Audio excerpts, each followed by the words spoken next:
All right, folks, coming in live from Snohomish, Washington with Ninjaball Event 2 at DoodleBug Sports. We got two commentators today. Yeah, my name is Gerard. Number 2 of ball 20. Yeah, it's wild out here. You're finally gonna have a full season.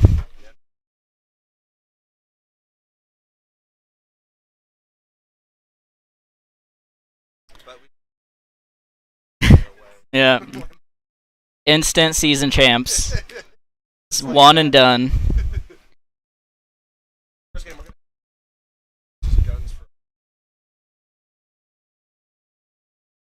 Yeah, DBS Factory, local heroes.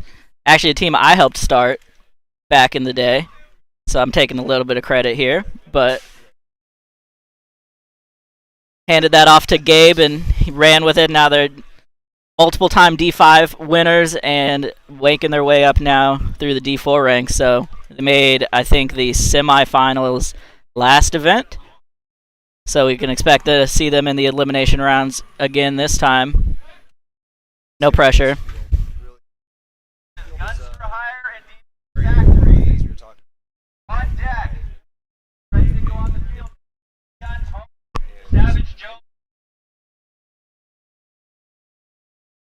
I don't see them guns up all that much. Like ratio of their 5-man, I see a lot of people running wide and then trying to get into position instead of just having their guns up. So I'm interested to see how that works out for them. Yes, indeed. So actually, I think, unfortunately, your microphone was turned a little bit down. That was my fault. Got you turned up, so you might have been. Yeah. Now we're good. Rest in peace, headphones. Yep. All right, so again, this is going to be DoodleBug's DBS Factory on the home side, taking on Guns for Hire. Guns for Hire has won a few events here as well. So definitely no slouches here. And this is a semi-blind layout, so the layout got announced yesterday. So nobody has played this yet. Here we go, coming up on the breakout. DBS Factory look like going pretty short here. Factory's in both back bunkers. They're in the snake side insert, the Dorito side insert, and that center 50. Let's look over it.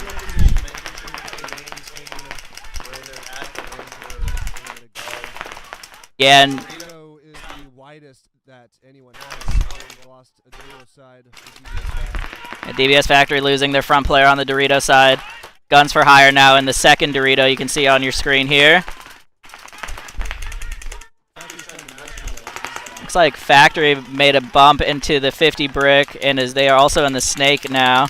So snake one there, that is Cage on the snake side. And they also just bumped up to the 50. This is a pseudo W at the 50 here. It's all of the slanted wedge pieces put together into a W. Guns for Hire going to take the snake corner now, try to stop Cage. Cage does have a guy behind him in the snake corner. It's Dorito 3 now for Guns for Hire, and pop back over to the Dorito side.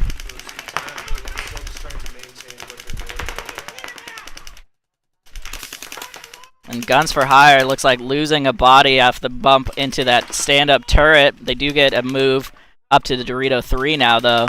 So great field position. They shoot out the 50. Dorito player getting checked out right now. Looks like he is clean. So battle developing here on the Dorito side.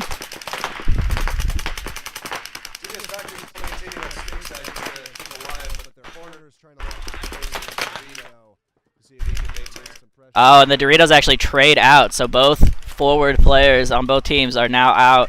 So the Dorito side fully empty. Going over to the snake side here, you can see, I think that's Jordan bumping over to the snake side can from the corner. That's Cage and Snake 2. It doesn't seem that Guns for Hire center player knows that everything on the D side is out. Yeah, they definitely don't have that count right now. As actually it looks like two more players trading out.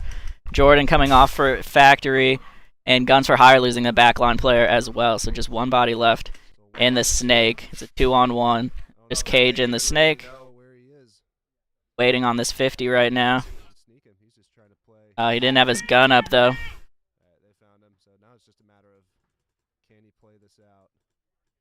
Guns for Hire Snake player still not sure that it's just the snake.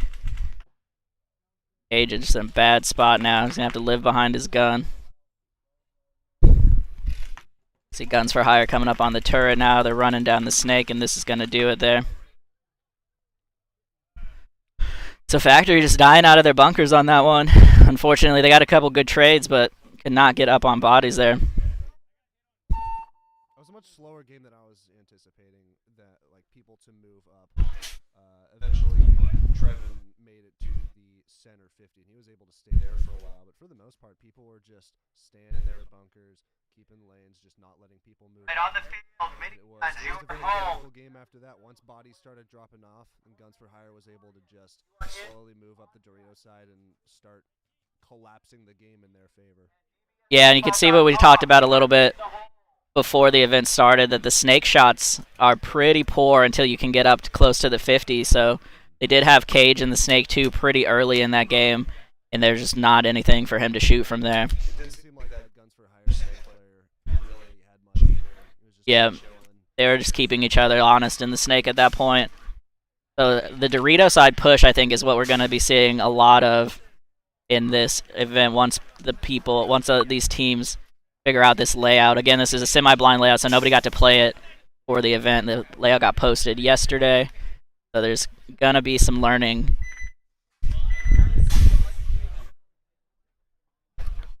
All right, so game 2 here coming up. We got Miniguns on the home side. That's the brown side of the field, taking on Savage Joe's. No relation to yours truly. Not like the 5% royalties you get from factories. No connection here at all. All right, let's cut to the corner cam for our breakout here.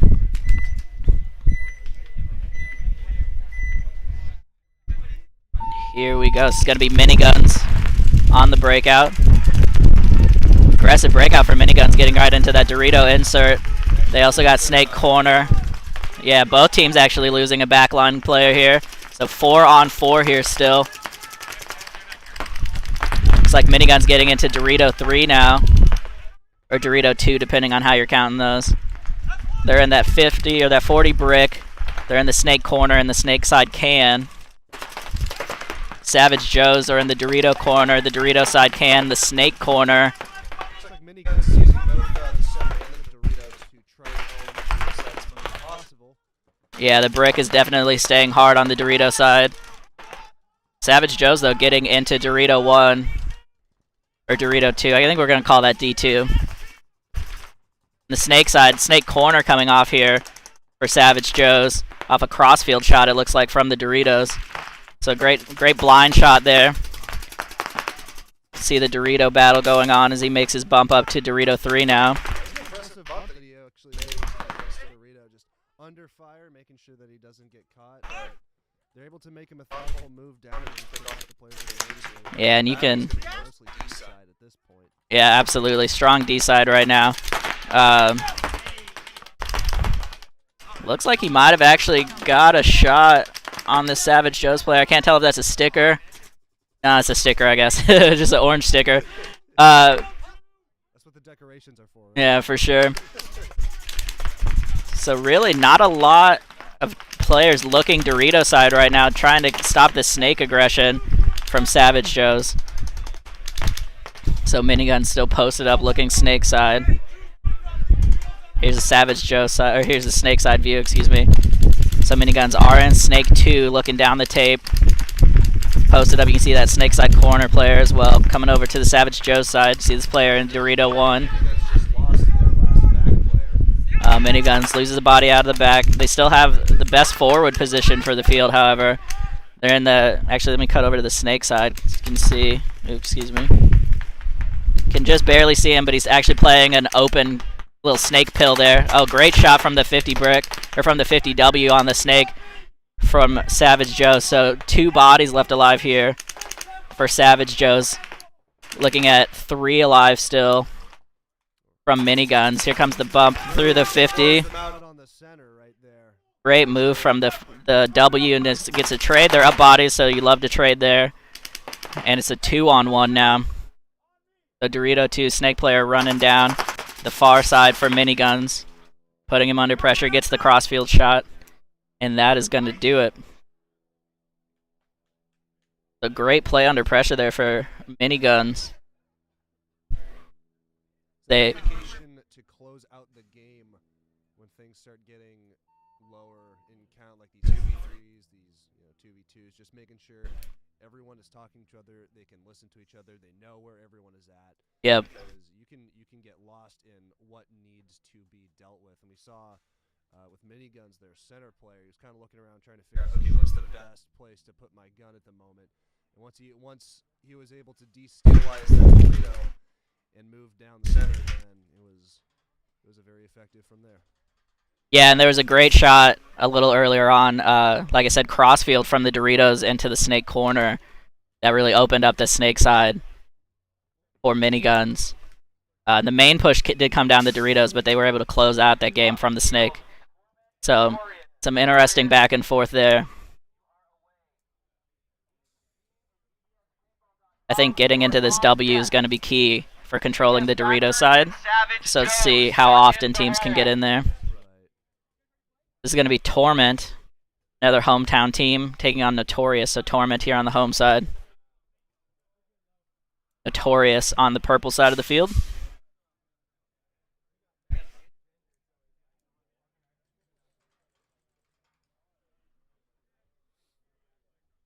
Hope everybody watching is doing well this morning. If you have some spare time, please give us a share. Try to grow our webcast a little bit here for Ninjaball. Help support the sport here in Washington. DoodleBug has been doing a really good job increasing the quality of viewership for the audiences, just making sure that these webcasts are as quality as they can be. And we do it for you guys. We want to make sure that you enjoy watching the sport. If you can't play it and be a part of it, then you can still somehow be a part of it, and we want to bring that to you. So thank you for joining us. I hope you're enjoying the show so far. Yeah, well said, Gerard. So coming up here, once again, Torment on the home side, looking at Notorious on the away. Here we go for the breakout. Is a very deadly force to reckon with. Every time I see them, they're always very methodical. They're very smart about how they play that side. And interestingly enough, they're not going straight wide. Looks like Torment, though, losing their center player, ran up to the brick, got shot in the hopper. So down one body right now is Torment. They are in the snake insert bunker. They got O'Day, it looks like, in that snake side stand-up temple. But the snake runner got shot going in. So 2 bodies down now for Torment. Still looking at the full 5 from Notorious as they make a bump into the Doritos here. Let's switch over to the Notorious side of the field. They're in Dorito 2 now. And that little mini Dorito, which generally is the Dorito insert bunker. And here comes the push coming all the way down the field now. He's now in the Doritos. Nobody was looking D-side on Torment, and they just got blown out by that front player from Notorious. So Notorious with a strong game here over Torment. Yeah, you got at least a 3-pack there. Yeah, that was just a drop there on the Torment side. They had nobody looking Dorito side, and he just got to walk straight down the field. So, you had good choice in paint color. I'll give him that. Just if you're gonna higher, you are on deck. Day, then you gotta be a little sexy. All right, looks like we're gonna have DTD Northwest here on the home side, DBS and Factory and Savage Joe's, you're on deck. yeah, DTD Northwest here on the home side, and DBS Paintball.com on the away side. And this looks like a collection of heavy hitters from Sunday Fun Day here. See Mason over there. See who else. Just a gaggle of local celebrities. Yeah, I can't quite make out all the guys, unfortunately. But a lot of familiar faces I saw in the pits, so look for Mason to get in the snake with the quickness.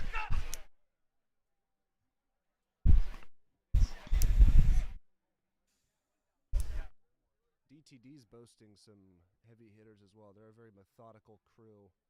Last time I talked to Goldie, he really thinks in a very tactful manner in how they're going to position themselves to make sure they can make the best use of their pieces. Yeah. See how it plays out. And what we saw with the Torment game was that if you're put on the defense, if you lose a guy off the break, you're immediately you're hindered so much so, and you have to make sure that you're not getting pushed from any one side. That can just collapse so easily. Absolutely. So here we go on the breakout. It's going to be DTD Northwest on this brown side of the field, home side. Here we go. Looks like they're sending 3-4 bodies up the middle. So full center push from DTD. I love it. I was hoping they were going to just keep going and do the old avalanche run through.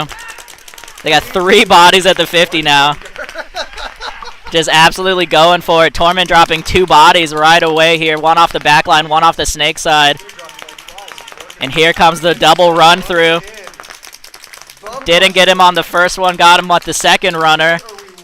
And now DTD gonna stab out the back center and the Torment corner as well. So DTD, shades of, if anybody ever watched any of the original NXL events, I think it was Avalanche that was kind of famous for just sending 2 guys straight up the middle and running all the way down the field. And DTD just did pretty much exactly that. They sent 4 bodies up the middle.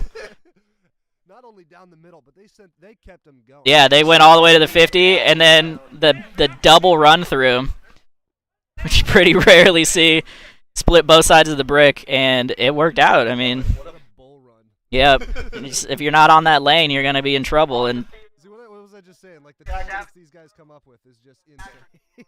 I was thinking laning. I was thinking the complete opposite, but they'll throw in some curveballs, and that is what you're going to need in a field like this, where at face value it seems very logical, very technical, very straightforward. But it's stuff like that allows you.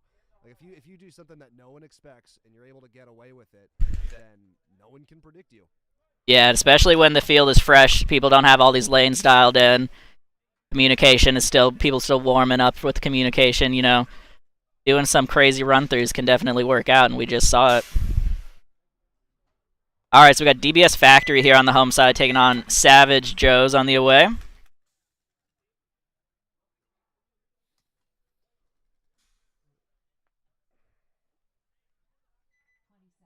Like the rain stopped again. It's been on and off misting this morning. Not bad enough to stop play. Not even close. Warriors out here. Weather can't stop these guys. Yeah. Especially out here in the Pacific Northwest, we're used to these little showers. It's just exactly playing in our backyard. All right, here we go on the breakout for Factory. They have a Dorito corner run and made it in clean. Looks like they're up at the 40 brick. They have the Dorito side insert bunker now, as you see that bump out. Looks like that's Gabe. On that side, they have the snake side can and the snake side insert. Coming over to Savage Joe's side here as DBS bumps into Dorito 1. Savage Joe's also at the 40 brick. They're at the Dorito insert, the mini Dorito. He's bumping into Dorito 1 now. They're all 5 alive. Just keep our Commentator curse right there, though. Right as you said, 5 alive. Savage Joe's coming off the corner. Oh, they lose another body out the back and the fill into the corner. So disaster for Savage Joe's here as they lose 3 bodies in quick succession. Coming over to the snake side cam, we see Cage going wide. It gets clipped, though, in the gap between the snakes, so it just took a little too long on that move. So, great crossfield shot there. Came up over the top and got clipped. So coming over to the Dorito side, this is the last body for Savage Joe's, and he's going to get clipped out there. It's too many bodies from Factory coming down the field. The Factory going to take this one with 4 alive, and that is going to do it. They were really able to just clip bodies out of their bunker. Yeah, just a clinical game right there from Factory. Just winning those gunfights, knowing those crossfield shots. So Gabe got into that Dorito side insert, this mini Dorito you can see here, and he had that crossfield shot lined up. Managed to clip out the Dorito, or excuse me, managed to clip up the brick, and then they got 2 bodies killed out of the snake side corner. They got the original snake corner and the fill. The DBS just running those guns. And it worked out. All right, coming up, Miniguns on the home side. Looking at guns for hire on the away.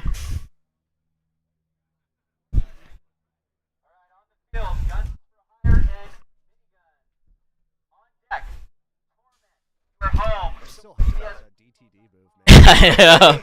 Like, That was an excellent game. So I mean, but them aside, most of these breakouts have been pretty cautious. So see if one of the few corner runs we've seen so far. So we'll see that change obviously as these teams figure out these lanes and get comfortable with this field. But right now, a lot of kind of pocket breakouts, which makes sense because this middle of the field is so strong. You want to get somebody up there pretty quick. All right, so Miniguns here on the breakout. Guns for hire on the away side. Here we go, so Miniguns getting straight into Dorito 1, that mini Dorito, and the Dorito side insert. Looks like Guns for Hire going to lose their Dorito runner.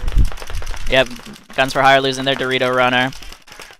Guns for Hire is at the 40 brick. They just bumped over to this Dorito side little cake.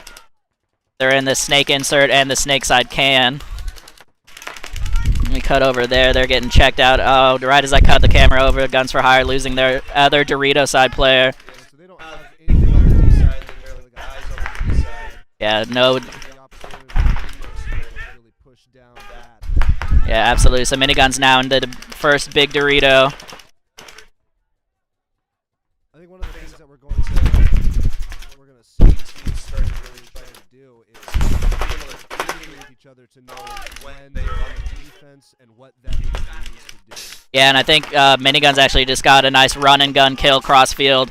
Managed to clip out that can as they come through the middle now and trades out with the brick. So a great run through there for Miniguns. Got the trade, and the crossfield shot from the Dorito is going to take out the last Guns for Hire player here. So once they figure out that count, Miniguns going to take that point. Yep. So they lost track of the count there, but it didn't matter. They had 4 bodies alive. So that's why you wear camo out here, so you can sneak to their... Yeah, you definitely...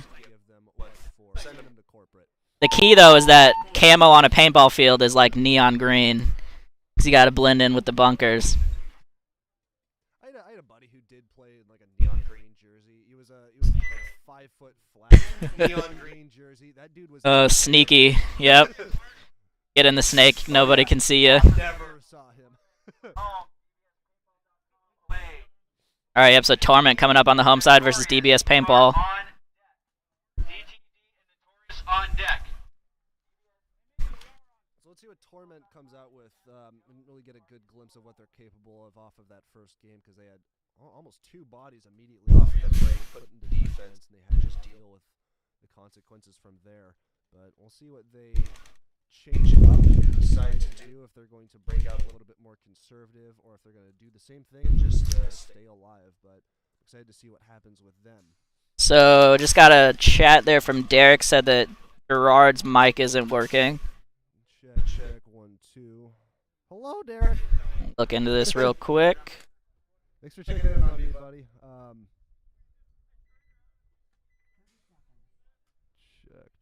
Check. I see him talking, but I don't hear anything. Interesting. I don't know. Can you guys see the mic levels, or do you physically see me? I got my own secret cameras. Like, oh really? Let me just hold up.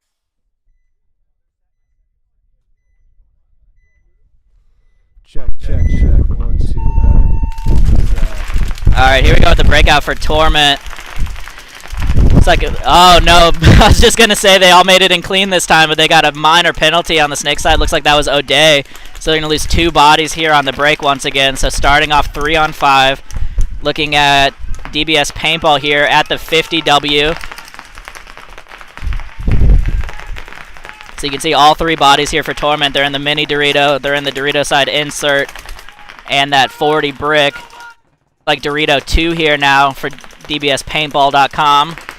They're also in that 50W. They're in Snake 1 and the Snake insert and the Dorito side can. So still 5 alive for them. Oh, Torment, though, getting on the aggressive side despite being down bodies. I like to see it. They're into Dorito 1 now, shooting crossfield. Can't quite see him on this angle, but Mason is just standing out in the middle of the field over here. You can see him there on the far left side of your screen. Now he's doing the run up to the little pins. Torment going to lose a body out of the Doritos now. So coming back, here's the snake side view. You can see Mason at that little pin. Here comes the body out of the 50 for Torment, so this should be cleaning up. Here's the last body alive for Torment in the corner. You can see DBS Paintball streaming down the field. Looks like that's Jeff. Yep. Jeff in his capri pants. Running that one in. And that's going to do it. So DBS Paintball going to take that game. And let us know if Gerard is coming through here. Yeah, one of the... I was hoping to see Torment really just come out of the gate with something new, but the penalty, that just it just put them right back in the position where they were in last time, where they were just fighting an uphill battle, trying to work it from the Dorito side, but it wasn't enough. It was probably a smart move to move up to the Dorito, get some lane coverage, maybe be able to have some cross shot, just zone control to make sure that moving up from there, DBS Paintball are going to have a really hard time just cleaning them out, but they were able to, unfortunately.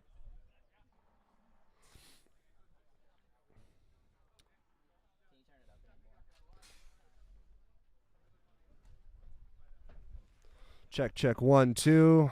Yeah, let me let me know in the chat if you can hear this. We're still working out the kinks for this audio situation, but very appreciative that you guys are helping me out, because like we said, we want this to be the best experience that it can be. I was also right, it was somebody's vape that smells like maple bars. To our mystery vapor, blasting us here with the maple. Yeah, man. All right, we're trying to get Gerard's mic turned up here. This is the first time we had 2 mics up here, so getting that worked out.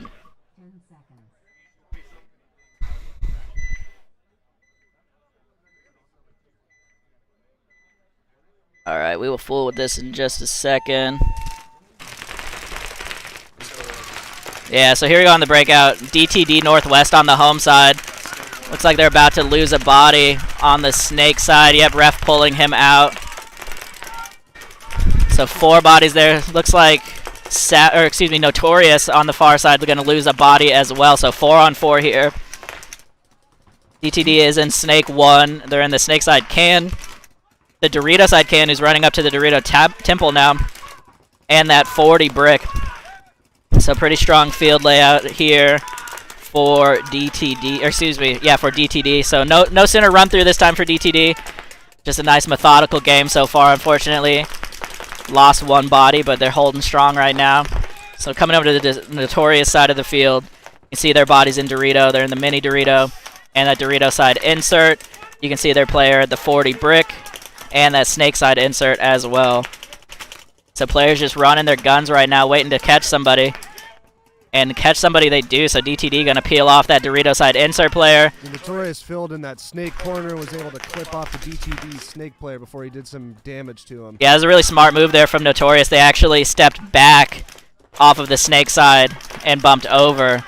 So really smart move there. Gets in the corner, gets a kill.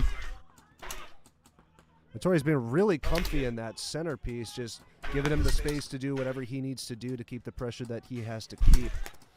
Yeah, so you can see him walking off there and coming over now to the Dorito side, or the snake side temple. DTD did pick up that move. Here comes the bump into the snake. Stand up run all the way to the 50 snake there from Notorious. So let me come over to the snake side. You can see him moving. Yeah, great move up the middle. Nobody looking at him. He's going to get a free kill here at the brick. The nice sneaky poke you in the back. And he got this the Dorito side temple as well. So great move up the middle there. Just realized nobody was looking at him. Giving DTD their own medicine of sneaking up the center and getting him in the back. That's all they needed. So Notorious going to take that one down. Looks like 3 alive for them. They were taking notes. They're like, "Hey, I got an idea. They did this. Let's do that. It worked. We win." All right. So it sounds like you guys can hear him better now. Let us know how the levels are going. We appreciate that. Shout out to Player Out and Derek for being homeboys in the chat. Really appreciate you guys. DBS Factory. We do this for you. All right, so coming up here, we're going to have DBS Paintball on the home side, taking on Savage Joe's.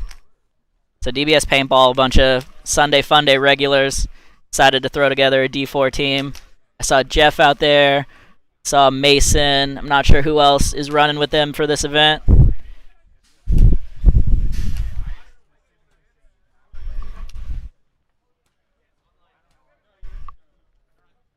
Love to see the old guard come out and play every once in a while.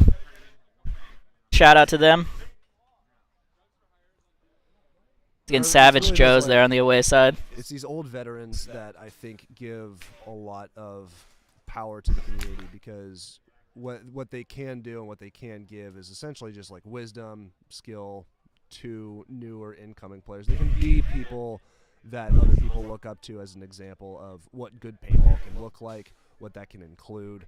And Mason in particular has always been a good coach figure to anyone that wants to take on the snake and really learn the position. And I can broadly say the same for a lot of these guys, where they're very willing to help out younger players.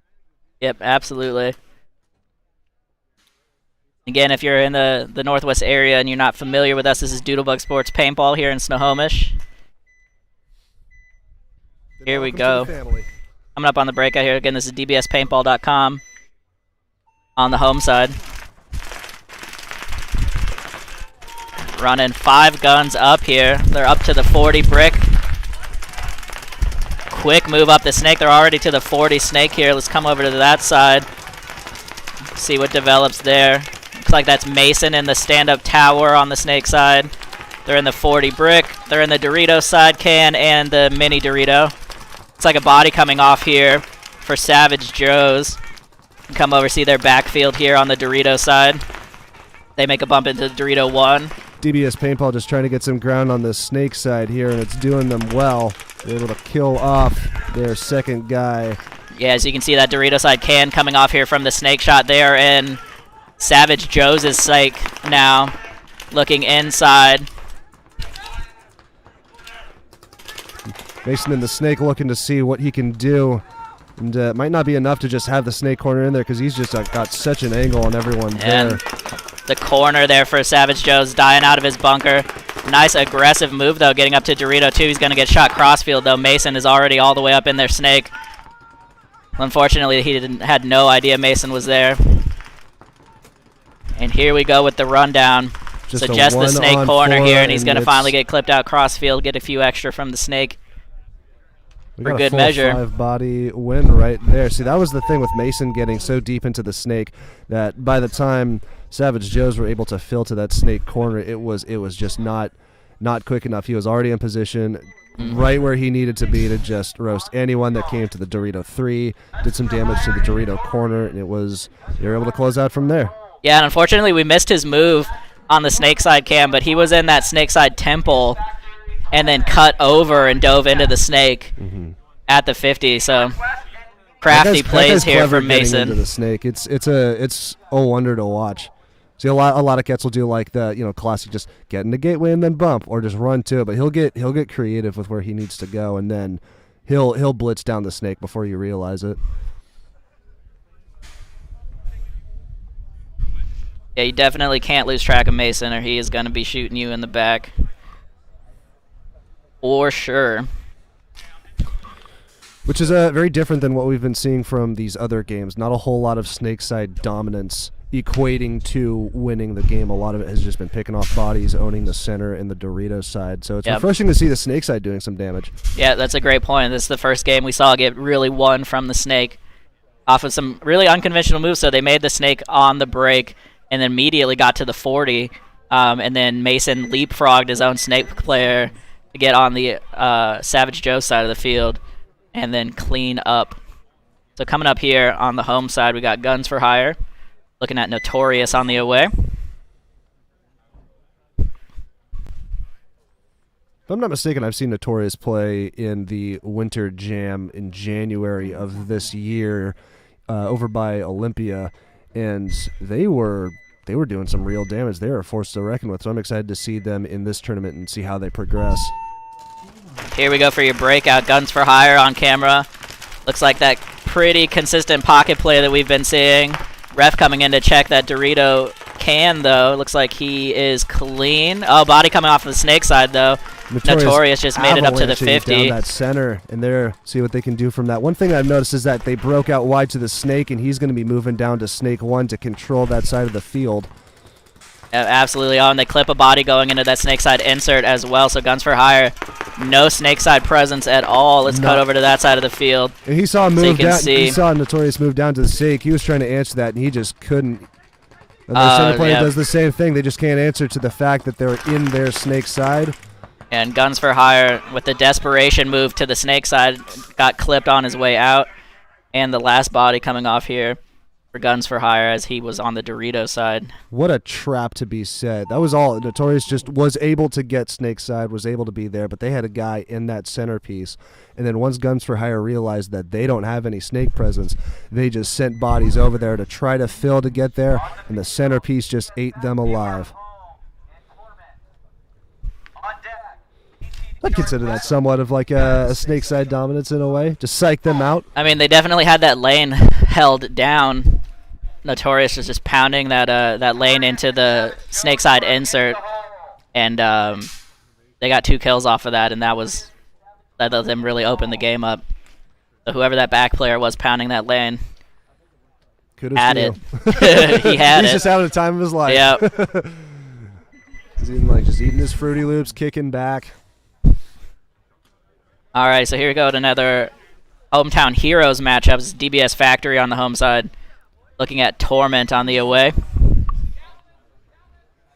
Derek, thank you for the feedback. Just keeping an eye on my mic levels.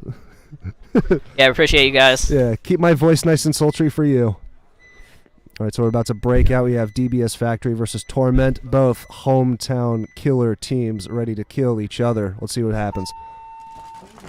Here we go. Looks like Factory taking that corner again, makes it in clean. I think that's Brandon in the Dorito corner. They're going to make a quick bump to the Dorito insert as well, and they did get a kill on the break from the Torment side, so 5 on 4 in favor of Factory. They made it out to the snake corner on a delay as well. Oh, snake corner, though. Commentator Curse got shot right as I was talking about that. Oh, they lose the Dorito corner as well. Brandon getting shot out of his bunker, so some disasters here for Factory. They might have got a shot on the 50. They did. I think that's Will coming off the 50 for Torment. So I got a 3-on-3 situation. We have DBS Factory trying to fill in the snake corner just to keep out wide, make sure that they can get as much of the zone as possible. Yep, smart bump out there to the corner. They have the 40 brick. Oh, they just got a Dorito kill, actually. So you can see Gabe here bumping into the Dorito 1 now. So Torment's in an interesting situation because it's very hard to spread out to the Dorito side from the snake side over here. That's such a big gap. It's just not worth trying to build it. So they have to somehow make sure that they can fend off DBS Factory from the positions that they're in. They're pretty well stuck there. Yep, that coast-to-coast move is nigh impossible with all these guns alive for Factory. So it looks like this is going to be O'Day on the snake side corner here for Torment. As you see Gabe making a bump up to Dorito 3. Let's go to the Torment side. You can just barely see those guys right now. Here, I'm going to cut back over, actually. Unfortunately, that camera's drifted a bit. We'll get that moved in a second. Gabe on the D side laying down the law on their Seattle Can player. The corner's looking his way to make sure that he doesn't advance. But right now it's going to be a very important closeout situation for Factory to be smart about how they're moving their bodies down to make sure that they don't get caught off guard, they don't do anything stupid, and they don't start losing bodies that don't need to be lost. Yeah, absolutely. So Torment crossed up hard right now on the snake side. Gabe's talking to his team to make sure that they know what he's doing, where they're looking, and that's very important right now because it's just a game of lasers trying to make sure that you move down. And Gabe, we got to kill the Torment for his back player. We have just the snake corner left. And Gabe knows it. Gabe's coming in for the kill, trying to peek him on his elbow. Running and gunning. Oh, the running gun gets him with the Cyclops. That's going to do it. So Gabe cleaning up that game there. At least a 3-pack that I saw on the Dorito side. And they're going to run that one in. So Factory looking strong here after a bit of a stutter step in their first game. Torment's not looking too good in this series either. They got 3 losses so far. This was the first one where they didn't have 2 bodies fly off the first 5 seconds. Yep. So hopefully they can come back in this tournament series. We're not even halfway done. We're just getting started. So in this next game, we're going to have DTD and Miniguns. We'll see if DTD does any crazy wrench throwing nonsense to get started, or if they're going to break out like the rest of the teams decided they're going to break out. Yeah, they definitely reined it in their second game. So, do you think a move like that, where just they avalanche the center, do you think that would work again, or do you think that's just so heavily reliant on people not expecting it? I mean, in the later games, you really just got to know what lanes the other team is going to hold, right? So it's just going to depend on how good their scouting is, or how crazy they're feeling, as to whether or not they can do it again. It's definitely one of those things that can work really well early, when everybody's still figuring out their lanes, figuring out the field. But we'll see if they can pull it off again, or if they're just going to rein it in and go back to these comfortable breakouts that we've been seeing. I think so far Factory really has had the most aggressive breakout on this field. Everybody else really taking those pocket plays, getting the back cans, some insert bunkers, and running up to that 40 brick. We have seen a couple kills over top the W, though.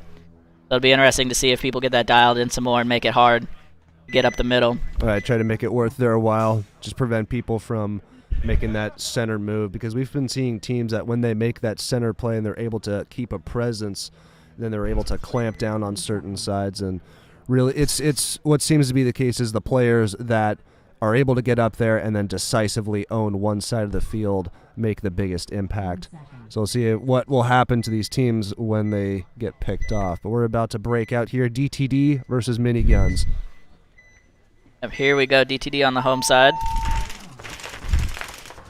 Yeah, and they're going to go that pretty traditional breakout that we've been seeing. So both back cans, both insert cakes, and that center brick. Miniguns is actually going to lose a body off of the Dorito side, but other than that, we have a clean 5v4 in favor of DTD. Yeah, and it looks like Miniguns here at the 40 brick as well. They are in the snake corner, the snake side can, and this Dorito side insert. So pretty similar field positions right now for both teams. You can see here, one thing note, DTD going to make a bump all the way up to Dorito 1 now. Miniguns is in Snake 2, is the only player on the full side of the Snake, so we'll see if he can take advantage of that. Whereas DTD sends another guy into the Snake because they recognize he was there. But before that, they were playing just nice and central in their own side of the field. Yeah, it's a smart double bump there from DTD. They get a shot on the Dorito side as well in the midst of that. So 3 bodies left alive here for Miniguns. They're in Snake 2, the Snake side can, and the 40 brick. Looking at 4 alive, I think, from DTD. Yeah. They lost their Dorito player, so we got an entire Dorito side open. No one's going to be making use of it. Goldie moves up to the center to try to aid his buddy, while his buddy moves up to the W. It's going to be interesting to see how they use the center. They don't have anyone in the Dorito side, which might be the answer to closing off and clamping down on Miniguns, but we'll see what happens. It looks like tries to move up DTD. to the center. Yep, going to lose that body on the bump. See it. His DTD cradling his hopper, trying to make sure that he can do what he needs to do. He knows he needs to be on the D side, but whether or not he can make use of it's another question. Yeah, so it looks like gun down here for DTD. He did make the coast-to-coast move from the snake insert all the way back around to the mini Dorito now. They do have a player at the 50W as well, and that is all that is left for DTD. They have lost their advantage. They're looking at 3 bodies from Miniguns, all on the snake side. So if this Dorito side player for DTD can get his gun up. Oh, and eats him alive, trying to be fancy on the snake. Yeah, Minigun stopped short on the snake and got caught in the gap. The corner. Wow, and he got the wrap on the corner as well. Yeah, good call there, Gerard. It's like DTD on the... Ooh, we got the surprise on the snake side. It's actually still alive. It's a 3-on-1 right now versus Miniguns, and they're closing and clamping down on the Dorito 2 for Miniguns. Our D side, DTD, has his gun up. He's ready to rumble. He gets shot out. Here we come with the run through, though, from the middle. Close that point out. The Miniguns trying to stay alive there, and that Dorito could not do it. The 2 bodies left alive there, it looks like, for DTD, and that's going to be enough. I think what did so well for DTD is that despite the fact that his gun was down, he was still in, he was still keeping people's attention, and that's the best thing you can do is just like, if you can't shoot back, make sure someone is wasting their paint on you, because what we saw there is like if Miniguns knew that his gun was down, they could close out the center, they could do some more damage and act on it, but by the sheer fact that he was still in the game, still getting people's attention, even though he couldn't really do much actively, he could do something to ensure that his team was still alive. Yep, he definitely peeled a lot of attention off the Snake side with that move into the Doritos. So great call out there. He had the attention of that 40 brick for the last half of that game. So walking on the field here, this is Notorious on the home side. Yeah, this is their first time on the home side, so we're going to see a lot of them on camera now. Looking at Savage Joe's on the away.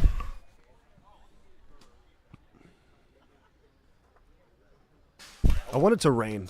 I know it's kind of like we have the roof here, so it doesn't affect us as much, but I want to see what inclement weather will do to these players and how they're able to maintain themselves off the field, because that's just as big of a part of the tournament as on the field. Yeah, paint management becomes very important when it's cold and rainy.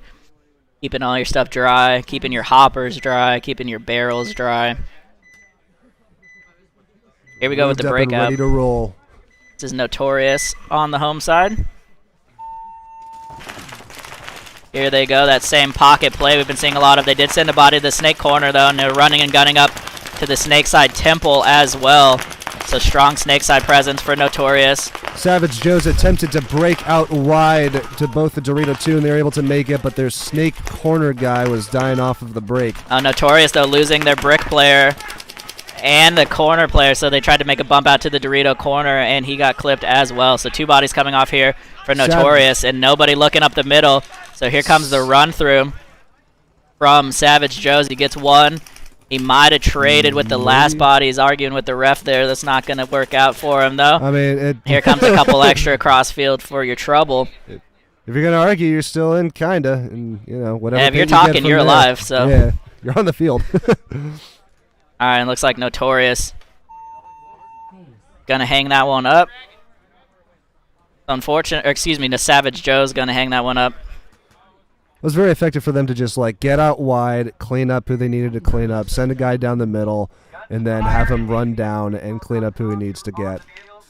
Yep, just straight up technical paintball there from Savage Joe's. That's a very effective tactic so far, is just once you get to a certain point of the game where you have one side left, send the guy down the middle for him to get who he needs to get. And the teams who are able to effectively, like we saw that in the wild sense with DTD, but we have been seeing that more and more with these winning teams that are, when they're able to clean up and they're being less methodical about what they need to do to end the game out, sending a guy down the gut just to get who he can get has been very effective. Yeah, and that's just great field awareness from the Savage Joe center player. He knew the Dorito side was completely open. There's nobody to stop him coming around and at least getting the brick, and he ended up getting both bodies there. They did call out the Snake side player, and then he got a couple extra. A delayed double kill. Yeah. So just a very smart move there from Savage Joe's. Looks like there are a couple cartel guys on that team. Saw a few other familiar faces, so a little throw-together team there. Coming up here is going to be Guns for Hire on the home side. Looking at dbspaintball.com on the away. Thanks for tuning in to watch the 2021 Ninjaball event number 2, Revenge of the Ninja. We're excited to have a second event for this tournament series, a full season for that matter, so we're going to kickstart off this game. All right, Guns for Hire here on the breakout. Sending 2 bodies up the middle and 1 straight into the Snake. Looks like they made it 5 alive. DBS Paintball losing their Snake runner. They are in Dorito 1 now for DBS Paintball. Looks like Guns for Hire in the 50 looking Dorito side. You can see him blending into that black bunker, unfortunately, right now. DBS Paintball on the Dorito side just trying to keep alive against this center player right here. Is keeping the pressure. And as his body, what do we have? We have 4 bodies on the DBS Paintball. Looks like DBS Paintball actually just lost another one. Nope, excuse me, that was the same guy. He just hadn't walked all the way off the field. So 4 bodies, yep, for DBS. Looking at all 5 still for Guns for Hire. They get a kill on the Dorito off a really smart move to Dorito 1 here. So coming back over to the Dorito side, he made that bump. And unfortunately, the DBSPaintball.com Dorito player was rapping on the 50, and he got clipped. So Guns coming for here Hire on the Dorito side, looking to move up just to make sure that he doesn't get hit with those cross shots. But if he can close out on that side, then they'll be able to clamp down on the remainders of DBS Paintball. And you can see Guns for Hire lost a body, making a move up to the 50W. They are pushing down this Dorito side of the field now. However, he gets a shot on the brick. You can see him wrapping there. Coming down, gets a shot on the backfield as well. And it looks like there's just a body in the Snake. Snake player, though, did get a nice kill. Got a 2-on-1 Guns for Hire versus DBS Paintball, and he's able to clean out the Snake. There we go, and yep. end the game from there. See the Snake player walking off the left side of your camera there. And that's going to do it. So Guns for Hire. Nice, methodical Dorito side play. Really heads up play there from their Dorito player. Made a smart move into Dorito 1. Got the kill down the tape. And was able to come down that Dorito side. Nobody could stop him. Yeah, that centerpiece ownership is vital for making sure that somebody can move down either the D side or the Snake side to close out those games, because when he was trying to move down, he was looking for those cross shots to make sure he didn't get clipped in any way. And then once he was able to do that, it was easy. Cleaning out the centerpiece, cleaning out the Dallas over by the cylindrical temples over by the Dallas. He was able to do the thing he needed to do because his bases were covered. Yeah, absolutely, and you can see it on this camera here. So that stand-up temple on the Dorito side is really the only bunker that can fully control the Doritos except for the corner. So nobody's in one of those bunkers. You're going to see a lot of Dorito movement from the other team. That's what we saw happen here. Guns for Hire just coming straight down the field. The brick, unfortunately, is blocked out by those 2 pins from most of the Dorito shots, so you can't really control anything from there. So we got Miniguns and Torment. This is Torment's 4th game on the field, and they have yet to take a point. So we'll see if they can nab what they need to get to move on in this tournament and make an impact. Yep, Miniguns here on the home side. Have them for the breakout.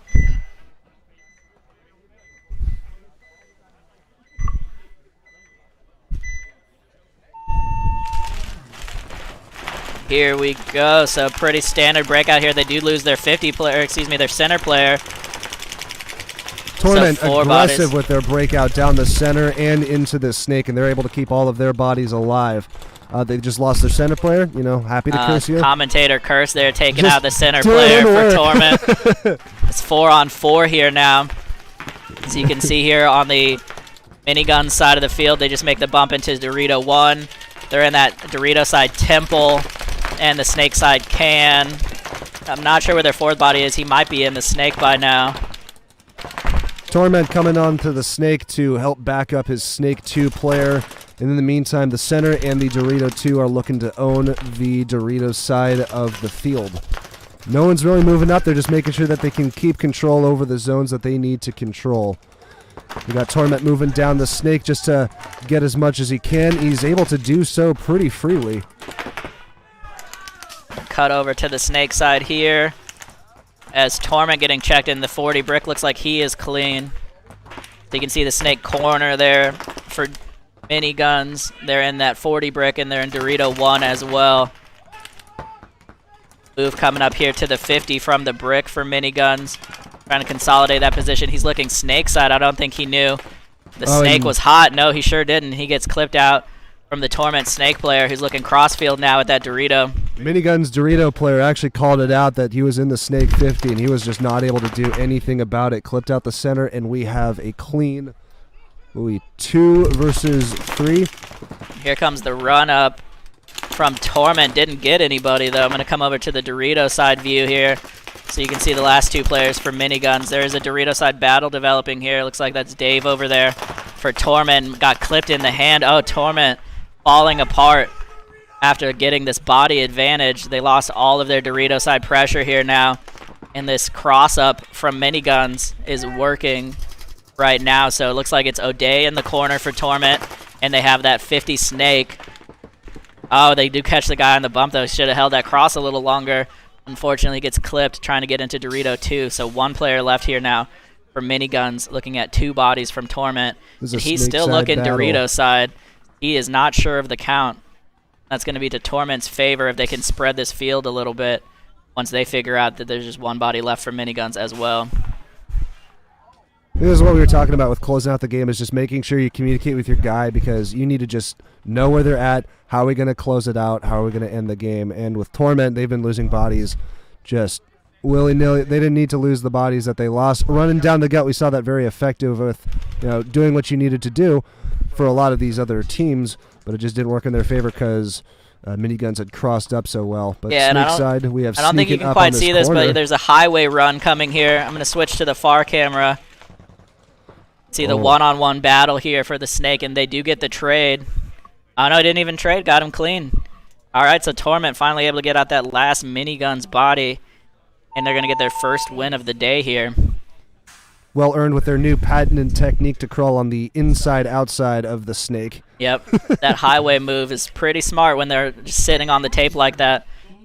So great heads-up play there from Torment, closing that one out. So yeah, unfortunately a little bit of sloppy play there when they had a 4-on-2. Lost a body trying to break the cross when he ran up the middle. They didn't have anybody wide yet on the Dorito side, and then they lost their wide body as well. Just lost a gunfight there, which you can't afford to do. They can really lose their footing in situations like that if they're sloppy. And in their position right now, with 1 win and 3 losses, they cannot afford to be sloppy. So hopefully they can keep that momentum of that 1 point, and they can continue it from there, build up. But good luck to them, and by extension, everyone else who's playing. And thank you again for watching this live stream. We're happy to do this for you. We're happy to keep you entertained. And, it's great that you support the community. So thank you for tuning in. All right, on camera here, we're going to have DTD Northwest looking at DBS Factory. Another 2 local teams duking it out.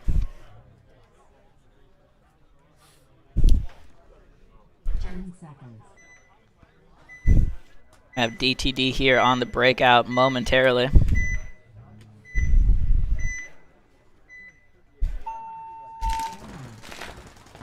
Here they go. Strong Dorito side breakout for DTD. They get the corner and the mini Dorito. They got the Snake corner as well.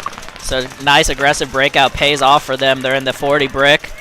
And the Dorito side can, you can see there. DBS Factory spreading the field pretty well as well. They're in the Snake corner, the Dorito corner. Snake side can. We can pop over there. Here's the Doritos view. Oh, yep, DTD losing a body. Off the Dorito side, tried to make a bump into D1, got clipped. Factory holding that lane down. So you can see on the Factory side here, it's Brandon in the Dorito one. Factory up a body right now. DBS Factory is in the Snake, and they're able to be silent if they're able to make that work for them and keep DTD's Snake corner occupied. Yeah, and here comes Gabe with a nice fill out to the Dorito corner for Factory. They are trying to hold this advantage right now. They're nice and wide on both sides of the field. They have the Snake 2 now. It's like young Cage in the Snake 2. And Gabe with the inside, or excuse me, Brandon with the inside move, though, he gets clipped.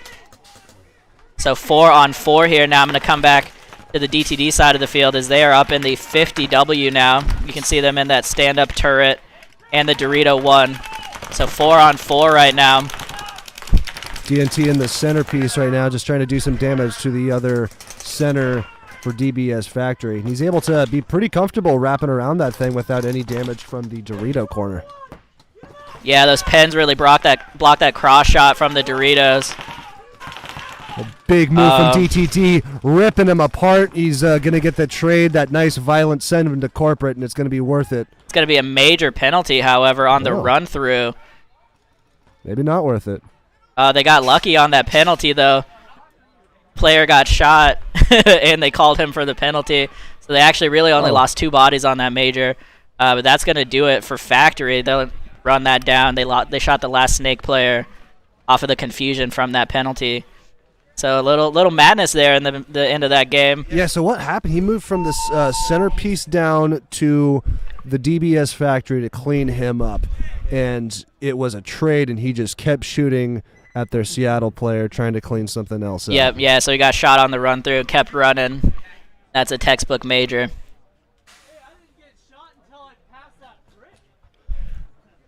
So Factory going to take that one off of the penalty. Saw there, though, from DTD, that smart heads-up play coming up the middle. As soon as he had an opening, he took it. Just unfortunately just took it a little too far.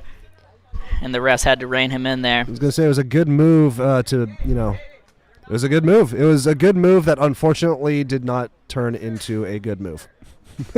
Yep. It's important to be aggressive and make those trades, but you can't cost your team majors, minors. That's just way too detrimental. All right, so we're going to have a little bit of a break here. We just finished the first half of our games, well, the first set of our games. We're coming back to the top of the schedule here, and DBS Factory is back-to-back, so they're going to get a couple minutes to get paint in there and get cleaned up. And they will be back out here. So Factory lost this game for game 1, so we'll see if they can bring that back. They are on a little heater right now. They won their last 3, I think. Yep. So Factory with the momentum coming into this. Going to try to even up the count with Guns for Hire. While we have a little break here, I want to give a shout out to the Seattle Ninjas. They put on this event. Try to support themselves going to NXL events throughout the season. All these refs, pretty much all of the refs, I think, that you see here are from the Ninjas, and then Carlos, who runs the Ninjas, also runs this event. I want to give a shout out also to Carlos and his Co-Action Global group. So it's a collaborative action to end child exploitation, cause we can all get behind. So check them out at Co-Action, that's COAXION.org. See how you can help. 30 seconds. I'll tell you what, it's amazing to see this tournament series grow over the course of several years. I was talking to Carlos how long ago this had started, something like a decade ago, and it's been gaining momentum and building into something pretty admirable for the paintball community here in the Pacific Northwest. Yeah, so as Sunday Funday grows, Ninjaball grows, and as Ninjaball grows, Sunday Funday grows here at DBS Paintball. We'd love to see it. So this is going to be Guns for Hire on the breakout. Looks like they're going with the pocket play. They had 5 guns up, and then a late fill to the corner. He got clipped on his leg around the run, though. So 4 bodies here for Guns for Hire. They make a fill out to the snake corner. I think he made it. DBS Factory on the far side, still 5 alive. They're in Dorito 1. They're in the 40 brick, the snake corner, the snake side can, and the Dorito side can. Guns for Hire up at the 50 now. Gonna come over to the DBS Factory side view. You see this Dorito corner and Dorito 2 here. And their 40 brick player as well. So the center 50 for Guns for Hire got clipped somewhere. I didn't even see who shot him. He's coming off the field now. Guns for Hire trying to move down the Dorito side to maintain some control, but they're going to have a 2-on-4, 2-on-5. I think it's all 5 for Factory right now. Yep, see 5 bodies here. They have 2 bodies in the Doritos, 2 body snake side, and that center brick. Guns for Hire just trying to keep out wide, but it doesn't look like they're really able to communicate what's going on and who needs to be shooting where. You can see the last 2 bodies here for Guns for Hire. They're in Dorito 1 and the snake side corner, trying to keep this crossed up. Looks like Guns for Hire is able to link that communication up and be on that cross up to hold off DBS Factory from doing the damage that we know that they can do. Yeah, and looks like DBS Factory all the way in the 40 brick. He's shooting crossfield, putting pressure on that Dorito 1. Or excuse me, at the 40 and the snake. Almost in the 50 snake. Shooting crossfield. Yeah, Brandon Trung in the Dorito 4 for DBS Factory doing some damage. Just making sure he can stay on top of the snake corner. Oh, actually, DTD had a sneaky snake player. Oh, no, we didn't even see him. He was there. So they have 3 bodies alive. We lost count of that somehow. So the sneaky snake player stayed alive. His gun might have been down. I have no idea. I didn't hear a single thing out of that side of the field, but he is up and shooting cross field now. I'd be willing to bet not a single person on the field even knew he was there. Oh, so he lost the gunfight though to Brandon. So sneaky snake does not pay off, and Guns for Hire going to lose their corner player. And here comes the run through from Brandon, clear out that last body. So DBS Factory going to keep the heat going and win against Guns for Hire there. So they are 1-1 now in their series. So it's a race to 2 here. So first team to 2 wins in their set. you can have draws, so every once in a while we get some bonus paintball. And yep, Factory gonna tag that one up finally. And they should be clean, yep. So Factory taking that one down. Once again, really just technical win your gunfights paintball. They did get a nice shot on the Dorito corner on the break. And then just got in their bunkers, held their lanes, and took that one home. Yeah, even for Guns for Hire, just playing on the defense, stand wide. Once they were able to link up that communication and make sure they were focused on what lanes and what sides and what tape they need to work on, just to make sure they can keep DBS from moving up. But once one of their bodies came off, it's a collapse from there.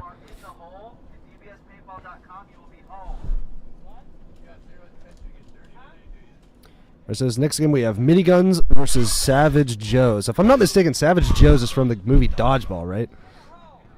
They were Average Joes on Dodgeball. Average Joes. Average Joes, so this is the aggressive version. The Savage Joes. Not so Average Joes. Yeah, so Miniguns got game 1 of this set. We're going to see if they can take game 2. It's going to be Savage Joes on the home side here. Waiting on these teams to get set. Let me know if my mic is picking up some of this wind. It's getting a little windy up here. Trying to stay covered for you. Yeah, I said what I said about the rain, but considering that our roof is a tarp, I don't know how well that would actually go over. Just a few seconds to this breakout for Miniguns versus Savage Joes. It's going to be Savage Joes here on your camera.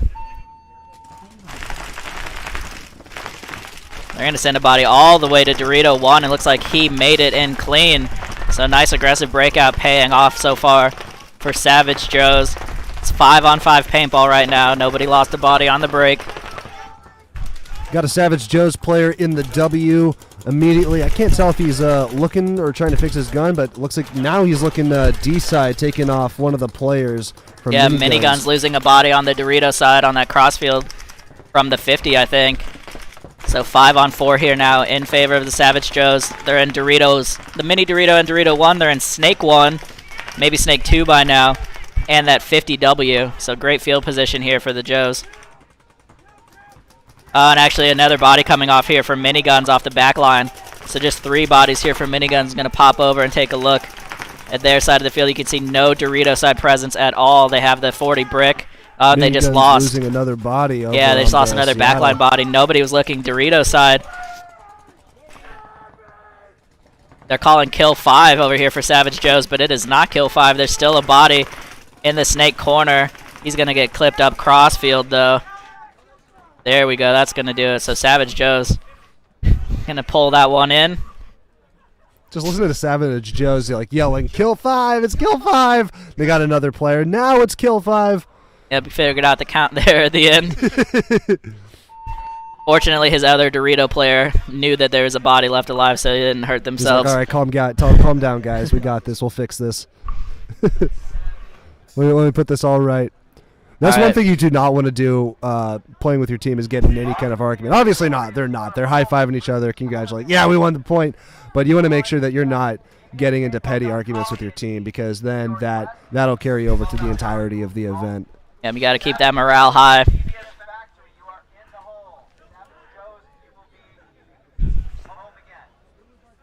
All right, Torment and Notorious here again. We got to get another point for Torment to get them back into the running. Notorious looking so fly with their red striped jerseys, uniforms, coming out here looking professional, playing professional. Yeah, Notorious, as we know, got game 1 in this set.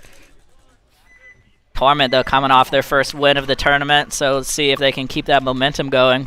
Like right now, they just need to focus on keeping 5 bodies alive when they break out and give them a fighting chance against these guys. Yep.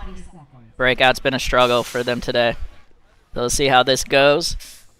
They were looking good late game, though, in their last game with Miniguns. Even with a little bit of sloppy play, their late game, they still were able to figure out what they needed to do. It just didn't follow through as well as it could have. Here we go for your breakout, Notorious. On your screen, they dive into the Mini Dorito. They get a shot on the break, so once again, Torment losing bodies on the break. Looks like lost 2 bodies on the break there. Lost their Snake runner and one of their Dorito side runners. So Notorious going to push this body advantage now. They're in the 40 brick. The snake side temple, the snake side insert. Looks like he's backing up, thinking about a move here. He's in no man's land right now. Oh, and he gets punished for it. Gets clipped up in the goggles. Gotta be in a bunker there.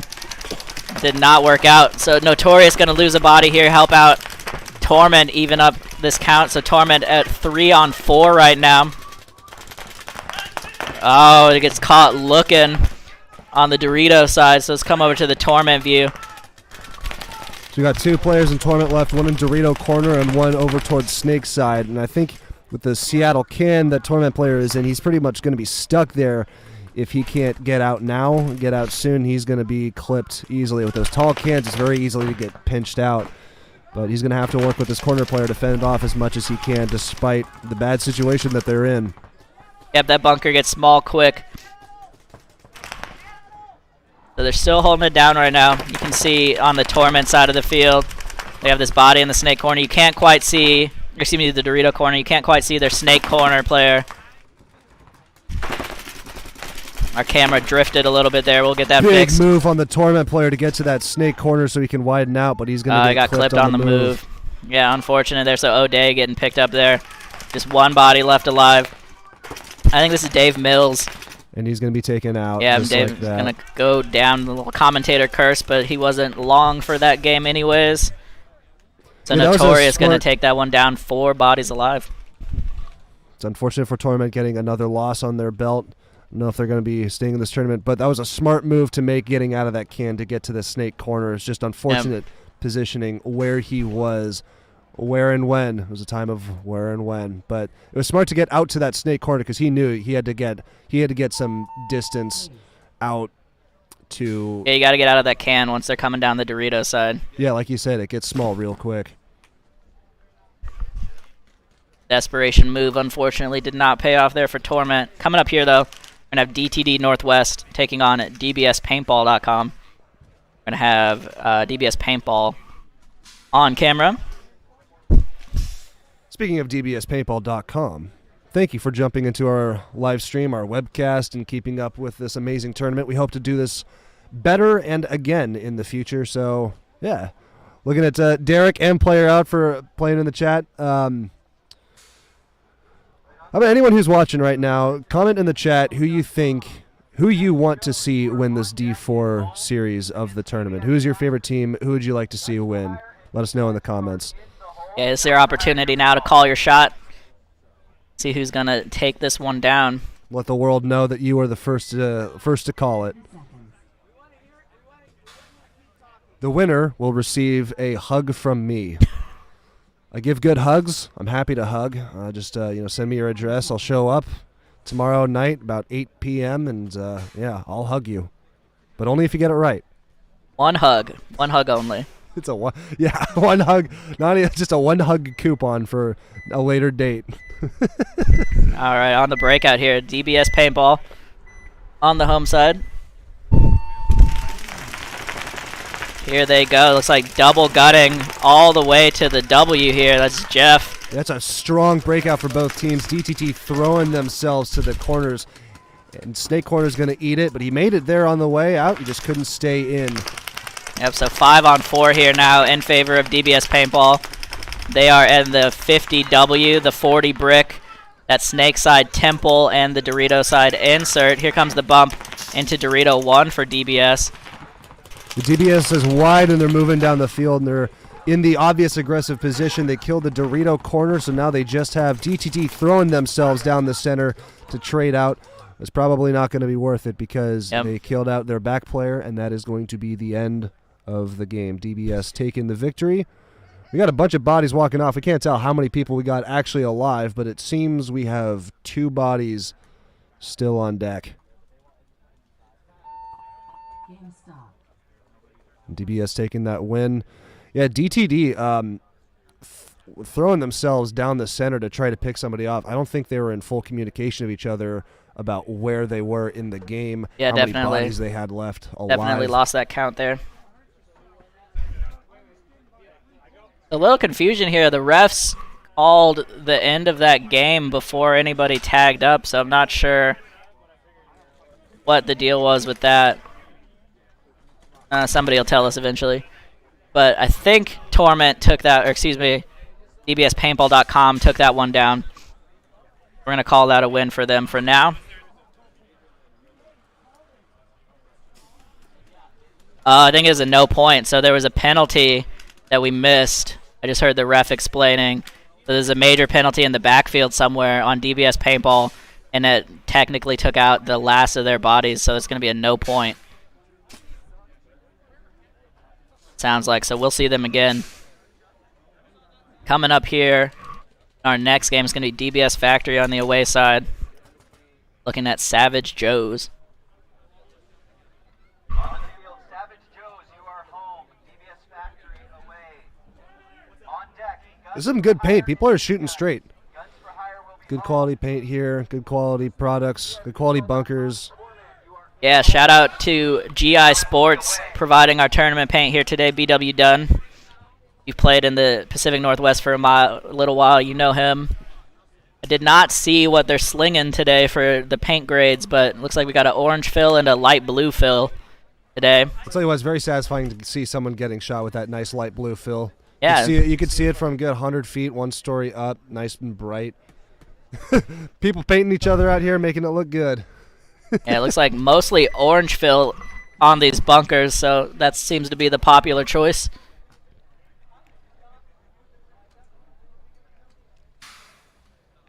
Once again, it's going to be Savage Joe's on camera. Looking at DBS Factory.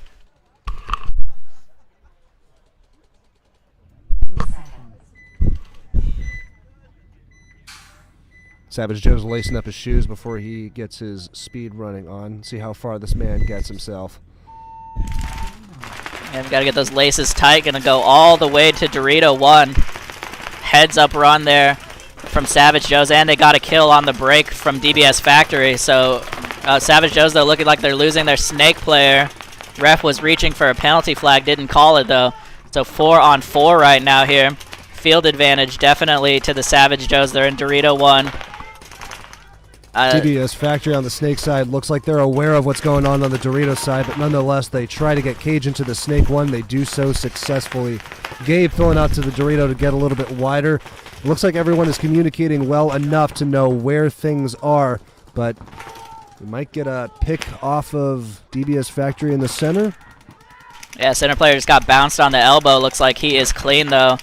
You can see here for Miniguns, they're in the Dorito 1, the Dorito insert, and they're in that 50W. They did just lose a player, though, off the back line on the snake side, so no snake presence at all for Savage Joe's. They are over here on the Dorito side, though, wrapping the inside, looking for that brick.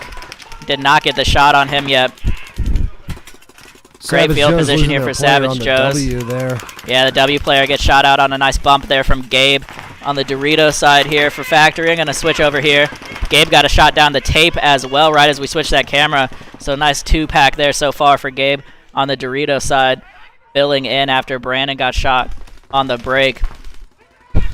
And there's another shot for that last body there from the Savage Joe. So DBS Factory keeping the heat going here. They are on like a 5-game streak, I think.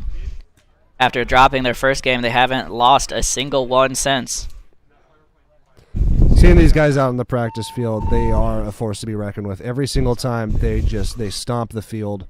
They're either a win hard or nearly lose kind of team. They really just every time they're up there, they're scary. Yeah. Yeah, and you got to give credit to Factory. If the field is open, they are playing. They are here every Sunday. Always practicing. If the air ball is up Saturday, yep, they're up Saturday.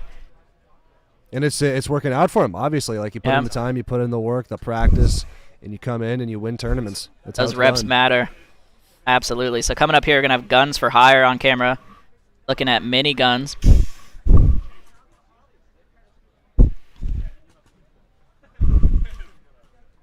I love the Miniguns jersey, the nice like bright gold on black. I've always been a fan of gold on black. I think it's just nice, it's a clean, elite look. Yep. It really is to me. Agreed. Although I will say my favorite jersey at Ninjaball right now is still Havoc in the D5. They have the cheetah print fade jerseys. Oh, word. Those are clean. Yeah, those are hot. It's like a stylish, just a little bit, it's got the cheetah. It's just like a nice peek at what the sexiness means. Yep. That cheetah / leopard print look coming in hot this season. Torment and DTD Northwest, you will be in the hole. All right, just waiting on a breakout here. 10 seconds.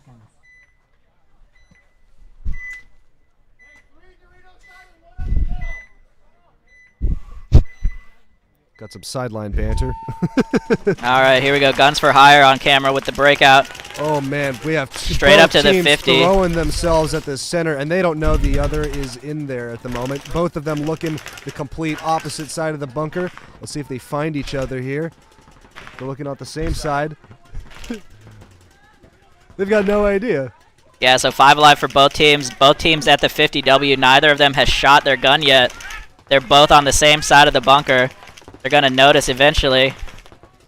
Eventually they'll Oh, and Guns for Hire did finally run his gun and then move to the Oh, other side right as he was about to make the bump. He got shot. Now Goes he's at the all the next way to the level. 40, and there's the trade coming through. So 2-pack there. This for dude's the playing platform miniguns. games. Yeah, Miniguns with the great move up the center gets 2 for his 1. And that's going to open up the field here for the rest of Miniguns to run down. They're in Dorito 3 now on their side of the field. Come over and see that. The Miniguns Dorito player right now is loading up, and he's trying to look towards the snake side corner to see if he can do some real damage. Shooting at the gateway, keeping him in his bunker. Yeah, so you can see the back view here. There's the Dorito side can, and then the snake side cake there for Guns for Hire. They might have a body in the snake. Let me come over here. Yeah, they do have a body in the snake, so 3 bodies for Guns for Hire right now. Oh, right as I say it, though, the snake player getting clipped down the tape. So 2 bodies left here in the can. Smart move out to the snake corner. He's going to make it in clean. We're looking at crossfield shots here now. Miniguns pounding that snake corner from the Doritos. Guns for Hire really have to start talking to each other to make sure that they're communicating and keeping them from moving up this field. And That's Miniguns one of the now. problems that can come with going out wide is you'll lose communication with your other guy, and that's going to be key to keeping alive. Yep, and holding this cross is going to get harder and harder. They do get a shot that wins the gunfight against the Doritos. Oh, and the 50 player coming up gets sloppy and gets caught. This is a 1-on-1, I believe, right now. I believe we got a 1-on-2. We got. Oh, yeah, Guns for 2-on-1. Hire. Yep, good call. The So there's miniguns in the snake and a miniguns in the back. on the snake player, though, going to get a free shot. Misses his freebie, though. Don't really have a good view on this, unfortunately. See the Miniguns player trying to fill out here. Trying to stay quiet because this Guns for Hire player is right in front of us.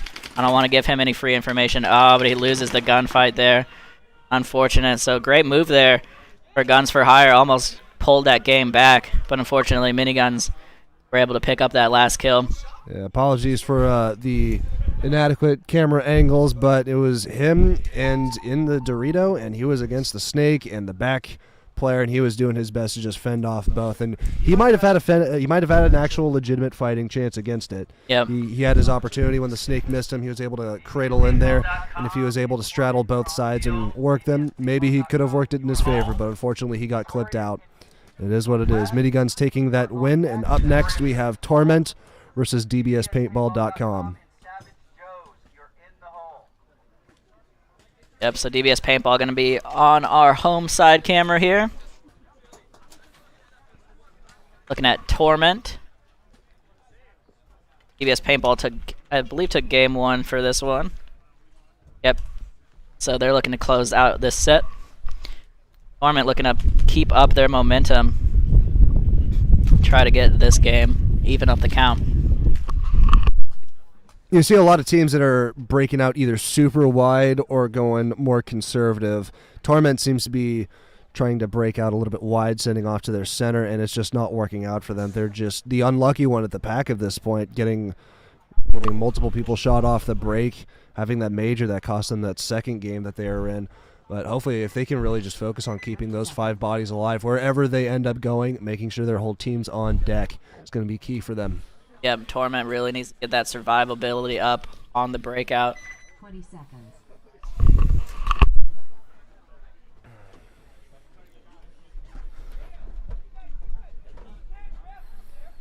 10 seconds. We got 10 seconds to go. Torment versus DBS Paintball. DBS Paintball got a bunch of veterans for this sport.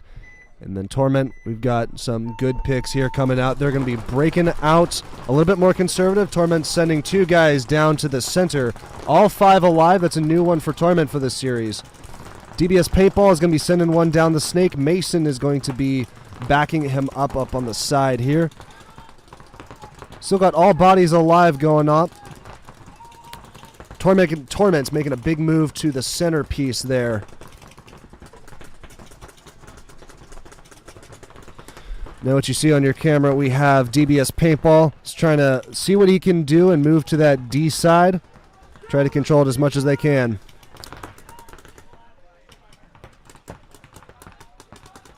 So on your side right now, you can see Torment on the Dorito side, looking at Dorito 2, trying to see what he can get. Trying to contain that Dorito side as much as possible. Got a couple bodies walking off.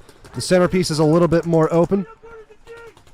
We saw the Dorito corner getting shot off as well. So now on Torment we have Dorito 1 and we have the cam player. Very same situation that we were in last game. It might have gotten someone picked off. It's a Dorito 2 moving up for Torment, just trying to keep alive. On your screen now you see DBS Paintball on the D side. We have the finale for this game, Torment versus... Torment's going to get picked off of that Dorito, unfortunately, and we have another Torment player on the corner.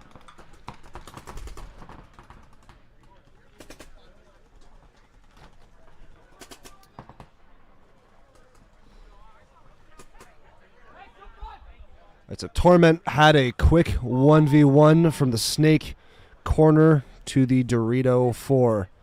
To the Dorito of the DBS Paintball. DBS Paintball is going to be taking this game. Unfortunately for Torment, they just cannot keep up with the heat of this tournament. They're just not able to they're not able to keep the bodies alive, and they're not able to keep the bodies alive. They're not able to keep the points on the board.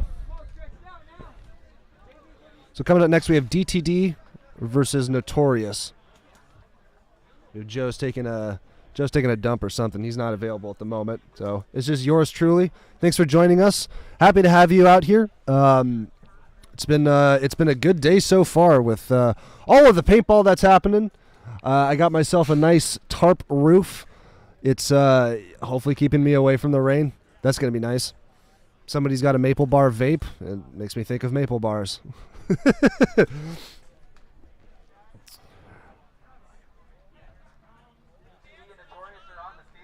All right, so Notorious versus DTD. And on your screen, on your side, what you're seeing Notorious in the red jerseys. Notorious has been breaking off nice and easy for most of their games. Something conservative to those cans, maybe that first Dorito that you're seeing. And then DTD on the side that you're seeing now with the purple layout, that's where they're going to be at. And they've been breaking out pretty erratically to different positions, trying out new things, and making the most out of this very, very simple setup. It's a very standard issue layout for Speedball, but they're being very creative. We're going to see what they do in this game. Notorious versus DTD. We got the breakout happening now. DTD going wide to the Doritos and the Dorito corner, immediately owning that tape as much as they can. Notorious is trying to break out to the Doritos and try to answer them. So we'll see if they can actually respond to DTD's pressure.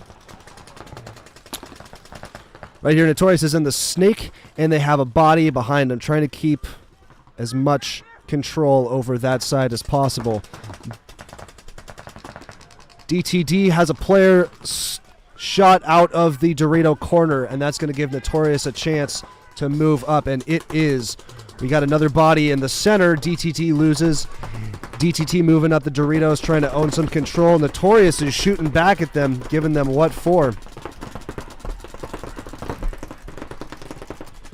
Notorious center player and Dorito player is just giving hell to this DTDs, shooting him out, stitching him up, and now we have DTD has one more player. Oh, it looks like we have a penalty on Notorious for an overshooting. There's going to be a minor, but Notorious nonetheless is going to be moving up the field, cleaning up everyone else, and DTD is going to be taking the L. Notorious takes the win despite the minor. They have enough bodies alive to be able to close out the game. Yeah, so I didn't see. I just got back in the booth, so I missed the tail end of that. I didn't see did they say the penalty was for overshooting? They said I don't know if it was for overshooting, but it was when they're moving up on this Dorito, what you see on your screen. As they were moving up, they were stitching the man, giving him some surgery, and it could have been overshooting, but nonetheless, minor penalty was put out, and Notorious just happened to have enough body to finish out the game and click the buzzer and give him the point. All right, doing a little camera cleanup here. Shout out to Danny getting up on the ladder. Hey, Danny, the wire's in front of it a little bit. Otherwise, it's good. All right, so Danny getting us cleaned up here so we get a better view of the purple side of the field. While we wait that up, we got Savage Joe's coming on against DBSPaintball.com.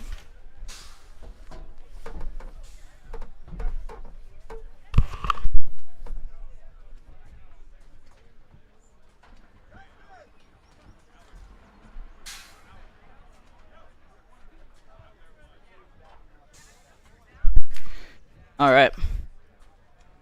DBS Paintball once again taking on Savage Joe's. We're going to have Savage Joe's on camera.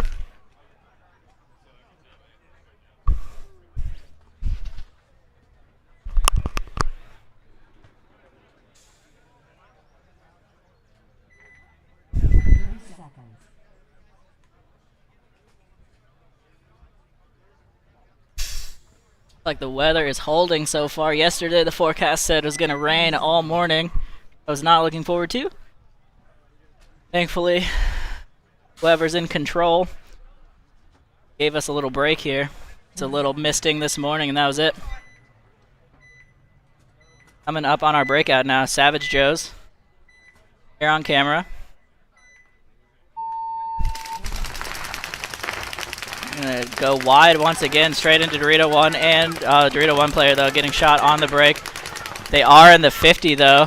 This DBS Paintball loses one on the break, loses another on the fill into the Dorito side, so 2 bodies down for them. They are in the snake, however.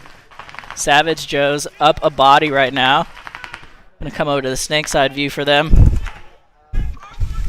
They're in the can, the snake insert, the 50W. They might have lost another body. Yeah, they did. So there goes the 50 player for Savage Joe's, unfortunately getting shot out. Do make a bump into the snake though, so 2 bodies there. Still in behind him. They don't have anybody wide on the Dorito side though. So DBS Paintball, once they figure that out, gonna need to push down this Dorito side. Looking over here, there's Jeff bumping into Dorito 1 now. They get a shot on the Savage Joe's player in the snake. So they did pick up that body in the snake. Here comes the rundown for him. And that should do it. So DBS Paintball holding that one down off a really aggressive breakout from Savage Joe's. Key kills there. Let them hold on to that game. Cloud cover coming in right now. It's getting a little dark. Hopefully camera view stays good.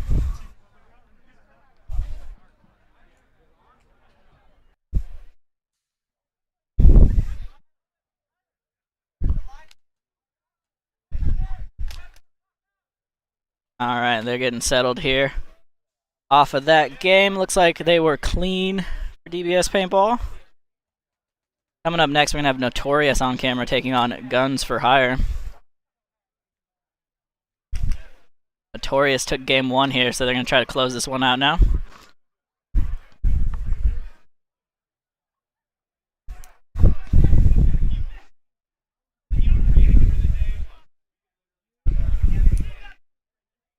And shout out to the Seattle Ninjas for putting this on.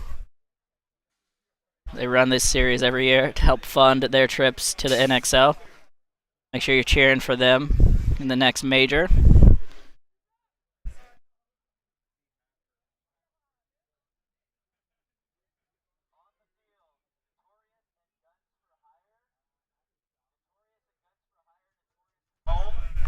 Torment on deck. DBS Factory. All right, just waiting for Notorious and Guns for Hire to get on the field here.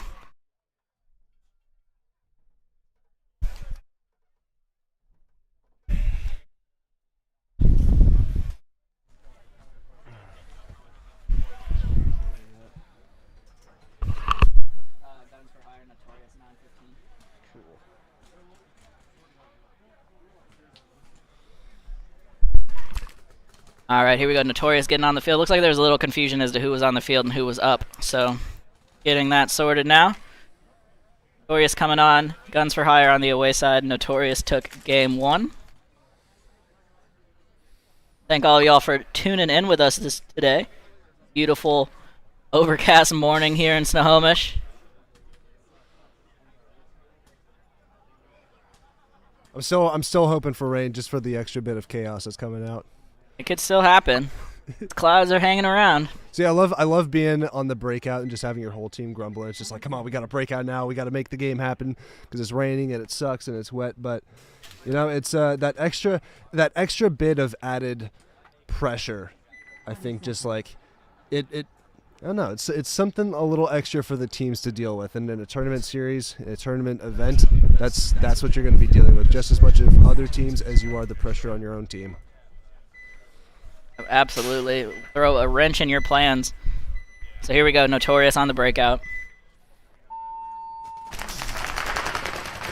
They're going to go straight into the mini Dorito, Snake corner, back 2 bunkers, and the 40 brick. They get a kill on the break too. Guns for Hire, Snake runner, getting clipped on the shoulder. So 5-on-4 here as Notorious takes the 50W off of that early kill. They have a Snake side Temple player as well, so let's come over to the Snake side. You can see those bodies for Notorious, holding it down right now. Oh, but the 50 player gets shot in the goggles. I don't even know where he got shot from. Guns for Hire's got all 5 bodies up, if I'm not mistaken. They lost one on the break. So 4-on-4 here right now in favor of nobody. Coming over to the Notorious side, you can see them in the Dorito, the mini Dorito, the Dorito side Can. They're in the Snake side Temple. They might be in the Snake. I've lost track of the other body over there. Yep, he's all the way down the Snake at almost the 50. A great aggressive move for them. He's shooting crossfield, putting pressure on this Dorito side player. For Guns for Hire, we'll come over here. You can see the corner player and the Dorito 1 for Guns for Hire here, as well as the Dorito side Temple. As Notorious just shooting crossfield from the Snake, trying to get something going from there. Guns for Hire does have the Snake corner, so he's going to have some trouble getting any movement out of that bunker, but for now, he's looking crossfield at those Doritos. There's a nice inside move from Notorious into the Dorito 2. Guns for Hire just really able to keep that tape down, what you're seeing on your screen, just to make sure that they can own it. Yep, Guns for Hire had the tape. Not playing too aggressive, just maintaining the lanes that they're in right now. Yeah, they were hard on the tape there, Guns for Hire was, so the Notorious player made a really smart move on the inside and got through. Guns for Hire was in the Snake. He made the bump, he made it clean, but then he got shot, looks like, down the tape. So no Snake presence here at all for Guns for Hire. Oh, Notorious, though, tried to make a bump off of that kill and got clipped. Coming over here to the Dorito side now for Notorious. They're in the Dorito corner, and they're making a move up the Snake side. He's walking and gunning up to the pins on the Snake side here. You can see he just got a kill on the Temple there from Guns for Hire. So Guns for Hire just trapped in this Dorito side now. They have the Dorito corner and the Dorito 2. Looks like the Snake player from Notorious just got clipped off of that nice move up to the Temple. The Temple either got bounced or shot there. The ref's coming in. And it looks like Notorious, yeah, he's going to get the last 2 bodies there on the Dorito side. Fortunately, that move from the corner up to that can that you see on your screen and then to that higher tempo as he was trying to make that move, he gets clipped off from Notorious on the Dorito side. And just as that's happening, his friend in the Dorito is also getting there. They were locked in for a moment, able to really control that side of the field and do some damage, but as they were trying to move out, spread out in response to Notorious's aggression, it just fell apart for them. Yeah, unfortunately for Guns for Hire, they lost their whole snake side. And then the snake side push from Notorious was able to clean that up. Coming on the field here now, we got DBS Factory looking at Torment. DBS Factory on a huge winning streak right now. They won all their games with their first game. And Torment is a couple games up right now. They did just lose their last game versus Notorious, though, so bit of a struggle today for Torment, especially on these breakouts. So let's see if they can rein that in or if this is going to continue to be a problem. It'll be Torment on camera here. I'm just hoping the best for them. Like, I want to see them get to that position where they're able to have all 5 guys out on the field, do what they know that they can do, and just not trip over them. They need to lace up, right? Yep. They need to get themselves in the right position to be able to do what they need to do. There's a lot of experience on that Torment team, so getting into the late game should favor them, but right now they're having trouble getting there. 20 seconds.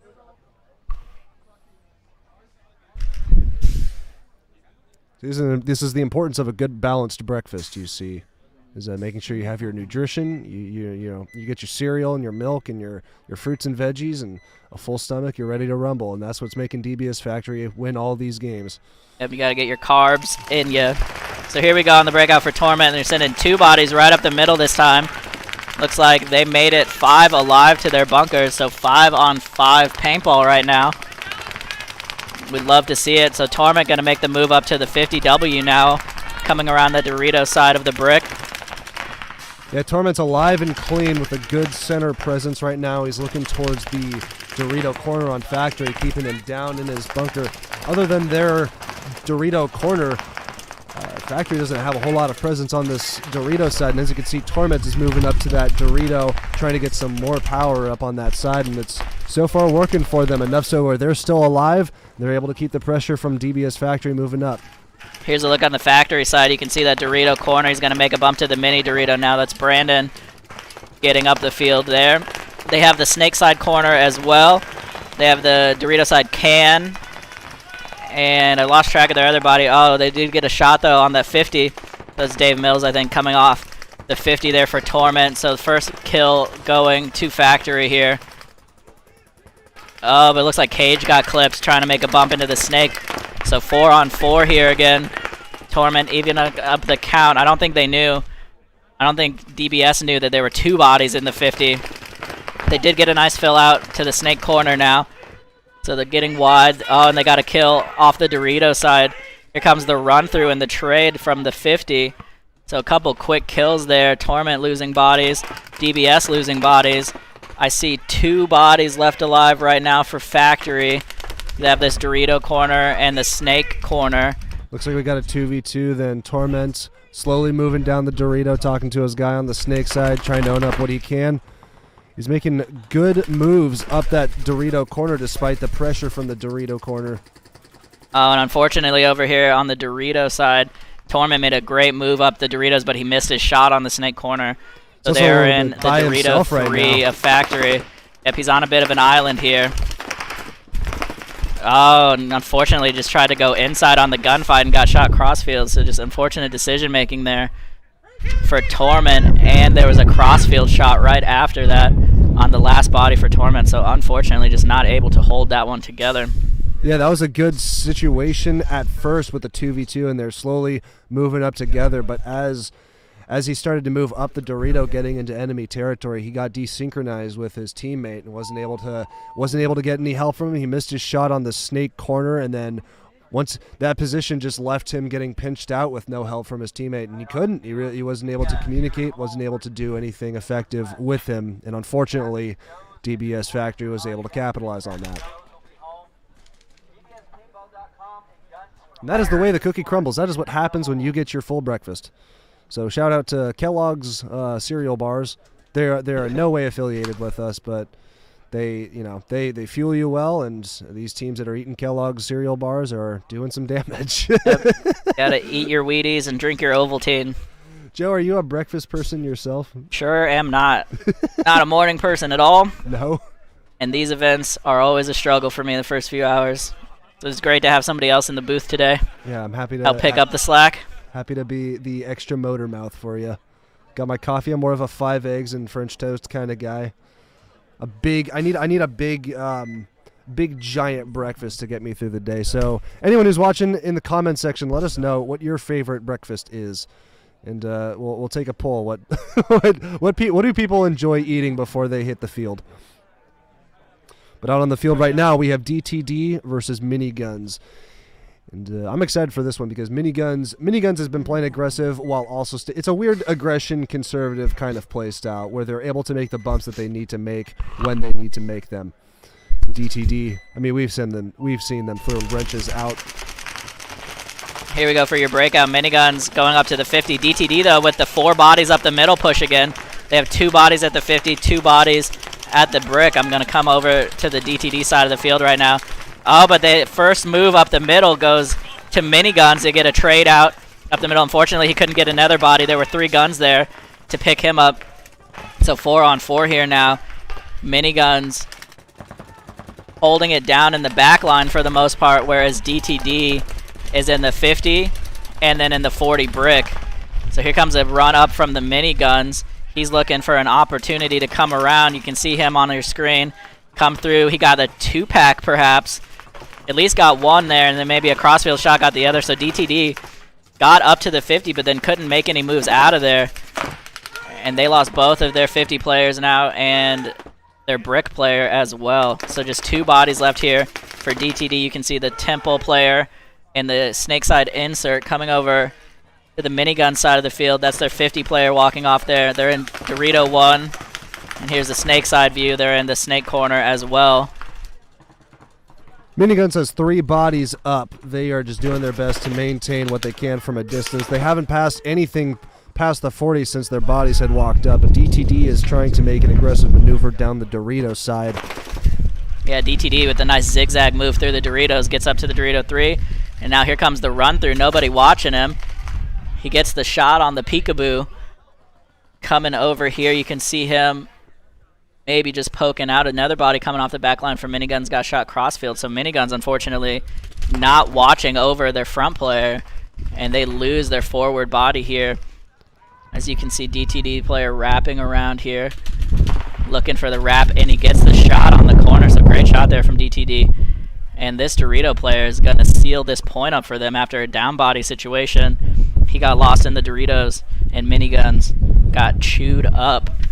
See, DTD coming out with the first move that they came out with, where they just flooded the first brick that you see on your screen right now. They just sent 4 bodies all the way down it. I don't think I was expecting it to ever happen again in this tournament, but they pulled it out.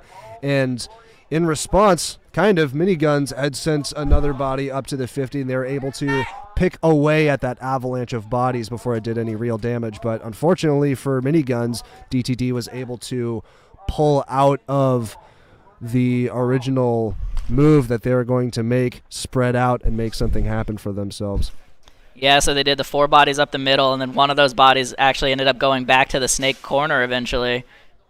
And then they just got stuck at that 50. They didn't have it. They didn't have any shots they could make, and Miniguns was able to trade out a couple times and ended up with a body advantage there. But then DTD's backline managed to hold it down and actually make a great move down the Doritos and seal that game up for them. A great back and forth game there. I'll tell you what, pulling it in. Seeing DTD players walking out of the center just covered in paint. Yeah, a couple of those guys got quite a few. That's the danger of those aggressive breakouts. You don't have anybody wide behind you, so it's hard to keep people from coming around and getting you. That's exactly what Miniguns did. So we got some extra body armor for. All right, so coming up here, I got Savage Joe's on the home side, looking at Notorious on the away. Looks like Savage Joe's got game 1 of this set. Notorious, though, really picking it up in the last few games, so let's see how they do here, try to even this game up. Even up this set. Like we have a little downtime. The refs are cleaning up the bunkers, checking the air and everything. So while they're doing that, I want to give a shout out to GI Sports, providing our paint today. BW Dunn here with the GI Sports paint truck. Got a couple grades of paint. I didn't see what they were. It looks like maybe special into 3 or 4 star. But it's been shooting straight. It's been shooting pretty. Everyone walking off is looking good, covered in paint. Like we said with those center players, they're just every time they walk off, they are bright and splattered. So GI Sports, good work, making a nice shiny fill so that we're making the sport look good. Yeah, I'm not seeing many barrel breaks or anything like that, so that's what you want to happen. 10 seconds. Clean, Here we reliable go. paint. That's what we need. Yep, living the dream right now. So Savage Joe's here on the breakout.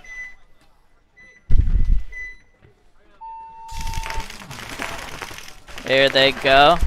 Oh, an interesting breakout there. They ran up to the temple and then split off to the Dorito too. So smart breakout there from Savage Joe's with some unique path running. And they did make it in clean to the Dorito too. I think they sent a body up to the 50. I just can't quite see him right now. Yeah, so the 50W is hot for them as well. They did lose a body in the back line though. The Dorito side back player walking off here. Notorious still 5 alive right now. They're in the 40 brick. The snake corner, the snake side can, the Dorito side can, and the Dorito, the mini Dorito. Savage Joe's, we got 2 bodies alive. They lost their back corner, which was filled, and then they lost the center player. So they only have And the Dorito player just one got clipped in the snake head side as corner, well. And then the Dorito player, yeah, like you said, is just going to get shot off. And just like that, we have a 1 versus 4 situation against Notorious. Oh, yeah, unfortunate here for Savage Joe's off of a really strong breakout. They just could not live in their bunkers. And the last body going to come off here on a crossfield shot. And Notorious going to run this one in pretty quick. So They're that's going to even been a up that pretty set. good. That was a pretty staple move from Notorious. What they're doing is just they're staying conservative. They're getting to the close bunkers. They're always at least 4 guns up, and they do a lot of damage with that every single time that they pull it out. Yep, just running their guns and getting those kills. Doing what GI Sports does best, and that's painting people. All right, we're going to have DBS Paintball coming on the field here, taking on Torment.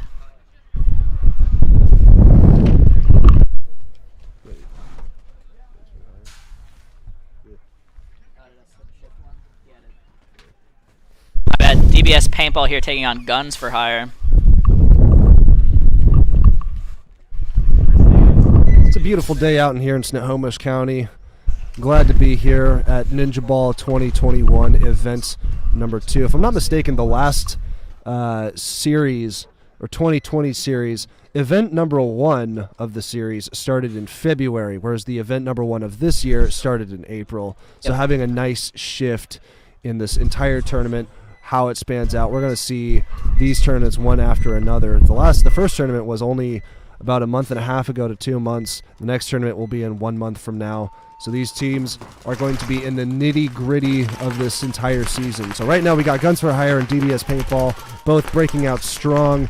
However, we got 1 body for Guns and Hire is going to be walking off. And on your screen, you see DBS Paintball in the Dorito and in the Dallas. And they're working to try to get some aggression to move up and stay wide, and it's working for them because Guns for Hire bodies are just walking off left and right. Yeah, 2 players coming off together here for Guns for Hire off the snake side, and I'm seeing a crossfield call from the ref here on the Doritos. So Guns for Hire just absolutely getting demolished out of their bunkers. DBS Paintball killed them so fast they lost track. So they're going to walk down the field here and be able to tag this up. That's 5 alive for DBS Paintball. A strong showing from them. They're really getting into their groove now. Not a bad place to be in where you're a little confused with all your teams, where it's like, hey, where'd they all go? I thought we were playing paintball. Sometimes they all walk off at the same time. You lose count. Mm-hmm. That's DBS unfortunate. Paintball with what I think is the fastest point of the day right now. 5 alive as well. Yeah, that was just bodies like falling off one after the other. It was just every person was killing the person that they were looking for. Very simple. And unfortunately for Guns for Hire, that can be detrimental to any momentum, any sort of morale that you had at that point. So hopefully they can keep their heads straight for the rest of this tournament. All right, we're going to have Torment on screen now, looking at Miniguns. Torment took game 1 here. They're going to look at to close out this set. Miniguns try to claw this back. Both of these teams having kind of an up and down day. Try to scrap this one out. Torment, though, able to live off the break last game. Been plaguing them most of the day. See if they can do that again. That's true. They were able to keep all 5 of their guys alive for a majority of the game, and then things started to fall apart from there. But nonetheless, that's a step in the right direction for what they need to accomplish. 30 seconds. Yeah, it looks like we got about 30 seconds before this game starts. So I want to give a quick shout out to Carlos, runs the Ninjas, also running this co-action global organization looking to end child exploitation. So check them out at coaction, COAXION.org. 10 seconds. Show them some support. All right, here we go. The breakout coming up. Torment on your screen. Oh, and Miniguns got a little early jump there. Looks like he was able to tag back up. Torment going with the double down the middle again, getting straight up into the 50 and into Dorito 1. So great double bump here off Torment. They're going to lose a back player, though, on the Snake side. No penalty, so that'll work out. It's a mirror situation in the center 50 right now. Both players looking the same side as well. So on your screen, you see Torments right now in the back and in the Dorito. Again, just trying to make sure that they have some cross shots going on. He's keeping that center player busy. However, at that very center piece, that W on your screen, are both one player from Miniguns and one player from Torment. They don't even know that they're on the other side. And the Dorito player for Torment on your screen that you see is just keeping his attention as much as he can to make sure that they don't trade off. Yeah, and the Miniguns player knows he's there now, so he's waiting. Nobody's looking inside, though, so he does have the opportunity to make his run through right now. Torment actually doubling up the W, and there goes the trade. So heads-up play there from Torment. Oh, but O'Day gets clipped out of the 50 right after Dave Mills went in for the trade there. Miniguns, though, losing a body on their side of the field right after that. Coming over to the Miniguns corner in the Doritos, you see they have that Dorito corner and the Snake side can. And maybe their last 2 bodies, they're... Oh, no, excuse me. There is a body in the Snake. He's down in the 40 Snake for Miniguns. Coming back over to the Torment side of the field. On the Snake side here, you can see the Snake side can. They also have Dorito 1. So the game's slowing down here. Torment getting out to the Snake corner, spreading the field. Smart move there. Going to control the aggression from the Snake. Miniguns getting into Dorito 1 now.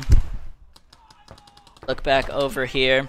This is the situation that Torment has been in for the entire tournament. Is just a 2-on-3 defensive situation where they need to be communicating, rapping, and doing what they can to forestall any assaults, any offense that their opponents could have. Yeah, and there's a great bump into Dorito 2 there from Torment. He got the wrap on the Snake corner player from Minigun, so great move there, gets a kill.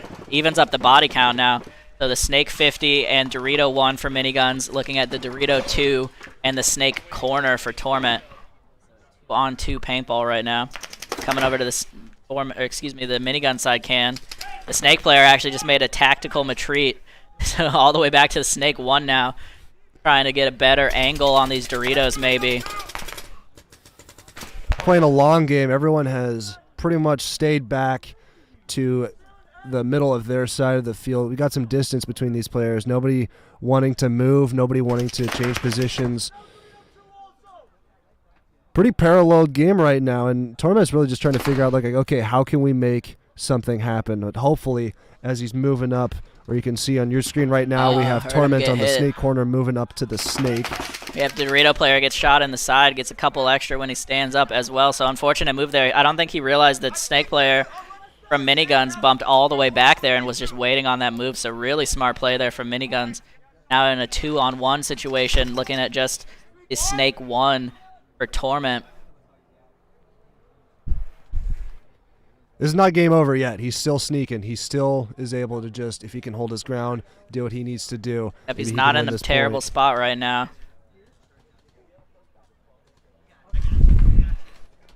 Can barely just see it on the far side of your camera there, but Miniguns coming down the Doritos here, and this is the problem in the Snake. You have no control on the Doritos at all. Now he's in a tough spot. He's going to get inched down. Coming over to the Doritos, you can see him shooting cross field. They're talking to each other. They're making sure they both know where he's at. There goes the run through, and Minigun's going to be able to clean that up. So yeah, Snake really a tough position to be in there. Unfortunately, if he had stayed in the corner, might have had a better go of it. Minigun's going to even up that set against Torment. Opposites really, really tight closeout there. So Miniguns staying strong with their last two bodies.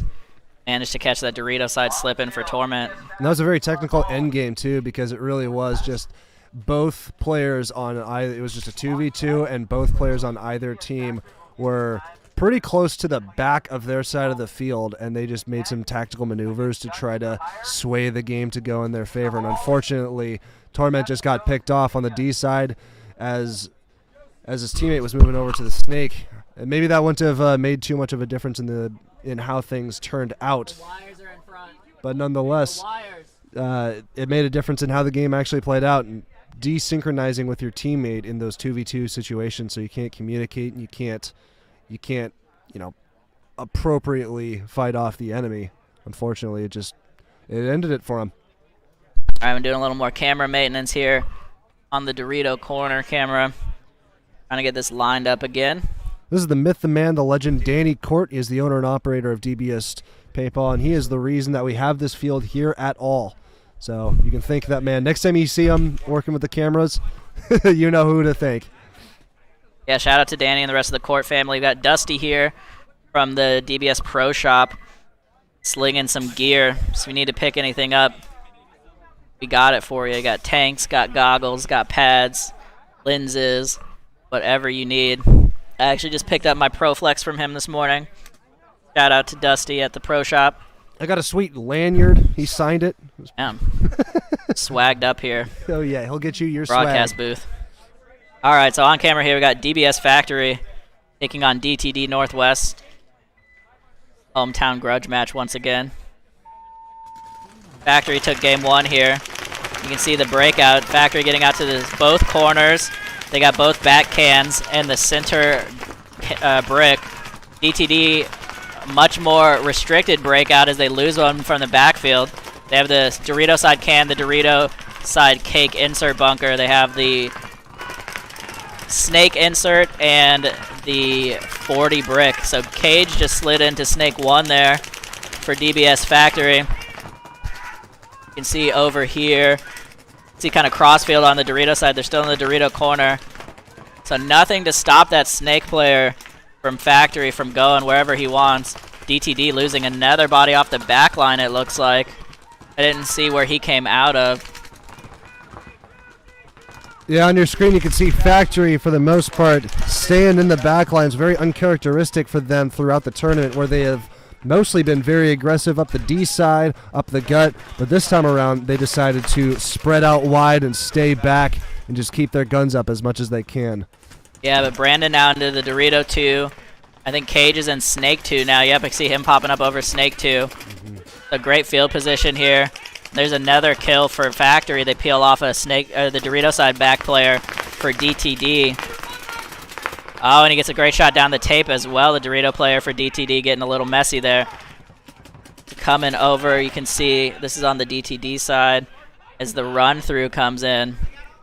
And that'll do it. So Factory with a commanding performance there over DTD Northwest is going to close up that set. They got game one. They got game two. It was actually very smart for them to break out wide and stay back, because DTD has been a wild card with their breakouts this entire tournament series. And the best thing that you can do in that kind of situation is just stay back and wait for them to do whatever, get the information, and then being able to work from there. Because if you try to be aggressive and throw yourself into a situation where you have no idea what the other team is going to be doing, then you're asking for trouble. You're risking a lot for potentially not as much. Where if you just stay back and you just let them do what they do, you gather the information and you work from there, then you can even out the playing field. And in Factory's case, because they're just so skilled and so well practiced, if they can even out the playing field and get rid of that wild card factor, then they're able to do what they did, take the win. Yeah, and like you said, Factory really just getting wide every breakout. They have not been punished for that yet. So it'll be interesting to see if these teams can catch that lane. I saw Brandon on the breakout. He ran basically down the boundary line on the back, as far back as he could go. Looks like he's dodging that line every time and getting into that Dorito corner. Same for Cage over on the Snake side. So teams are really going to need to look to hold those lanes down, prevent them from spreading the field, because otherwise if you do that kind of middle-oriented breakout and the other team spreads the field, you're going to have a really hard time breaking out in your secondaries. DBS Factory looking strong once again. Somehow they got another back-to-back game in the schedule, so they're going to need a minute to turn that around.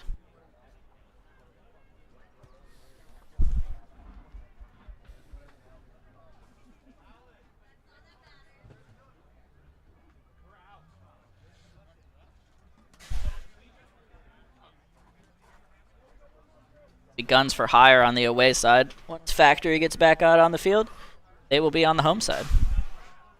Refs a minute, clean up all these bunkers. Shout out to our refs today. This is most of the Ninjas team. I know we got Alec, David, and Vong on the field.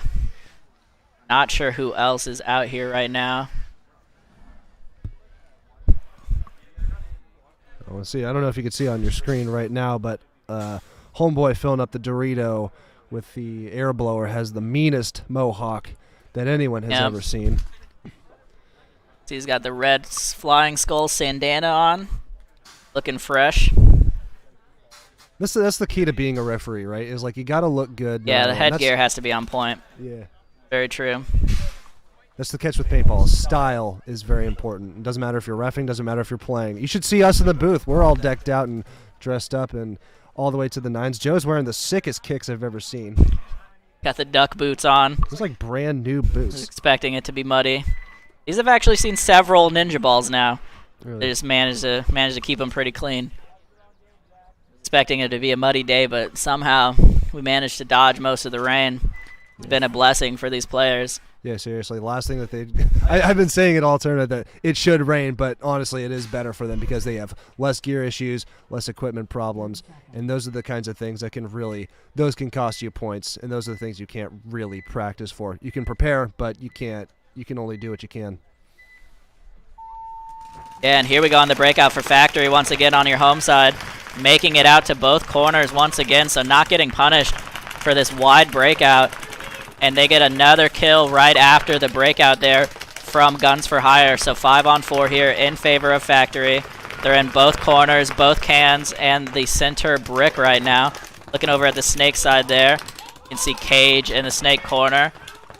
On the Guns for Hire side, they're in the Snake side temple, the 40 brick, the Dorito side temple, and the Snake corner.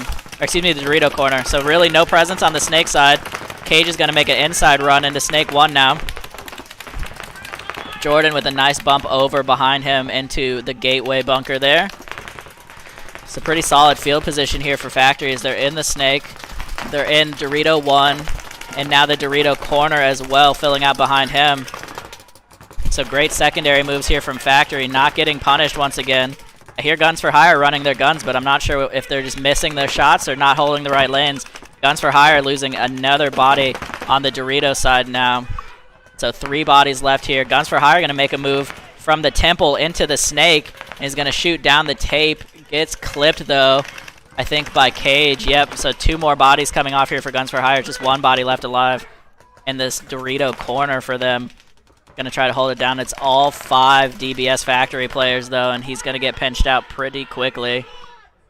And that's going to do it. So Factory with just another dominant game over Guns for Hire there. They did lose game 1 in that set, though, so we'll see them again coming up here soon.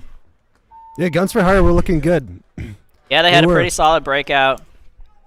and unfortunately just kept losing bodies out of their bunkers. Yeah, it really was just a gun game at that point. DBS Factory had the same breakout against them that they did with DTD, where they just kept the 4 in the back and sent 1 to the brick.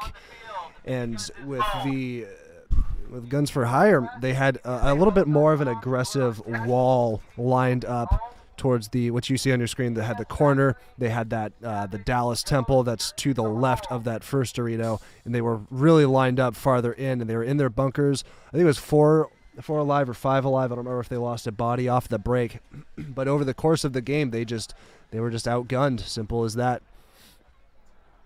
Yeah, and Factory keeping that communication going, and with some really smart secondary moves, they really have a game plan that they are working. Nobody stopped them yet, so they're just going to keep doing it.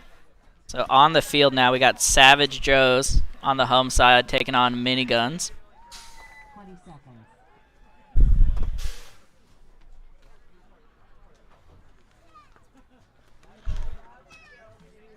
It's like Savage Joe's got game 1 of this set.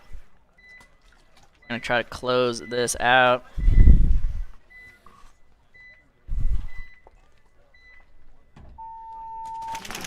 Here we go with your breakout. Savage Joe's on camera. They're going to get up to the 50 brick. So will Miniguns. So we'll see. There goes the trade quickly.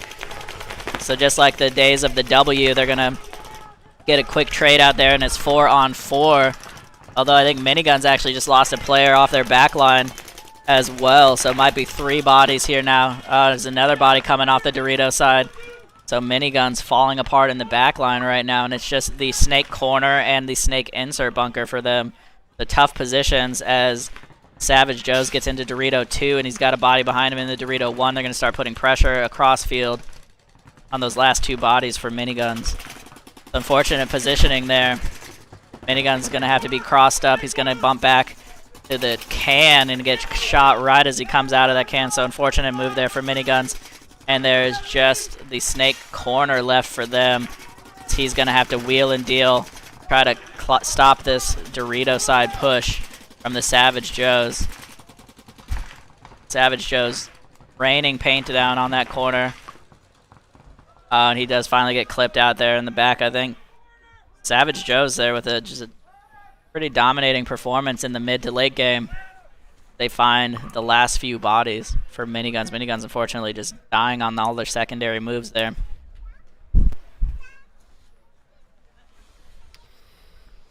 Waiting for Savage Joe's to tag that one up, and they're going to take that set 2-0. We apologize for everyone watching. We have a camera down on one of the corners of on the screen that you see here on the left side corner, the snake side corner. We unfortunately have a camera down. We're not able to show as much of what's going on. So we apologize for that. We'll do the best that we can to tell you what is happening and illustrate to you the games that are unveiling. Four?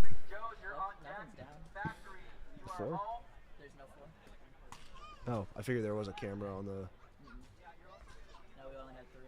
Yeah. We only had 3 GoPros. Right. My apologies. I just assumed we were more well-funded than we are. We don't have a third camera.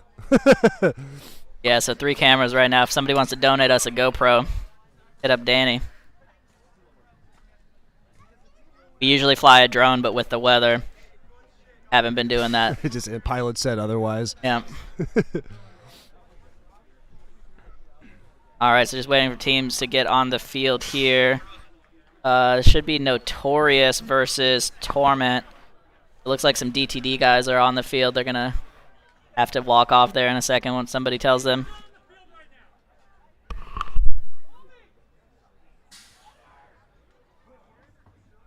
There's a slight miscommunication right now. We're supposed to be doing Torment versus Notorious, but it seems that we have DBS Paintball and some DTD, so it seems we're under the assumption that we are skipping a round. So we're still figuring out what exactly is going on at the moment. Nonetheless, thank you for tuning into the show. We appreciate it. We have Explore Paintball. How had the event been so far? Well, with I'm trying to think of the best way to answer that question. When you say how had that event been so far, I'm not exactly sure what you had meant. But in the past, how this has been filmed is we've had a drone camera footage, being able to see an overview instead of this camera system that you see right now before you. In addition, in the year of 2020, we only had one event because of the whole COVID virus situation, and that event was February 20th. It was a nice wintertime event. It was pouring rain, slushy and muddy. It was classic muddy paintball, and so we're excited to have a full season right now. And with a full season, we are able to focus on expanding and making this entire experience for both the players and for the viewers as good as possible. All right, so it looks like we might have skipped a game for some reason, so we'll get that figured out 10 seconds. here in a few. But right now it's going to be DTD Northwest on the camera versus Notorious, and it looks like DTD is starting down a couple bodies. So they may have had it must have been off of that penalty in their other game, because they did have that no point. So they must have got a penalty that carried over into this game. So they're starting down 2 bodies. Semi-aggressive breakout, though, nonetheless. They do get up to the brick. DBS Paintball here.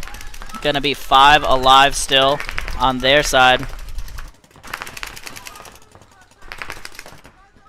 So 3-on-5 here from the jump. DBS Paintball going to get into Dorito 1. You can see that move there on your screen. You can So see DTD just trying to wait out these moves. Oh, almost got a shot from the 50 onto the Dorito 1, but just missed him. So DTD really just trying to wait this out and even up the body count. The run-through coming through here now. Going to trade out. Oh, he did trade, yep. So great move there for DBS Paintball. All you need to do is trade bodies here when you start up 5-3.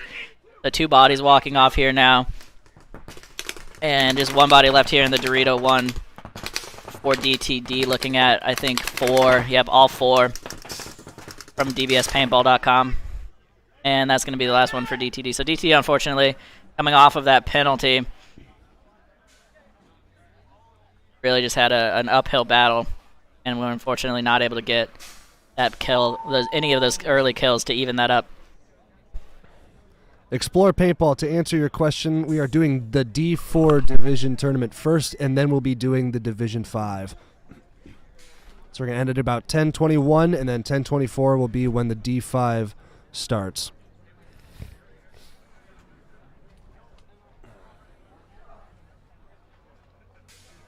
As you just saw, it was a clean game from DBSPaintball.com.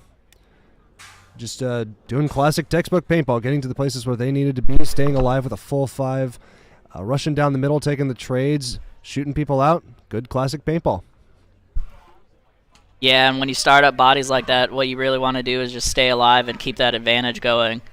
That's exactly what they were able to do. Made some smart moves in the secondary and push that advantage down the field. I'm waiting to figure out where we're at in the schedule now, because we did, it looks like, skip a game. So I'll let them announce that here in a moment.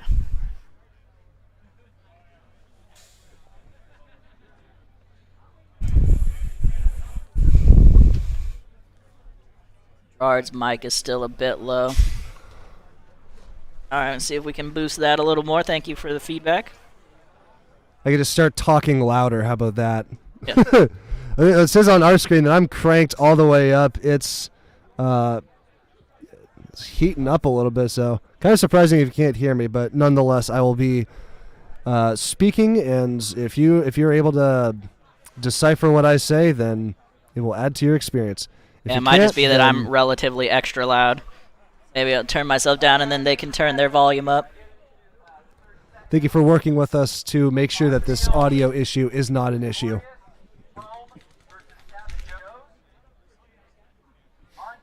Let's fire DBSPaintball.com.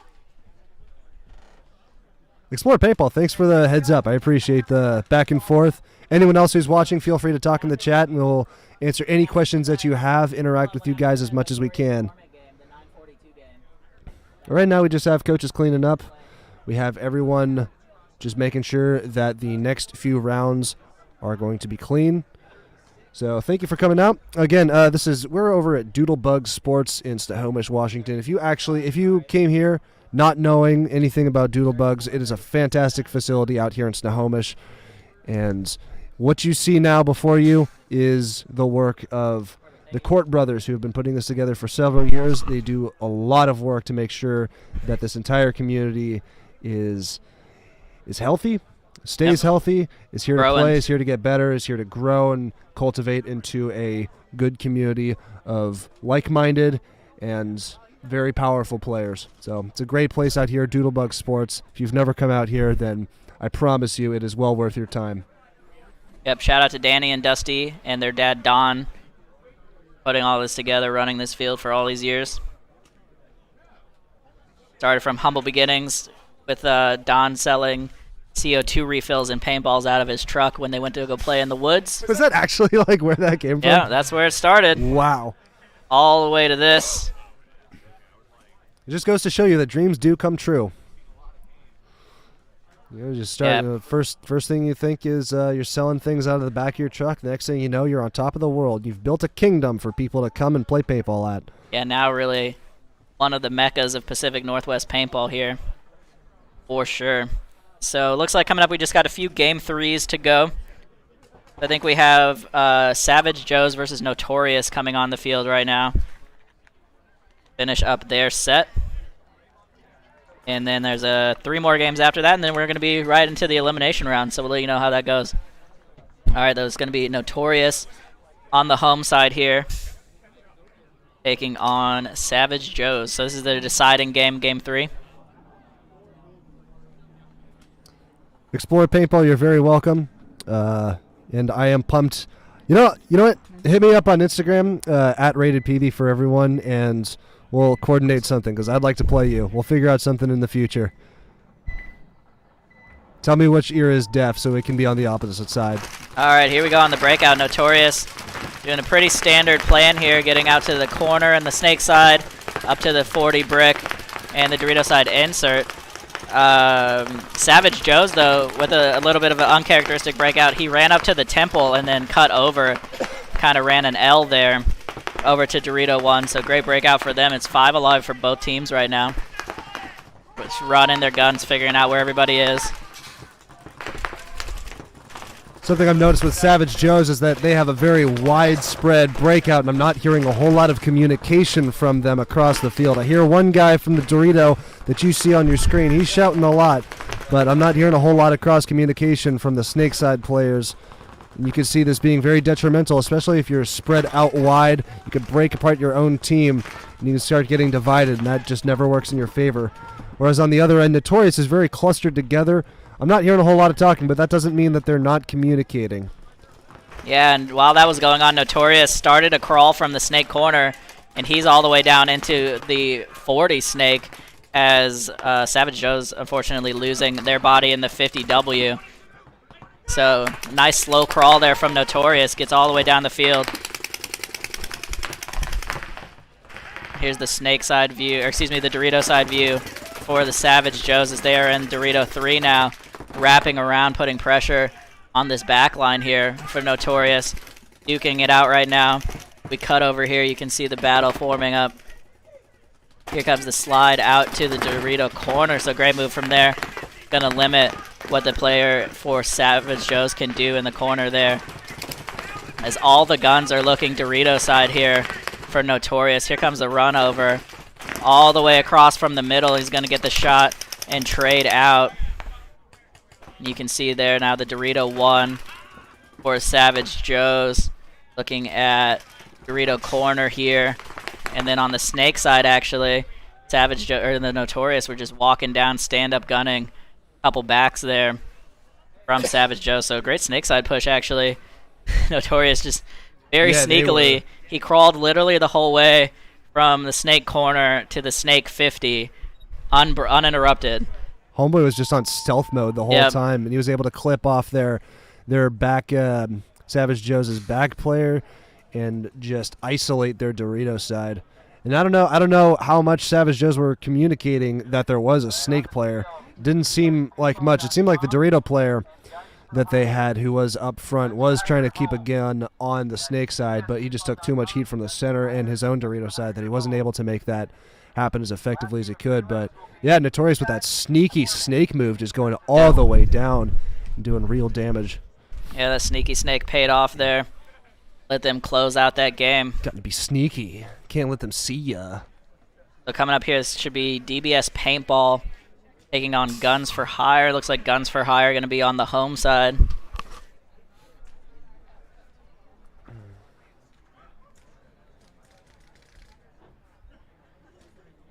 Oh yeah, Explore. So if you're up in Canada, yeah, unfortunately, got a pretty good contingent actually of Canadian players stuck behind the border right now that usually would come down to DBS for these events. So we can't wait to see y'all once that border opens up. I know Fracture played last 2 years. 20 seconds. And Jake on the Ninjas lives up somewhere. In the meantime, this is of the border. America Ball. Yeah. Can't have the Canadians come down here to sandbag our tournaments and take our medals. Yep, no international players today. Coming up here, though, this is, again, DBS Paintball on camera for the breakout, taking on Guns for Hire.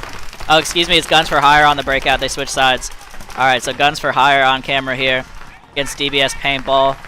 Looking like 5 alive for both teams right now.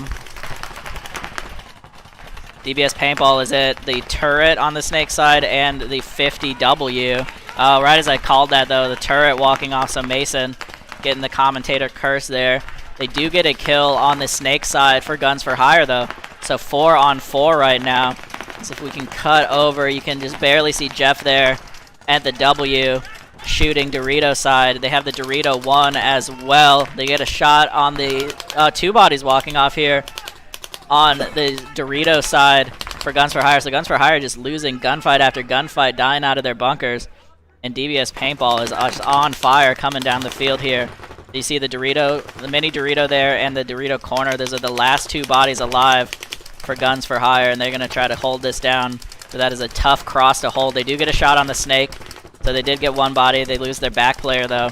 So just 1 body left here in the mini Dorito, and that's a tough bunker to stay alive in. So Guns for Hire are going to fall down there to DBS Paintball. DBS Paintball going to close out that game 3 and win that set. Hopefully keeping their elimination round dream alive. I'm not sure how that's looking yet. Coming up, though, the last 2 games of the D4 prelims. So we got Torment versus Miniguns coming up next. Yeah, DBS Paintball has been doing so well these past couple rounds. Every single time they close out, there's 3 or 4 or 5 of them, and they're just railing on the last guy. So they've been, what was it, the last game? They just beat everybody so fast they didn't even realize it. Yeah, they had a very quick game. Yeah, they're looking and that's very good another, now. I think they really figured their breakout now and got their positions. This is the last game for Miniguns. You're home, and Torment, you are away. Okay, so yep, last game of the prelims coming up here. Torment versus Miniguns. And it's going to be a cut to top 4. So we'll see who all that will be. I know DBS Factory is for sure going to be in. And then otherwise, we'll see what else develops here.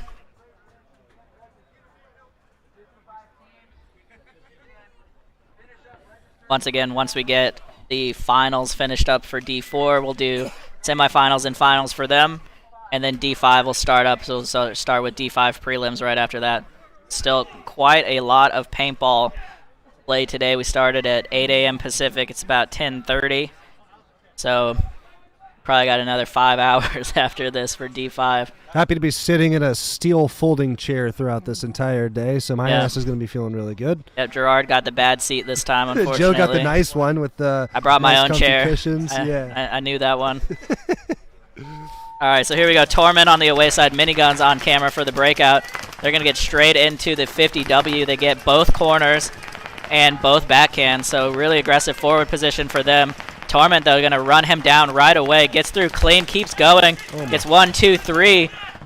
Incredible run through there from Torment. Gets a 3-pack, maybe 4 bodies walking off there, I think. That dude just had rocket boosters on his legs. He ran down the entire gut of this entire field, gun switching his hands, shooting people on the left and the right, and just mows down almost all of Guns for Hire. We are left with their 1 single Dorito corner, and we have, if I'm not mistaken, 3 bodies on Torment.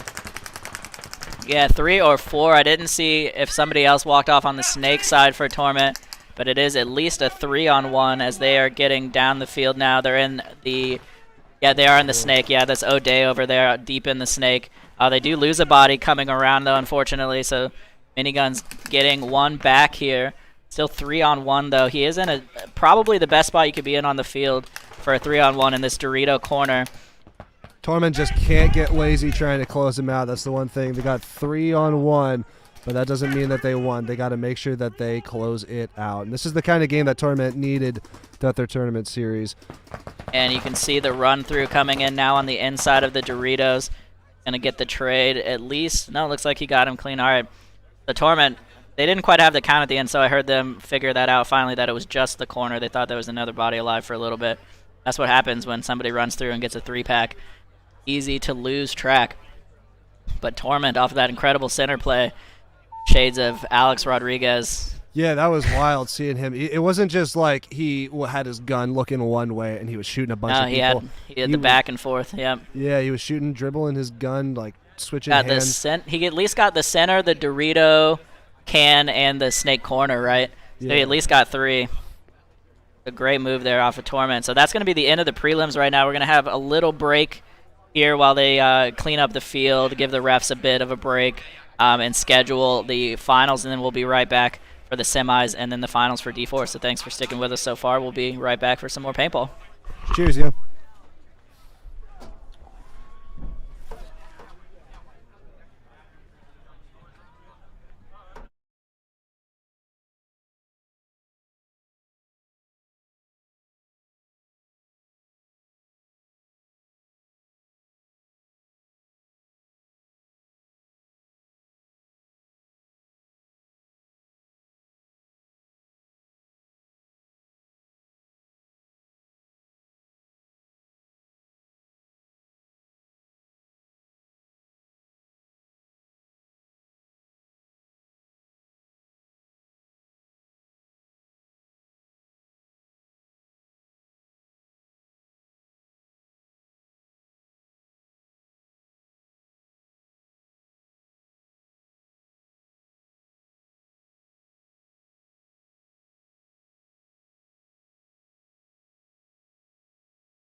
All right, getting back to it here.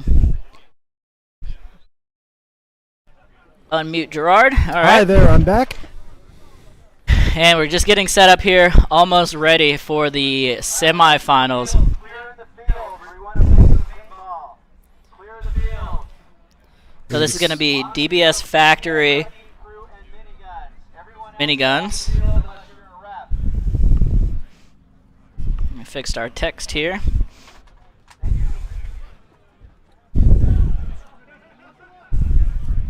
So we got 4 teams coming out to the semifinals. We have DBS Factory versus Miniguns in a race to 2, and then we also have DBSPaintball.com versus Notorious. Yeah, All so 4 of these both teams have been looking very strong. DBS Factory has been looking notably dominant through this entire series. Yeah, both DBS teams, I think, were the top seeds coming in. I'm excited for this DBS Paintball versus Notorious game because both teams have been dialing in their breakouts to be conservative, to be close quarters, but be very aggressive and mindful about when they bump up. So it's going to be a very methodical match, and hopefully it turns out to be a very entertaining one. Yep, and they did not play in the semis, so it'll be their first look at each other. Or they didn't play in the prelims, excuse me. It looks like right after this, we'll have a little lunch break, and then we'll have D5 starting. We have 16 D5 teams. So quite a bit more paintball here for you. Yeah, man, it's COVID friendly out here with all these people. Bringing out some great paintball. All of these D5 teams that are coming out today are very strong throughout both in E1 of Ninjaball and in prior tournaments before the season even began. A lot of these people coming out from Southern Washington, from Oregon. Got people from all over the place coming out. So the D5 tournament is going to be great, but we have yet to conclude our D4 tournament here, and we will do just that in about 20 seconds, starting with Miniguns versus DBS Factory.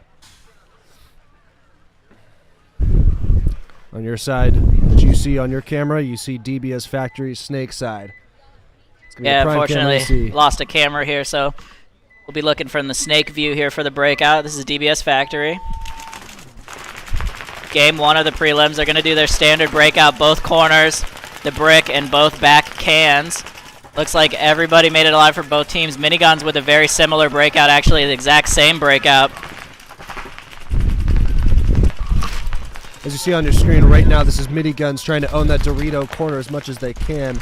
DBS Factory has a position in their Dorito, and they're having just as much pressure as they are. So you have on your screen, again, Miniguns on the D corner, trying to own that Dorito side as much as they can. They're bumping up, and it's starting to pour down rain, and that pressure will be felt as both of these teams starting to get drenched out there. Yep, Factory now in Snake 1 and Dorito 1.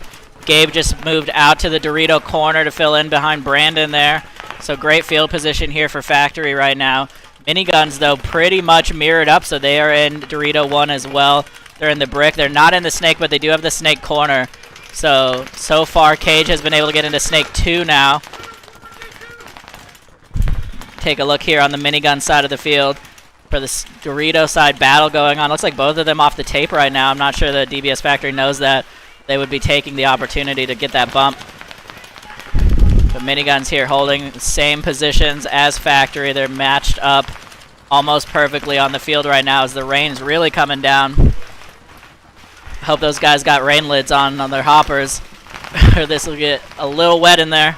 Yeah, it's a pretty intense battle right now. We got all 5 bodies up on both teams. No one has left, and it's just maintaining the dominance, the position of where they're at. And if their markers can survive the rain right now, how much paint that they have to be dumping and just staying in position, and that's going to be the deciding factor for these teams. We're going to see in a few moments which team is going to start collapsing and start losing dominance to the other team. But in the meantime, no one is moving. We're keeping in place, and we're keeping pressure in the places that we need to be. We're going to switch over to DBS's Factory's snake side corner, where you can see that they have their corner side and they have Cage in their snake 2, just trying to maintain position.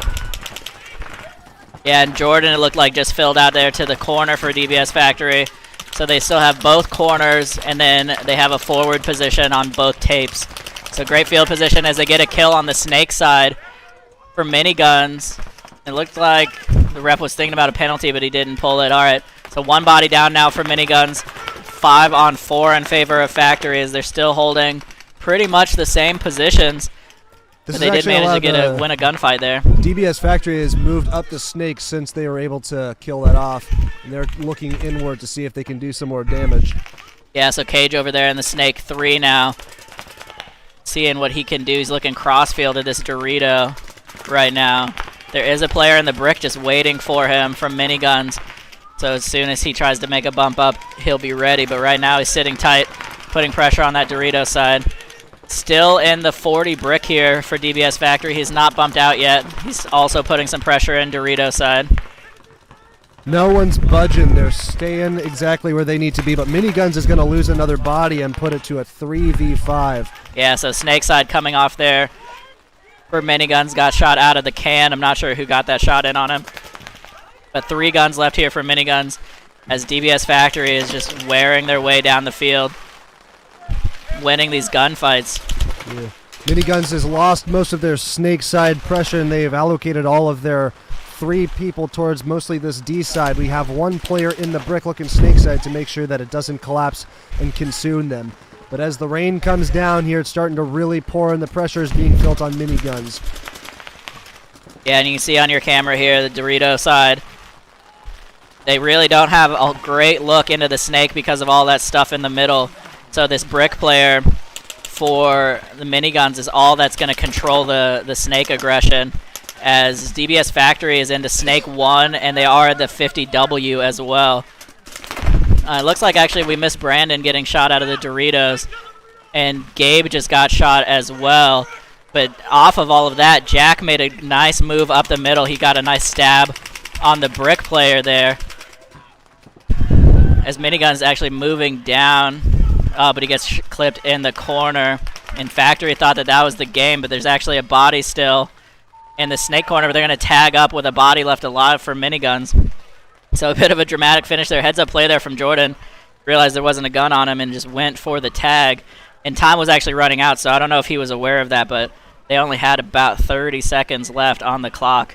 But DBS Factory going to pull off a little bit of a sneak win there after just finally wearing down Miniguns. That was impressive by Miniguns to be able to keep up despite the 4-5, the 3-5, and even though they were losing bodies, it wasn't an immediate collapse on their side. They were able to maintain composure for at least a little while before Jack, the DBS Factory player who made the move up the gut to take their brick player, he was able to destabilize them enough where they were able to control the entirety of the game. But kudos to Miniguns for being able to pull up that fight for as long as they did.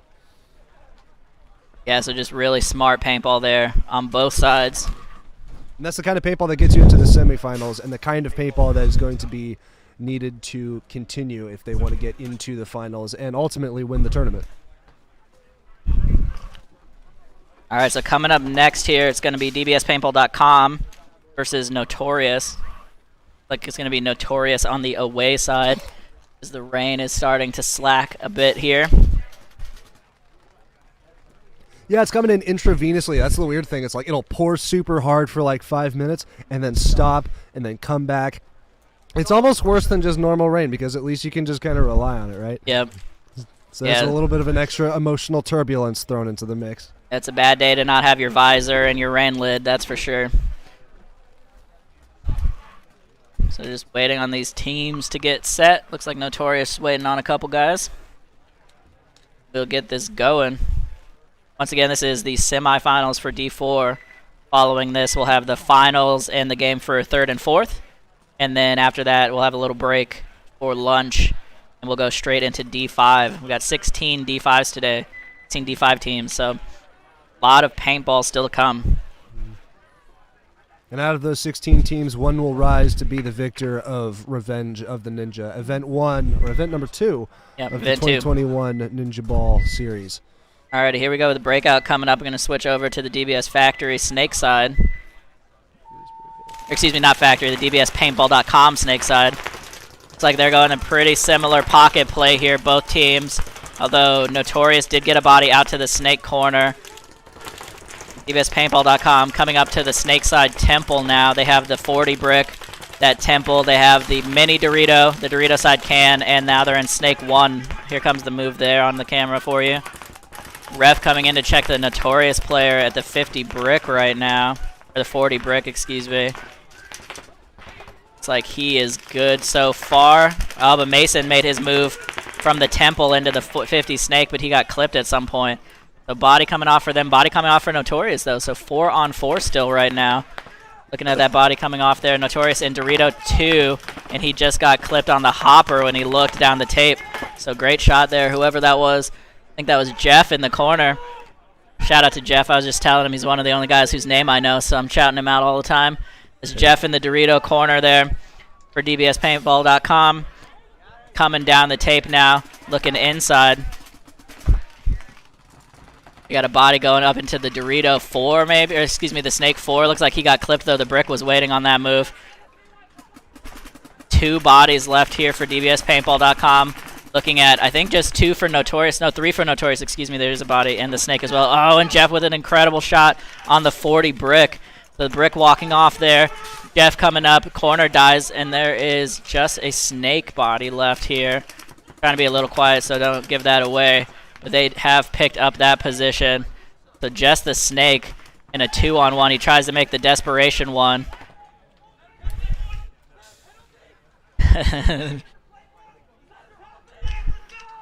Jeff rightfully running his mouth there as he is the hero of this game for DBSPaintball.com. Off of a great corner play, he got a crossfield shot. Got a couple more coming down the Dorito side. And that's going to be game 1 to DBSPaintball.com, just assuming he is clean. Yep, good to go. Wish you could get another camera down there to see some of the shots that this man has made, because in the brick in particular, guy leaned out just enough to see him and splat right between the eyes. Right on the head Jeff check. Yelling paintball, baby, like he's the hero, which he is. Yeah, so great play in there for Jeff, holding it down. So coming up, we're going to have Miniguns again versus DBS Factory for their game 2. Looks like the rain has fully stopped once again. Mother Nature can't quite make up her mind for what our weather's supposed to be, but that's all right. Consented to smile for a moment for these players down here. I'm sure everyone would prefer if the rain stayed away, but take what you get out here.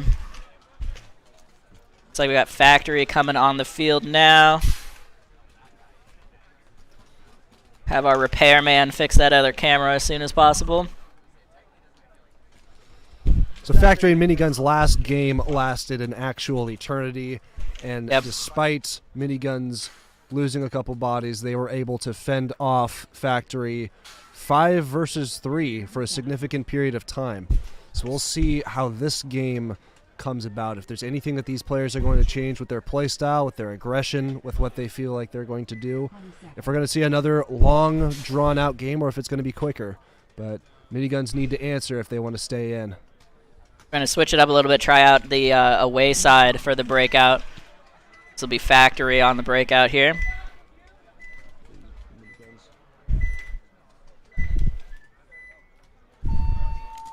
Oh, excuse me, we're on the Snake side camera for Miniguns. Didn't switch it. All right, so Miniguns getting straight up to the 50, makes it in clean. Ref running over to check the corner player and the Doritos for Factory. If he is clean, it's 5-on-5 still right now. Looks like he is good. So Factory did get a kill on the Snake side, so 5-on-4 right now in favor of Factory. They're going to nice double bump on the Snake side into Snake 1 and the Snake insert. See over here on the Miniguns cam, they are in the Dorito insert, the Dorito side can't really see the player there right now, but he's on the left side of that 50W. Yeah, Miniguns right now, they are in a terrible position. They are just having bodies drop off. They are 2 versus more than 2 on the Factory. I take that back. If you look closely, we have a sneak player for Miniguns in the dead centerpiece who's wreaking havoc on that Snake side. But he's able to communicate to the rest of his team. But now it is officially a 2v3, if I'm not mistaken. Yeah, and Factory losing Cage out of the Snake there. He didn't know the 50 was hot. So they're in a Snake 2 now for Factory. It's 4-on-2, I think. Yeah, 4-on-2. Here comes the move up the middle from Jack. You're going to see him hit the trade. It's actually not a trade. Jack stays Up alive. Gibson And it's going to be officially a 2-on-1. We have Brandon Trong running him down, and that ends the game. Yeah, so they actually had a body left in the Dorito there. Okay. So we lost track of the count there on my end for Miniguns, but nonetheless, Factory going to take this one 2-0 over Miniguns, only losing that one body. Yeah, unfortunately for Miniguns, unlike the game prior where they were able to stay fortified despite the number odds against them, in this case, I think they were just far too spread out, where they had a guy in the very dead center, they had a snake corner, and then they had Dorito one, and they were very all over the place. They weren't able to really, probably weren't able to communicate with each other, and despite the center being able to do damage to the snake, it wasn't enough to forestall DBS Factory running them down. Yep, exactly. It's a great recap there. So Factory just keeping on that pressure. And that's kind of the unfortunate part about that centerpiece is, like, if you're in there, your odds are someone is going to trade with you. Yep. And that's got to be understood when you're in there, is you're not going to be in there for long. Even if you get somebody out, you're going to get out yourself. And when it comes to playing the defense, or at least knowing if your team is going to be in a defensive position, then either your back players have to help you, or you have to somehow retreat or make do with what you got. And I think, honestly, in that centerpiece, if you get at least one kill, then that's a plus sum, right? And it's like, if you get out in the centerpiece, but you get a kill, then you've equaled out. Yep, absolutely.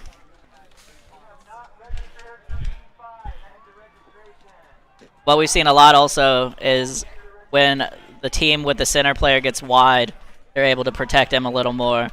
It's really the only spot you can stop the run through from is from one of the corners.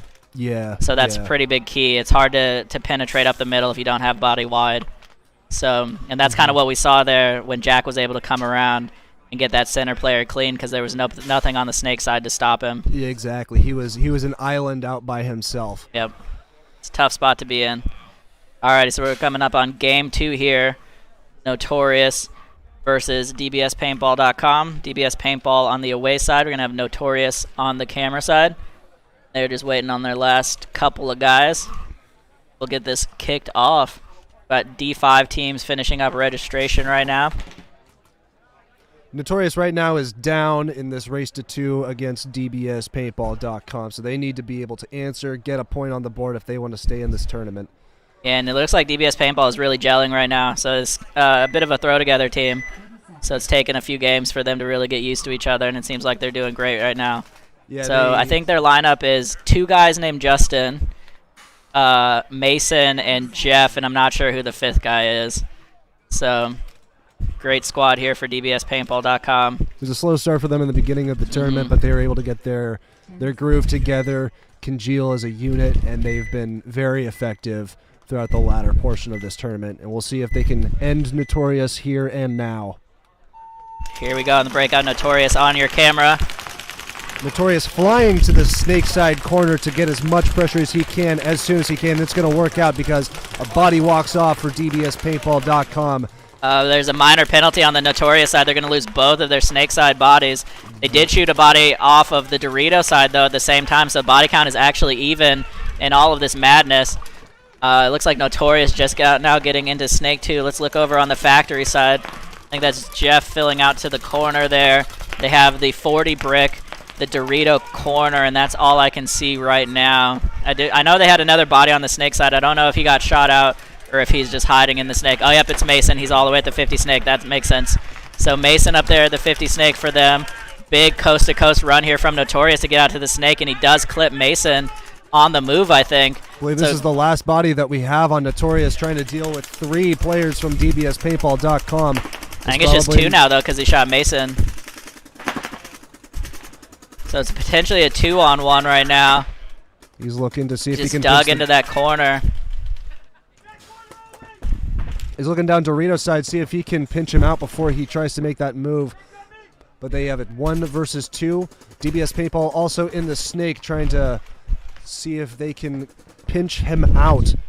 As you can see on her screen, Notorious is looking towards the Dorito, just making sure that aggressor right there. Oh, and he's going to get tagged. And he is going to get tagged out. That ends Notorious in this event. And DBSPaintball.com will move on to the finals against DBS Factory to see who will be the winner of the 2021 event number 2, Division 4 event.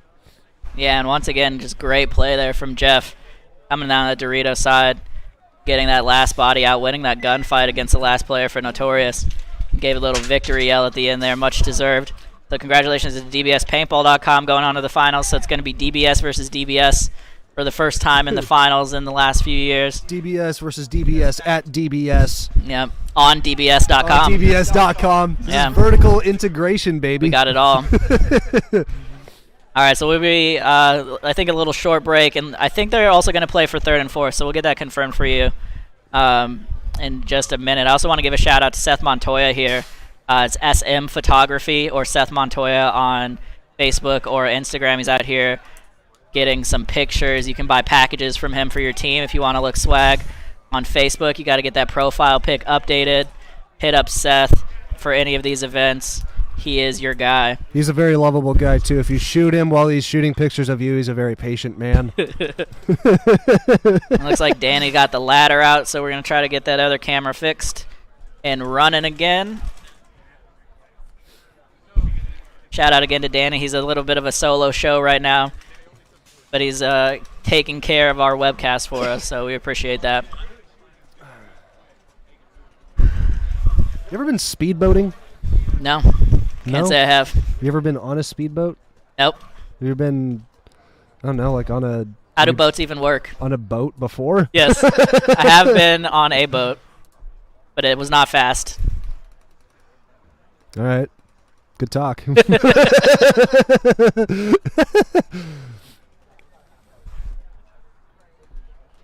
If you've ever been on a boat, go say on the chat what kind of boat you've been on, how fast this boat was, what you did on the boat. Yeah, tell us about your boating experience. Because obviously we don't boat No. as wannabe boaters. Not boaters here. Yeah, so tell Paintball us- takes all my money, so right. and not So, afford gas.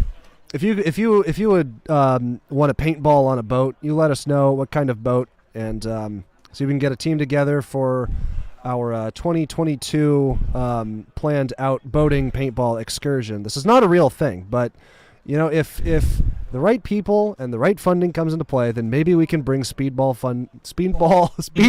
boating to a lake near you. You know what I want to know? Somebody in chat might know this, or I'll have to ask around. But in like all the years that paintball has been around, I wonder if there's been a paintball cruise where they played on the cruise ship. That's got to be I feel like that could have happened at some point, but I don't think I ever heard of it. if some rich dude just got a yacht and then just had No, like I want a whole cruise 10 ship. of his buddy, like I want cruise Carnival ship, Cruise, just rent out like a paintball with an indoor field on it. That's got to be somebody has had to have done that before. Yeah, I Like mean, on a full-size yacht or a paintball cruise got ship, pretty like- big in the early 2000s. Like I feel like somebody should have worked that out. Yeah. Maybe like what's the Disney cruise lines that they just have on like their basement Yeah. level? I Just know- an indoor. I know there are resorts in like Southeast Asia that have paintball fields, so cruise ship is not that far off. Resorts in Southeast Asia with paintball. Yeah, like That sounds sick. yeah. I've heard Hawaii had a Living Legends event. Yeah, at Hawaii one has point. a bunch of great fields. Shout out to our Hawaiian homies that have played with us before. They flew out to a couple events the last 2 years. That's the way to go. See, that's what I would want to do. I'd want to play paintball like out in the tropics on the beach. That just seems like the place to be. If you're playing paintball out in the tropics where the sun is shining in some, I don't know, like tiki laden land, that'd be the place to be. But let us know what your personal favorite, let's call it environments, like biosphere, that you would want to play paintball at. If you would rather play Hawaii, if you'd rather play a Hawaiian event, or if you'd rather play on a cruise ship, on a paintball cruise ship event, then you let us know. Maybe we can sort out some Hawaiian cruise ship paintball deal.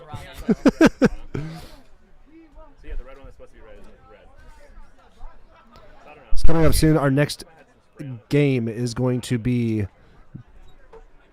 as I understand, we see Miniguns out on the field right now. We're still getting confirmation whether or not we're fighting for third or fourth place.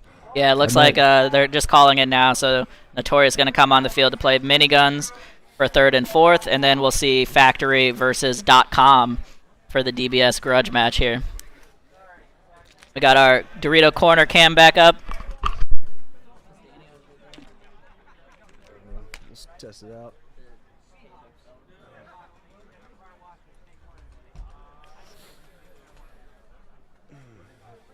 So we mostly have that camera back there. Unfortunately, that cable fell in front of it. We'll get that moved back in.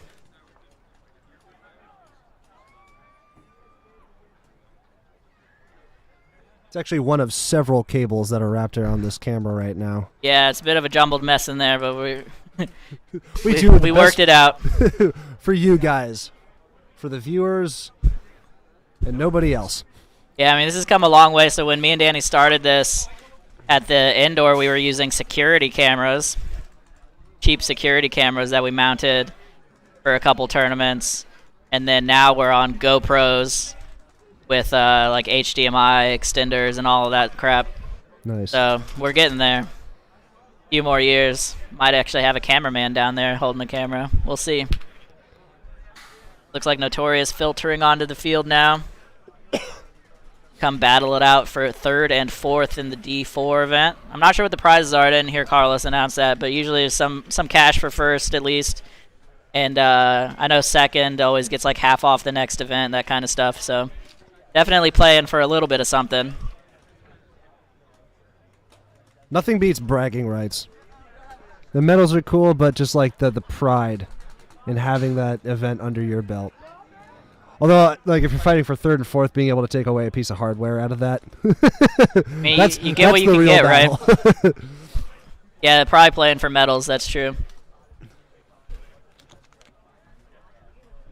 That's going to be Miniguns here on the home side.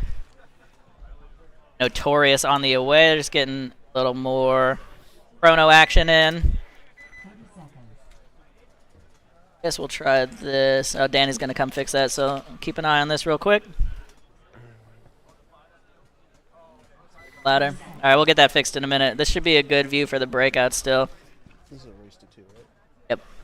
Yeah, it's once again race to 2 for the finals and for the 3rd, 4th game. So 10 seconds. got at least 4 more games of paintball to come.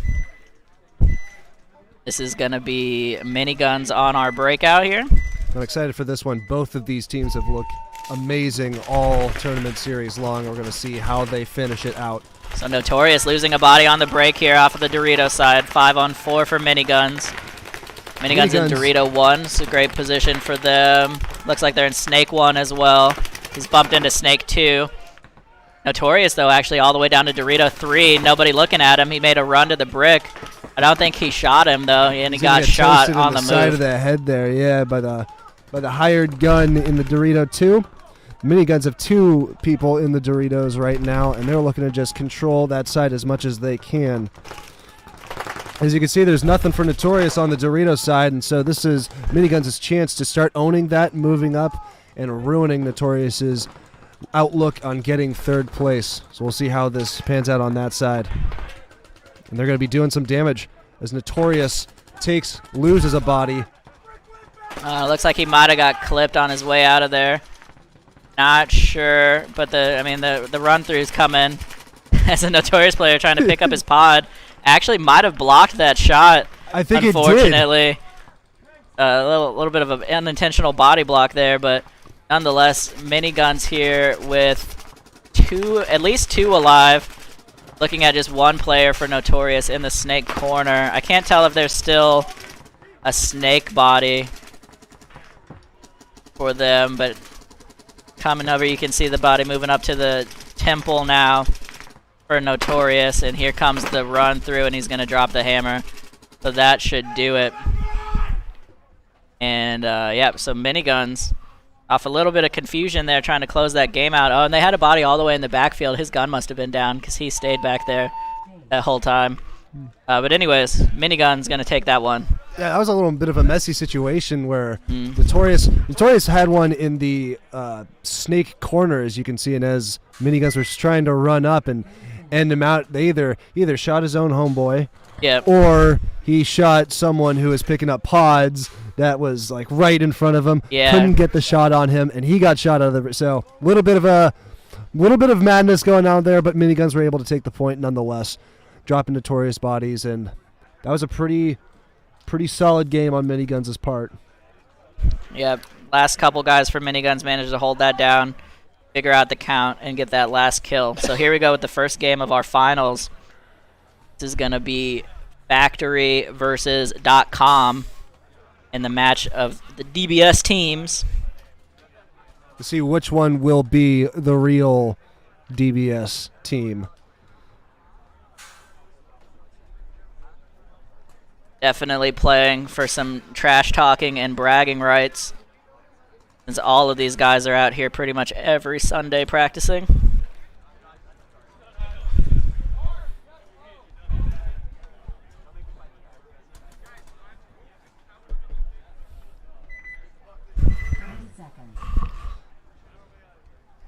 Alright, it's going to be Factory on the home side, .com on the away side.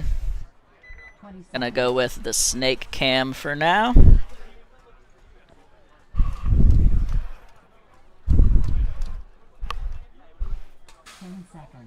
We got everything on the line for both of these two teams with 10 seconds until the breakout. We're going to see how this translates. Now DBS Factory, are they going to be aggressive as they have been? Well, as usual, they go out far on both corner sides. We have Cage in the snake corner right now, Jordan in the can to the left of him.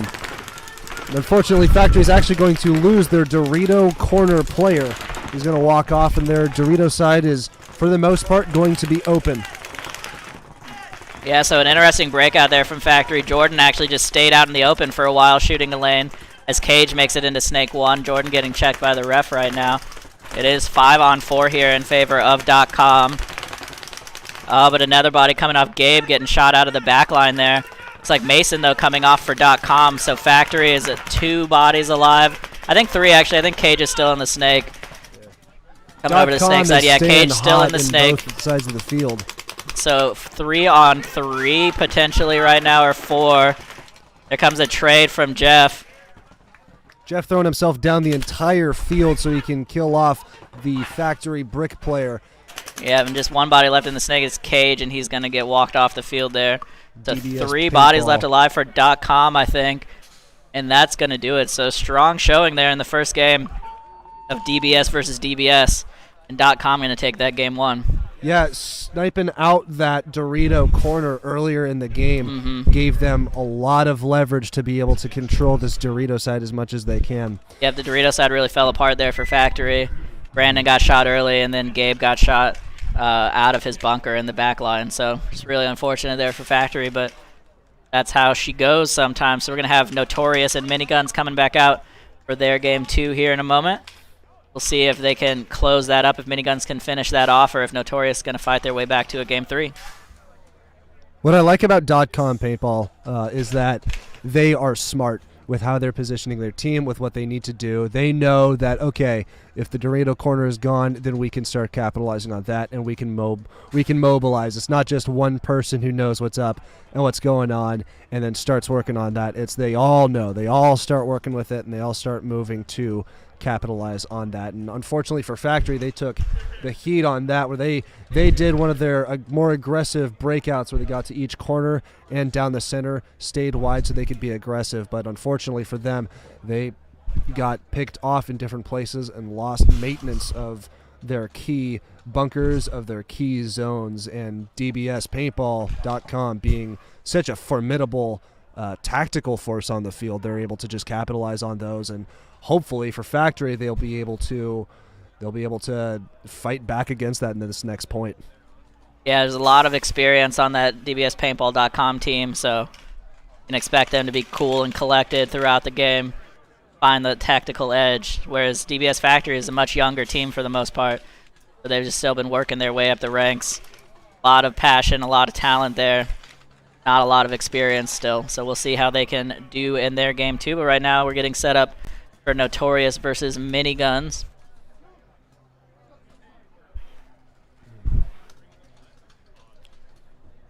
Yeah, I was feeling Notorious for most of this tournament. I was really liking just their simple, clean style of just breaking out nice and easy, making aggressive bumps when they need to. They haven't been taking outlandish bites for most of this series, and it's been paying off for them. Yep, they're playing smart paintball, and it's working, that's for sure. Miniguns just able to outlast them last game, win a couple extra gunfights, and that's the difference. and these teams are this close. It is. It's like those minutia detail movements. Yep. And everything matters. Every movement matters. Every bump matters. It all makes a big. It all carries a lot of weight in these last few games.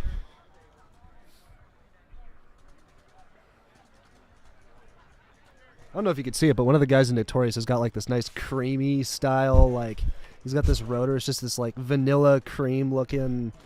It's just tasty. I guess to anyone watching, if you don't know, we're up in the booth right now, so we have this nice bird's eye view. And one of the things that's key into me, particularly, is just seeing the swag that some of these players are boasting. I saw Jordan from DBS Factory with his trademark pink marker, and you can see it from across the field. And Yep. we all know You know where he paintball is is. somewhat of a fashion show at the same time. But 10 seconds into this game of Miniguns versus Notorious to see who's going to take third place. Here we go for the breakout. I'm going to stay on this cam for a second for Notorious. So looking like, nope, a body coming off here for Miniguns. So 5 on 4 here in favor of Notorious. They just slid into this snake corner. Coming over, look at the snake side here. They have the Dorito insert, the 40 brick, snake corner, now snake 1. Yeah, Notorious has a very strong positioning right now where they're very fanned out, but they're still aligned together throughout the field. It's very reminiscent of a lot of the breakouts they've been doing all game where they're nice and congealed together while still maintaining a good ownership of the entirety of their side of the field. Yeah, and there's just actually a body coming off for Notorious now on the D side. You can see over here walking off from that back line for the Doritos. So 4 on 4 here now as Miniguns evens up the body count. Notorious is in Dorito 1. Snake 2, the 40 brick, and the snake corner. There's no snake side presence right now for Miniguns, so let's see if Notorious can take advantage of that and push that snake side advantage. What I like, though, is that Miniguns are nice and lined up in the back so they can hold off whatever aggressive movements that Notorious would throw at them. They have somebody in the brick so they can try to clear off that snake. We're gonna take a look and see if he got shot off from the corner, but he's still alive. And that gives them a chance to fend off whatever aggression that Notorious could throw at them. But it's a clean 4 against 4. People are just keeping their positions as they are right now. Yeah, and there's a big bump from the snake. Actually got up and ran. He's into the 50 snake now. So nice bump from him. He's going to look to pressure this brick. There's a move here on the Dorito side there from Miniguns. Came all the way over from the can into Dorito 1. So smart bump there. Saw the opportunity and took it. Miniguns are very Dorito heavy right now. Contrast that with Notorious where they have more of a presence on the snake side, and you're starting to see this entire map spin. Whereas Miniguns loses their back player, Yeah, and further diminishing any control that they have on the snake side. player from Notorious calling a shot, I think on the brick that he's shot in the pack, but I don't see anything from up here. Notorious, though, pushing this advantage now. They're at the 50. They're in the brick. They're in the snake 50. Notorious just has their Dorito And some player back shot and forth out. here on the Dorito side as Notorious getting shot off of the tape. And the brick player getting clipped. Great shot from the Doritos, though. Shoots the 50. Gave him an extra one. So now we got a 2 versus 1 situation. We have Notorious on the snake side. We have Miniguns on the Dorito side trying to clean this out. This might be the end of Notorious. He absolutely turned and gave him an extra one there. So that's going to be a major on Notorious. Some back and forth there, a little bit of, yeah, and that's going to be the game. So the penalty actually is going to finish that off. They didn't have enough bodies to get pulled off of that run through. So just unfortunately a little sloppy moment there for Notorious. And they're going to drop the last game there to Miniguns. So Miniguns going to take third here. Notorious going to take fourth. That was a pretty sudden little bit of mayhem that came out of nowhere. Everything looked clean and pretty normal happening until that one minor. I didn't even catch what exactly happened. It's just from what I could tell.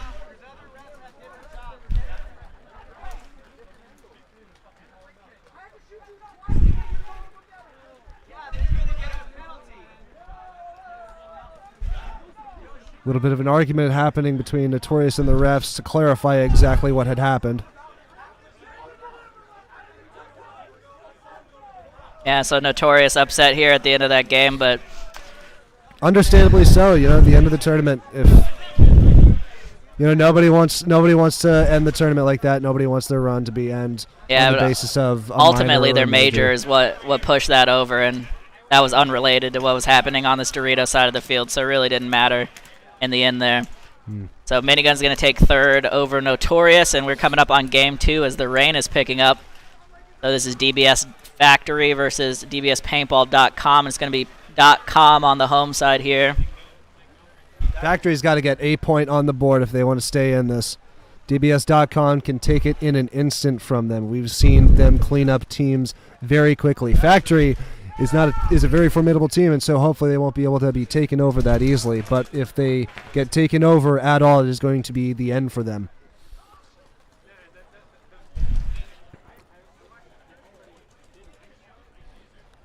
To all the people who said DBS.com in the chat, you might potentially have a hug coming in from me.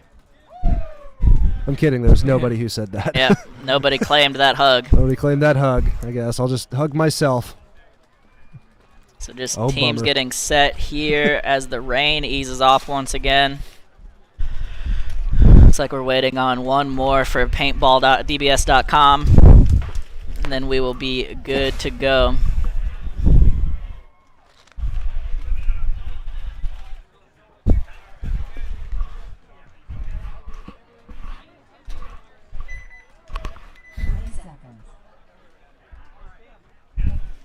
Oh, looks like they got all 5 over there. All right, good to go. So DBSPaintball.com looking to close this out. Factory looking to stay alive.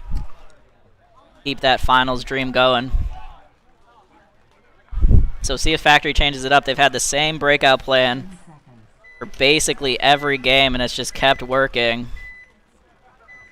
Now they're put in a position where they might need to have to switch things up, and to see if they will. They look like they're lined up to run to both corners, and they do, and they are successful. Both Factory corners are alive with one in the brick. It is the same. Yeah, and it looks like they got a kill on the break on the DBSPaintball.com side, looking like Jeff walking off there.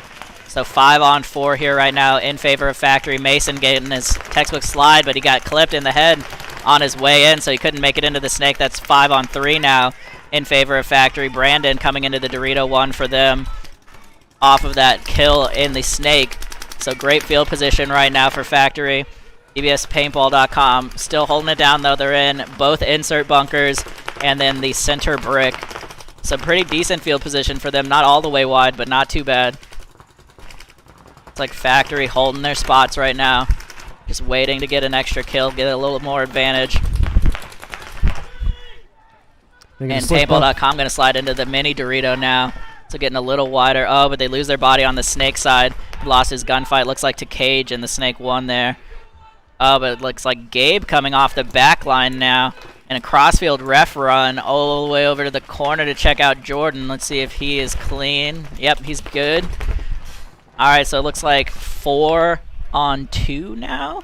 Lost track. Yep, 4 on 2, I believe. So still got Cage and the snake. Got the snake corner, got the brick, and the Dorito one. Yep, versus the brick and the Dorito one for paintball.com. So this is where Factory shines, is where they have any sort of edge on the other team and they're able to close out. But Paintball is not out just yet. They're able to communicate. They're able to stay. If they can figure out where Factory is and what they need to do to stay alive, then they might be able to do exactly that. So far, DBS Paintball's Dorito player is staying in. He's working the tape, and he's working the inside. He's taking the bulk of the pressure from Factory at the moment. Yeah, so he gets a shot out in the middle on Jack. I was hoping Jack was going to be able to make a bump up to the 50 there, but instead he loses a gunfight. So it's still the snake for DBS Factory. They're in Dorito 2 now, and then the snake side can. Looking at only a Dorito side presence here for DBSPaintball.com. Jordan now coming up the field. You can see him in the middle. Brandon losing the gunshot fight here. So this is officially a 2 versus 2. Yeah, so it's a 2 versus 2 now. DBS Factory lost 2 bodies to this Dorito side player for .com. So this is where that experience starts to shine. These old heads reining this in, staying calm, constant communication. Oh, but he gets dinked out. Lost a body there, so now it's a Didn't 1 know versus Jordan 2. made that bump over. Really smart move from Jordan there. Coming across the field, getting that shot in. And now just the brick versus 2 bodies here from Factory. And he is wheeling and dealing, living behind his gun right now. He is in a tough spot. He's going to come up to the 50. Try to catch him by surprise maybe in the snake. He's going to get shot in the back though. And DBS Factory going to even this one up off. It's just a really brilliant play there from Jordan. Coming across field, getting into the Doritos, getting the 2 last key kills there to close that point out. Yeah, that was smart to widen out. He saw that he needed to be able to pinch out that brick player once he moved up to the center. Once he saw that the Dorito for .com was gone, then he knew that he needed to get more field control, and he managed to get to that temple and was able to just close it out from there. But that was getting a little bit dicey for DBS, where they had a 4v2 and then they started losing bodies. .com, they're formidable. They're those old veterans that know what to do in those kinds of situations. And when they start picking bodies and you start losing an advantage like that, then things can get really hairy. Things can get in your head too. So Jordan, way to keep cool and do what he needed to do to close that game out. So we're gonna see if they can continue that momentum into this final game of event number 2, Revenge of the Ninja. See who's going to be crowned the king. Yep. So in the chat, who do you think is going to take this game right now? .com or DBS Factory? You've seen what they've been able to do.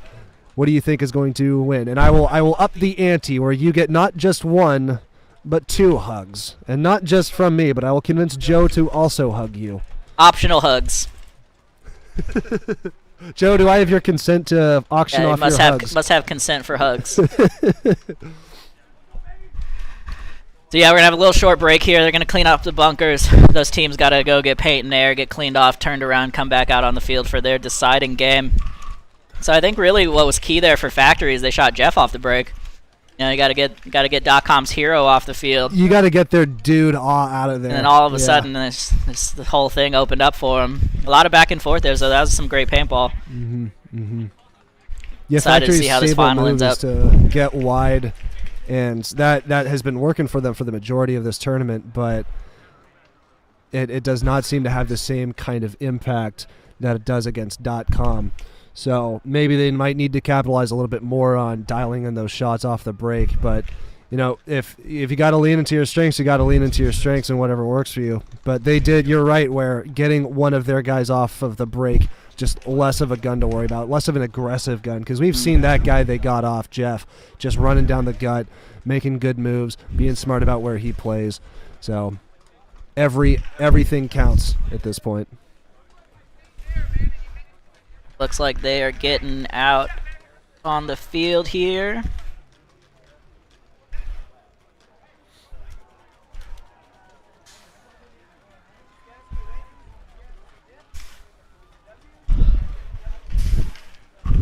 Mother Nature has made it wet and wild out here in DBS Sports, and for this Division 5 tournament series, we're going to see people sliding so far. Oh, yeah. I'm excited for that. The penguin slides that go for miles.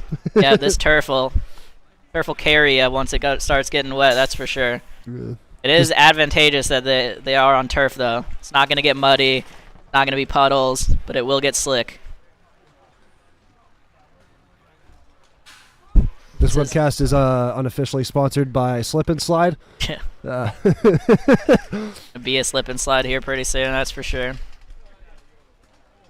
So I got a couple players walking on for both teams. It's going to be Factory on the home side, .com on the away.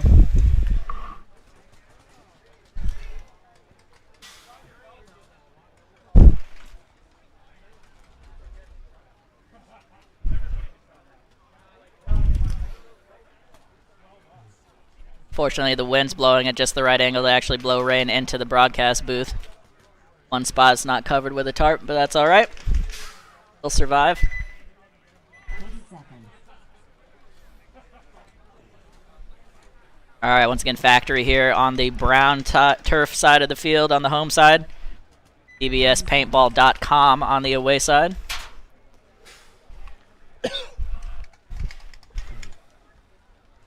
getting set for their breakout here.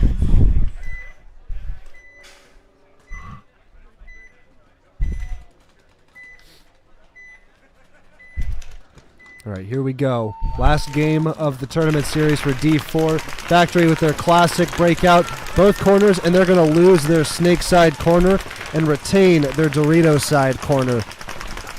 It's like a body coming off here, though, for .com off the backfield. So 4-on-4 here now.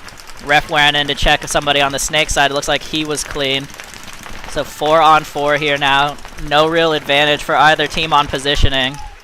Rain is coming down hard now as this game starts off. Yeah, we as got a these bodies downpour. are staying alive, doing what they can, it is getting loud, wet, and wild. And here comes Mason off for .com, so another kill in favor of Factory. Not sure where that shot even came in from for him, but 3 bodies left alive here for .com. They're in the snake insert, the Dorito side can, and the 40 brick. Yeah, .com's going to need to look to get out as much as they can because so far they're stuck onto the inside of the field. They don't have a whole lot of control on any of the edges. In the meantime, DBS Factory is going to be moving down the Dorito corner to D side to see if he can get any more angles on .com.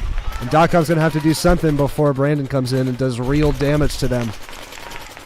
You can see the pressure coming down the Dorito side now. Brandon in Dorito 2. Gabe behind him in this mini Dorito. Still have Jordan alive in the back line. They have Jack in the 40 brick. Looks like Jeff filling over now. He was going to go to the corner, but he saw that it was open to go to Dorito 1, so he made that move instead. Popped out on the tape. Did he get a shot on Brandon? He did. It's a great move there from Jeff. Saw he wasn't getting any pressure. Made the move and got the shot on the tape. And there's Jeff coming made their down. move to the snake 1, so they're more spread out, and they're able to control much more of their side of the field without having to deal with Factory's pressure. Right now we've got an even 3v3. Factory in the brick, the snake corner, and in the Dorito 2. In the meantime, we have DBS.com in the Dorito 3, the brick, and in snake 1. It's a pretty even game, a 3-on-3. Everyone's just about in the same mirrored positions that they are. They're just looking around to make sure that they can control the situation as much as they can. And Gabe in the Dorito side is putting pressure on the tape, not letting Jeff of .com to move down. Jordan from Factory making the move to Snake 1 to get a little bit of an angle, a little bit of an up maneuver to get as much ground as he can against .com. And .com is in the snake as well. I'm not sure if they know that on the Factory side. I don't think they do. Mirrored up like almost in the snake there. He did just pop the top, so Jordan might know about him now. Looking over on the Dorito side for Factory, you can see Gabe there in Dorito 1. They have Jordan in Dorito 2 here, and then that's a Jack at the 50. Looking over at the .com side, they're in Snake 1, the 40 brick, and Dorito 2 as well. So 3v3 here, really similar field positions. Factory moving up the Doritos to get a little bit of an angle on them. Yeah, so bettering their field position here into Dorito 2. So matched up in the Doritos. And it's just a matter of waiting game. Yeah, this could be anybody's game at this point. It's just a matter of who's going to be dropping the bodies first. Ooh, and we have... Oh, and they get a shot over the top. He was peeking over the top and gets clipped. Snake 3 now, though, for .com. They did lose that body in the center, so 3-on-2. They lost the gunfight in the snake as well. Oh, and Jeff gets shot on the side, so Factory going to run this one in and win their first D4 tournament. Congratulations to Factory, finally taking down a D4 event after a couple close ones. That was such a close game. .com and DBS Factory both aligned with each other, mirrored up, and it just was .com. They immediately lost one body, and then after that they just disintegrated. Yeah, that key shot on there. that center brick. I didn't even see who that was. He got caught over the top, but I'm not sure who clipped him. No. And after that, it was pretty rudimentary for Factory to pull that in. So great job to Factory. Congratulations to them. Yeah, they've been to be looking our good D4 all champions.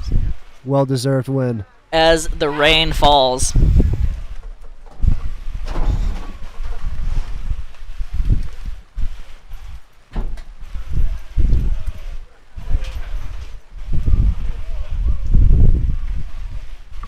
Covered this. Alright, and we're going to have a little break here now that that has finished up. So congratulations to DBS Factory, the D4 champions.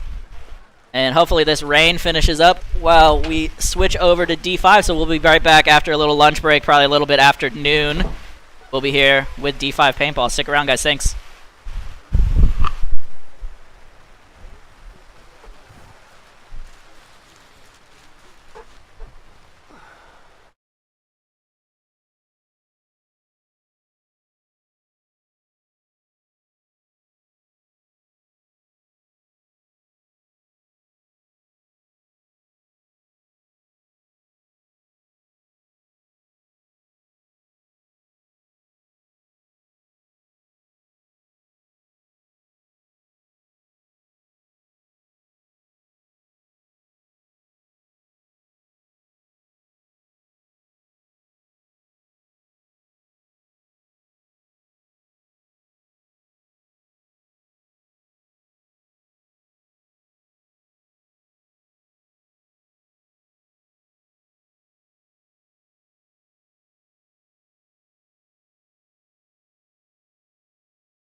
Alright, getting ready. Get back to it after a bit of a downpour. Get Gerard turned up here.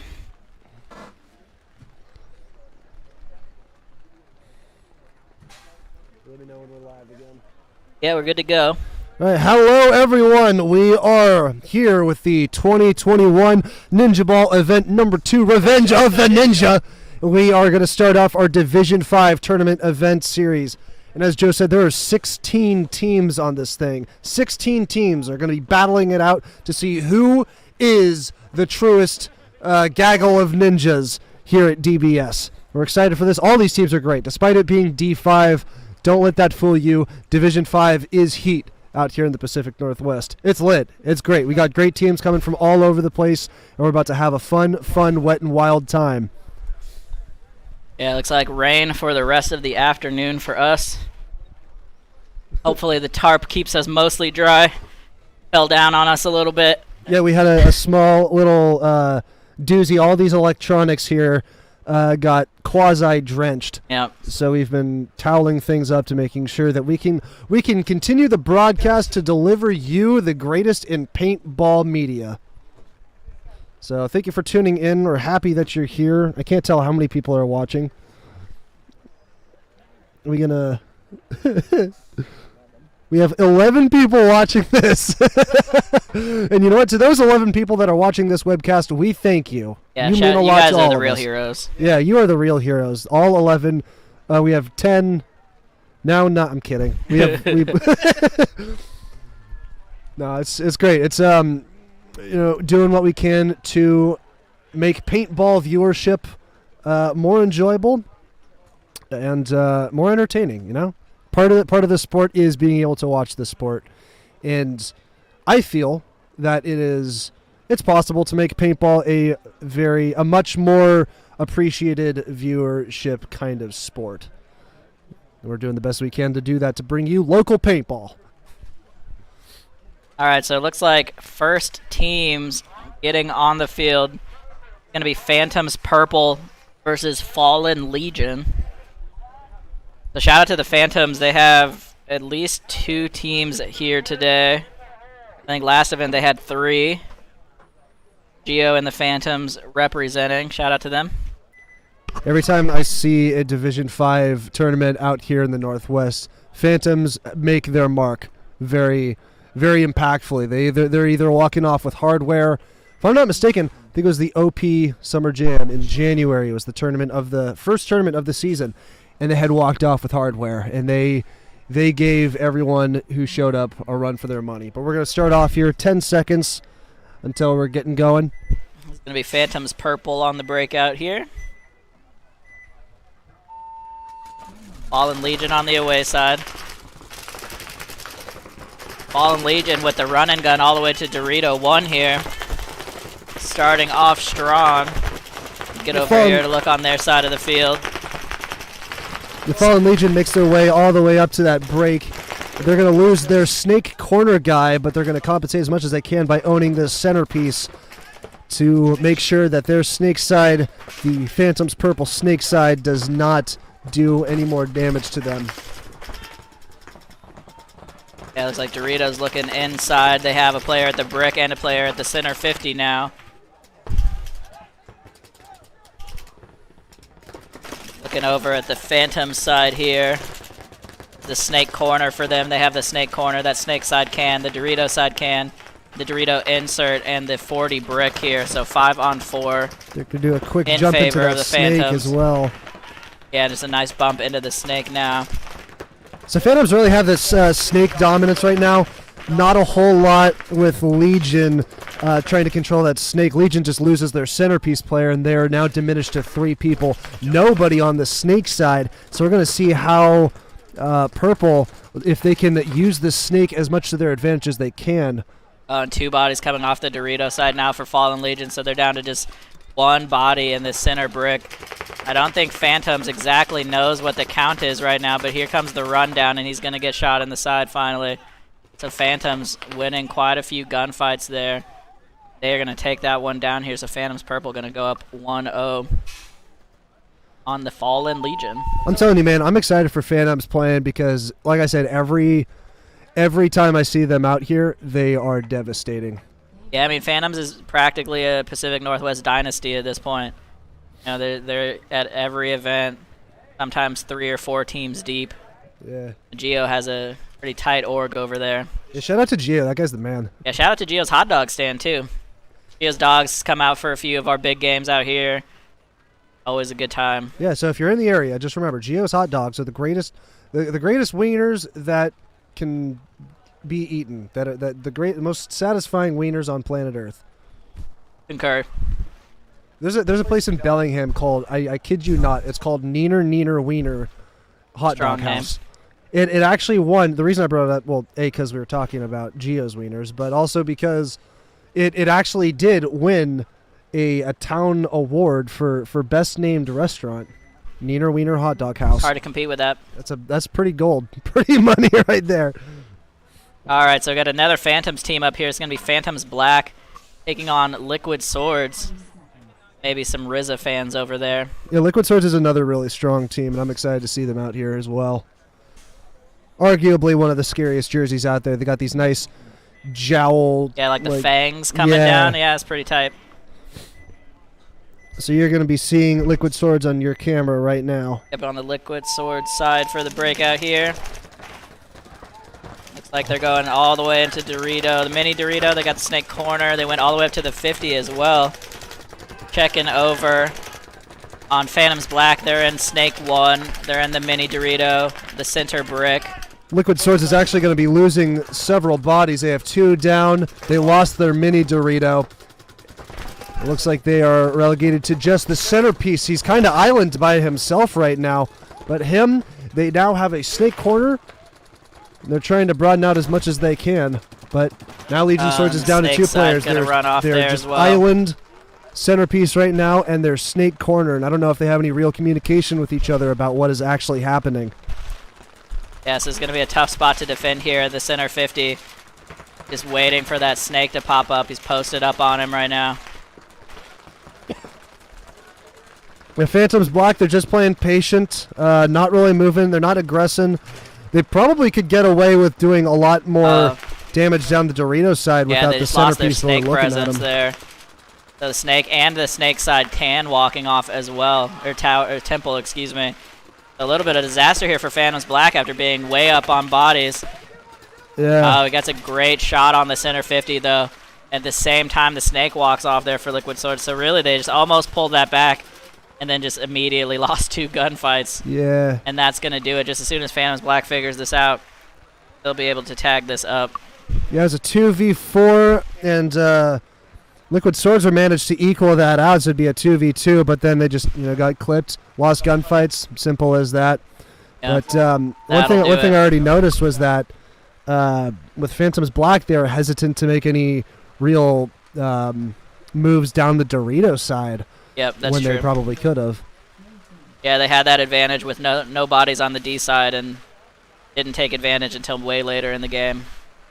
And we're going to be seeing some big differences between Division 4 and Division 5 where those that hesitancy of making those moves, of taking the advantage, in Division 4, those are very disadvantaged if you don't act on them, and they can come back to bite you. Whereas in Division 5, we might see some more forgiving mistakes like that. We'll see how that translates to the rest of these games.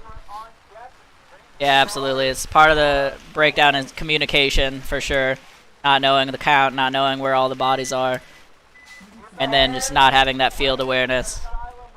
Here Facts. comes my pick for best jersey of the event on the field. This is Havoc on the home side with their leopard print fade jerseys. I'm stoked for Havoc. I really am. Yeah, they've been playing hard. I've seen them on the schedule for Sunday Funday quite a few times, getting reps in. They've been playing against a lot of D4 teams, Factory, and some other guys. So they're working hard, and it's paying off. They're playing against Overkill Gold on the far side. Yeah, Here comes the breakout for Havoc. Havoc quadrupling up the center. They lose their snake runner. So just 4 bodies up the middle for them, and they lose a 50 player as well. So shades of DTD in the D4 event. They ran 4 up the middle and unfortunately lost 2 pretty quickly. They did clip one, though, running into the snake, and another body coming off the Dorito side now. So it's going to be 3-on-3. Oh, but another body here coming out from the center 50. So here comes the fill into the 50. As the teams are figuring things out now, Overkill fills out to the snake. See that snake player over there on the left side of your screen. Overkill coming down the center to do some dirty work. Yeah, and takes Havoc, out his mirror. Havoc gets the brick, and he's going to trade out. He's going to move towards that snake corner, and he's going to take him. Nope, he got him clean, actually. Going to tag up. So Havoc with a great close there. Off a little bit of confusion there in the middle of that game. They realized there's nothing D-side and just came straight down the field and got those last two bodies. Unfortunately, nobody was looking. You see, this is what I'm excited about to see Havoc with, is because when I talked to Zach off of Havoc, you know, we were getting an idea. Like, what does Havoc have on the table that other teams just don't have? And he said, you know what? We're not the fastest. We're not the most accurate.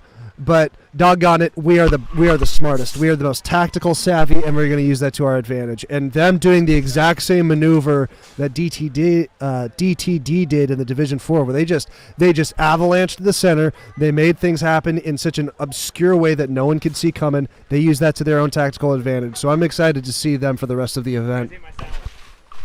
Someone gave me a sandwich. We just got word that we ate the field owner's sandwich. And he's here now staring me at the...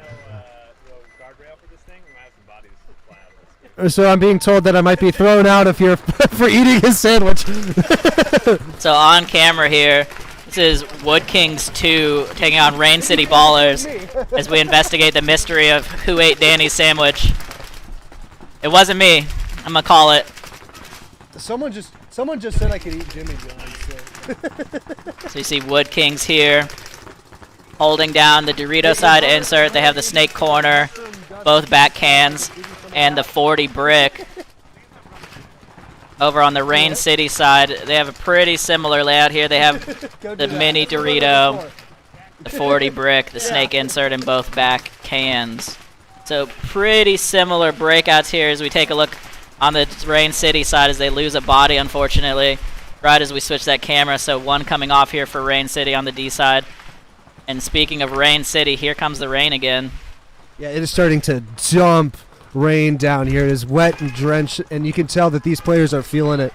They are a little bit more hesitant to do any kind of moves. They're starting to freeze up. They're staying on their lanes, but they look very hesitant to do much of anything else. And Rain City losing their center brick player, at the same time losing the snake side body as well. So falling apart here, while Wood Kings 2 managing to hold this together. Checking over here on the Dorito side for Wood Kings. They have a body up in D1 and in that mini Dorito. They're coming up to the 50 now.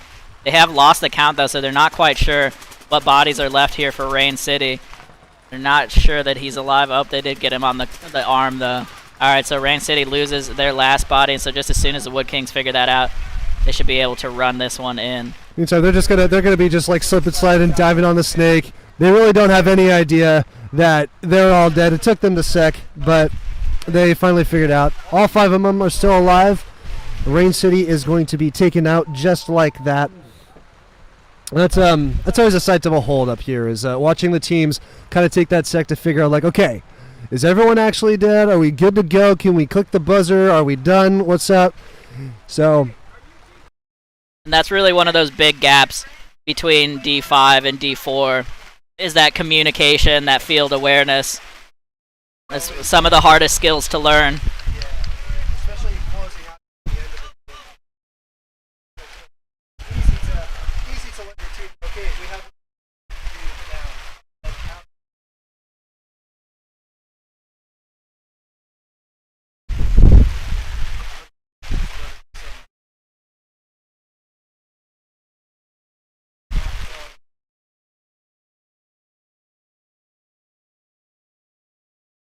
And it is just pouring right now.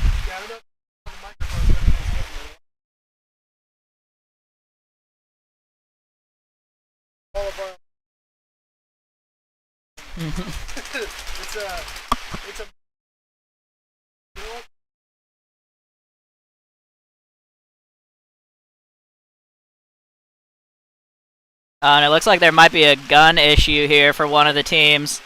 There's a ref holding a gun and a chrono over here, so maybe some after game penalties. We'll see how that works out.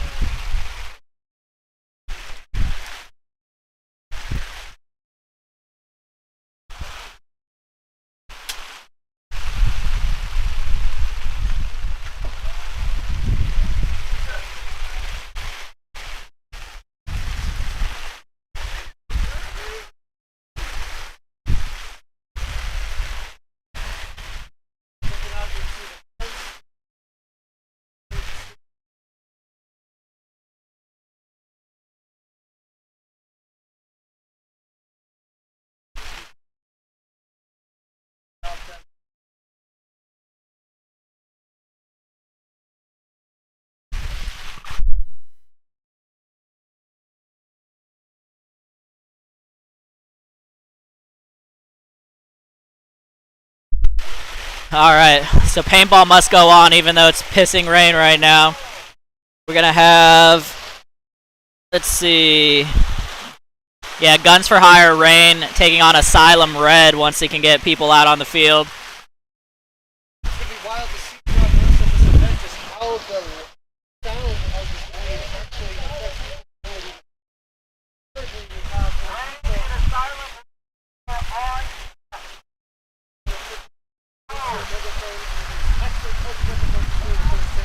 So how these teams are going to be communicating with each other on the field is going to be very see how that inability to communicate is going to affect the 5 versus 5.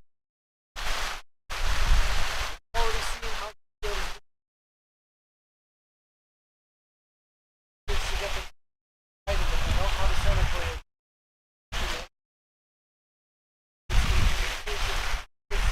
Which team is able to cohesively work together to win the game they are putting up.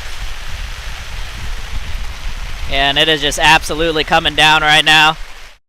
Teams trying to get set up. They're going to be soaked.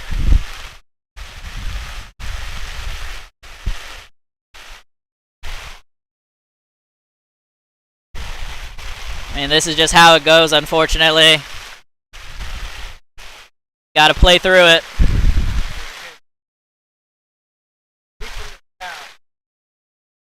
Able to play in tournament in Texas. Yeah, for Texas. And if you didn't know, when they're in Dallas, Texas, it's just snow. Southern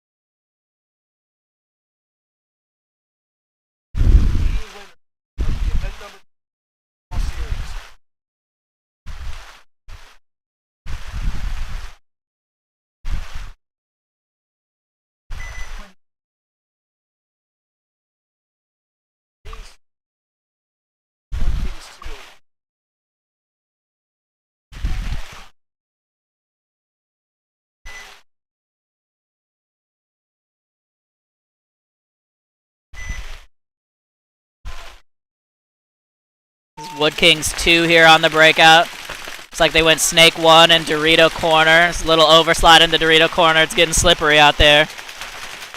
They're in the 40 brick and the the Snake insert now as well. It's like it was 5 alive for both teams. Rain City, though, losing one out of the back line here. So 5-on-4 here in favor of the Wood Kings. Rain City looking around, trying to make something happen here. They get into Dorito 1. So with the rain starting to come down like this, your barrel's going to start getting wet. It's going to get harder and harder to make any kind of long-range shots. So you're going to see a lot of people making big moves, getting up close, getting in each other's face, trying to get these eliminations.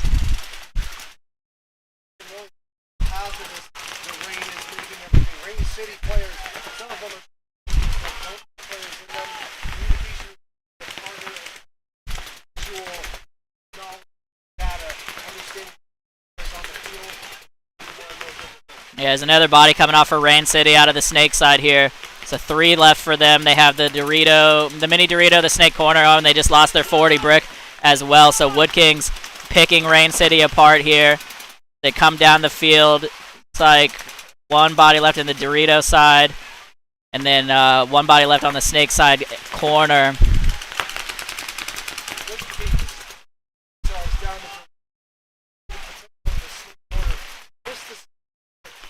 Snake corner got called there. Yep.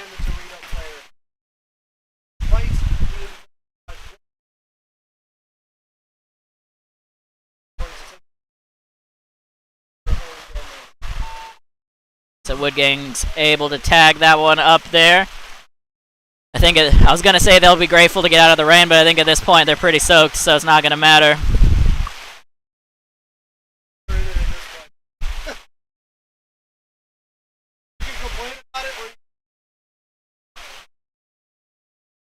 Yeah, you're just going to have to accept that you're going to be soaked. It just is what it is today.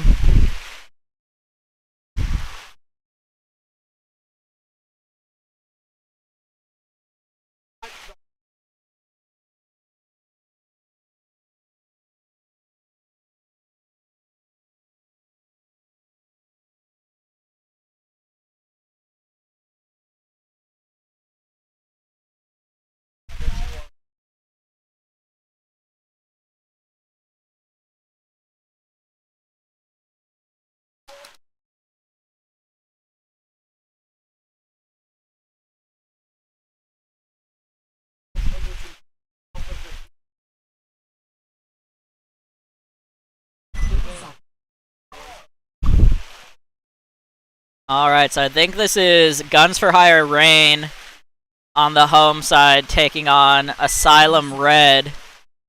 Yeah, that's what I'm seeing on these jerseys, so that looks right. We had a little shift in the schedule there for some reason.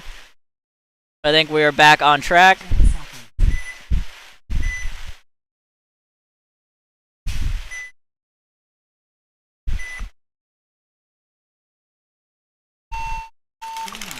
Here we go with the breakout.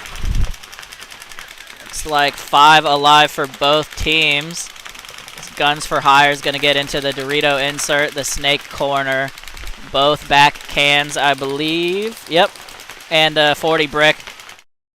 Looks like Asylum Red going to lose their body out of the brick here. And there's a ref coming in to check the Dorito side as well. He is clean.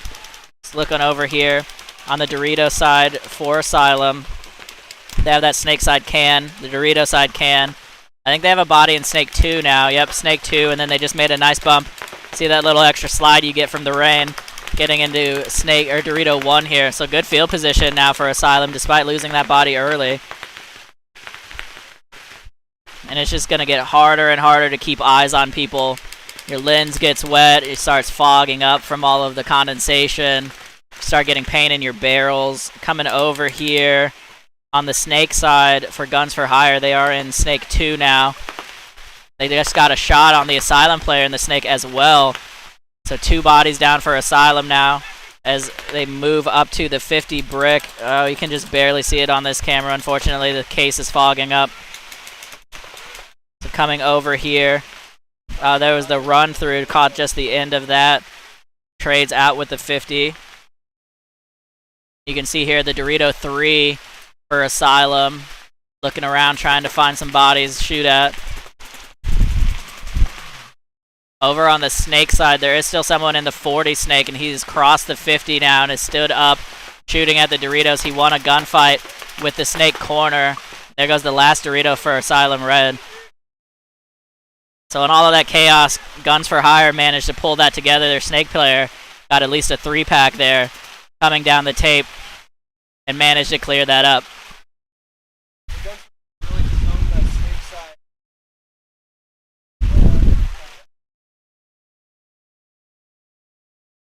Side, they were able to keep bodies alive on there, but as they were moving over to the Snake side to try to maintain total field control, that's where they slipped up, that's where they got shot, and that's where Guns for Hire was able to come in, make their moves that they needed to move.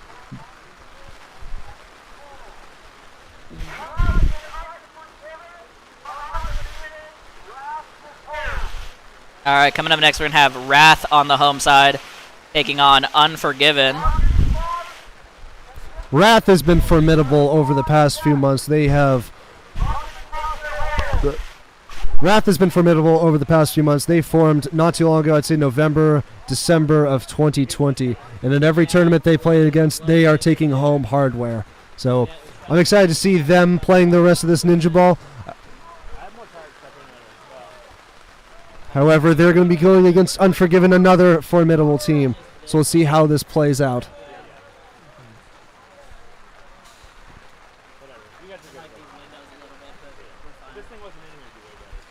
One of the stars of Wrath is Dar. Anthony Dar is a 50-something-year-old man, and that does not stop him from being one of the most athletic people here on the field.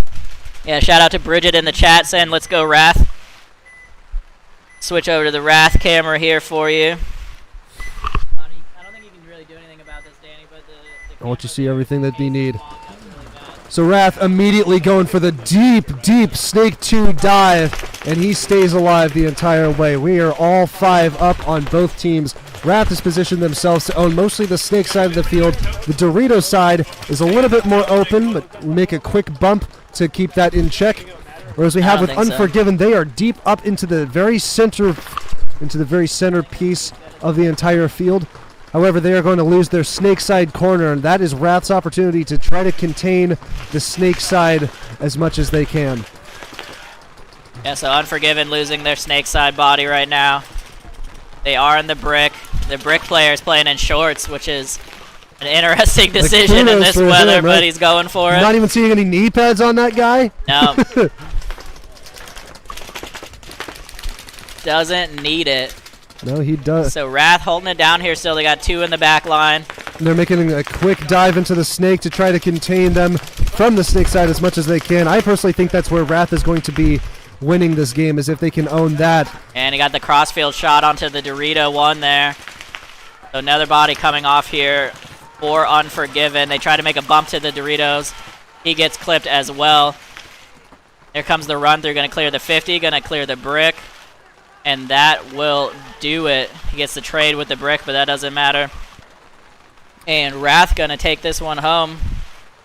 4 bodies still up for Wrath. They pummeled Unforgiven. A lot of that had to do with that Snake side dominance, just being able to own that side, not let anyone take control of it from there. And then that run through with Nate Erb down the center to take out both of that centerpiece and the brick is going to give them their first point. Yeah, they're going to tag that one up. Finish that off. Yeah, Wrath has been doing so good all season long, so this is just par for the course for them for winning another point. We'll see how they last for the rest of the tournament. In the meantime, our next on deck is going to be Rocket Sloths. I'm not kidding. Their names are Rocket Sloths versus Thick Boy Nation. I have not heard anything about these teams, but from judging based off of their team name alone, I imagine that they slay. So we have a medal out here for best team name, and I personally think that these are the 2 contestants that are going to be duking it out for the best named team. Let me know in the chat, which one do you think is a better name for a team? Rocket Sloths or Thick Boy Nation? Let me know which one you think. I'm seeing from Bridget, cheering Nate on. This is why we have fans. It's because we do it. Bridget, I guarantee you Nate did it for you, and he was thinking of you the whole time.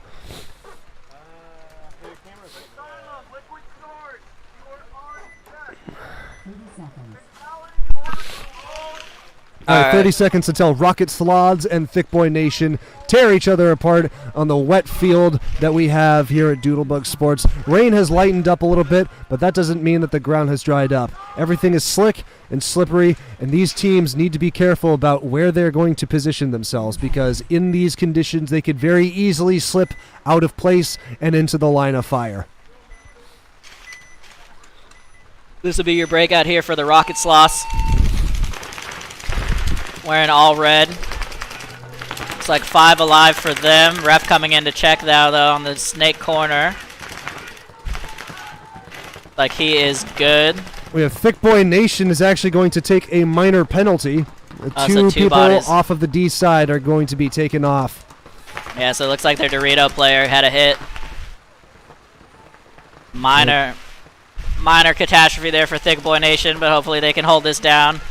Still looking at all 5 bodies from Rocket Sloss. So the question is, can they make their moves to swallow up Thick Boy Nation with the numbers that they have? It doesn't look like Rocket Sloss is going to make any aggressive moves. They are going to lose their snake corner, however. It appears that they have also lost their Dorito corner.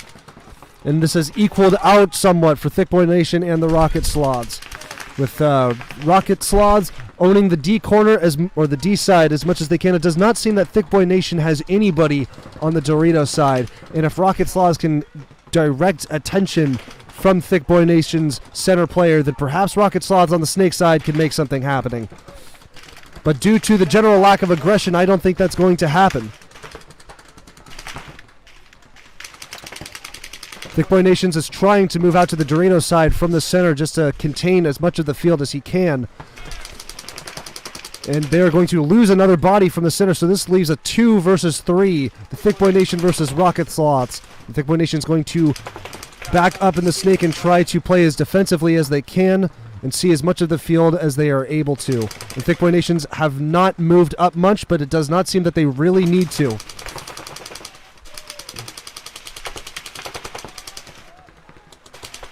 Yeah, so just the 2 bodies here for Thick Boy Nation. They have 1 in the snake and 1 in the Dorito side. Aztec.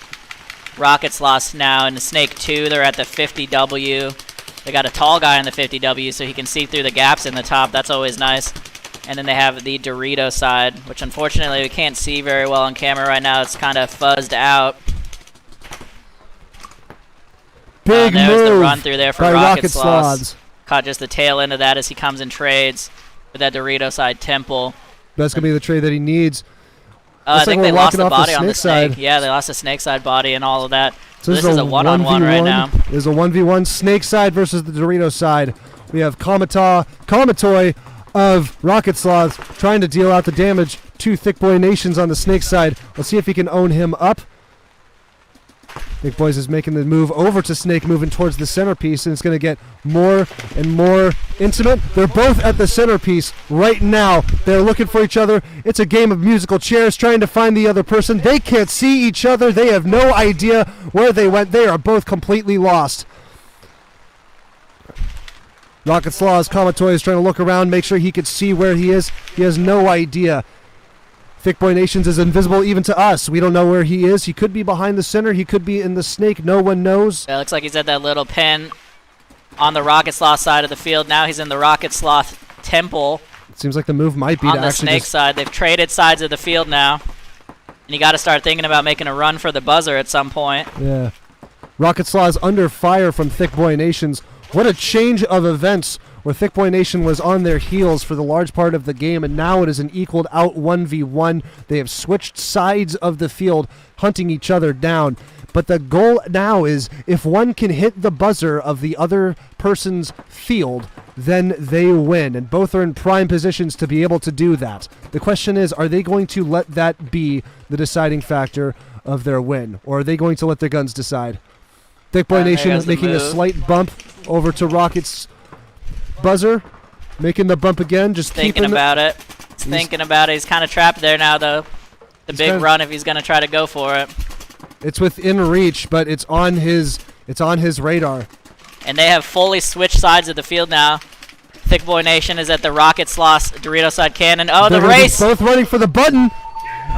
And it looks like Thick Boy Nation got that by about a second. So they both gave it up and ran. Unfortunately, Rocket Sloss had the speed, but they were a little further away. And that was just enough. Thick Boy Nation going to pull that one down. What an amazing game. What an amazing game. This is why we love D5. That's the kind of game you get in D5, yep. I love it. That was a very smart decision by the Thick Nation boy, playing by himself, where he just inched his way over to the button so that if need be, he could just hit the button, end the game, and call it that. And get the point, and that's exactly what worked out for him. Thick Boy Nation takes the point. All right, so coming up next, we got Asylum taking on Liquid Swords. On the field, We got Jake from NorCal saying that Thick Boy Nation is all the way from Sacramento. So Hey, some shout out Cali to boys. Sacramento. What up? Yeah, shout I out got to boys in NorCal. Sacramento. Cali's the place. So, yeah, big love for Thick Boy Nation coming out and dominating the Snohomish field. All right, so it's going to be Asylum on the home side. Looking at Liquid Swords on the away. 30 seconds. Liquid Swords had an unfortunate game last point, but they always have a chance to pull themselves back together. The weather has lightened up a bit, so a little bit of extra clarity will help them out.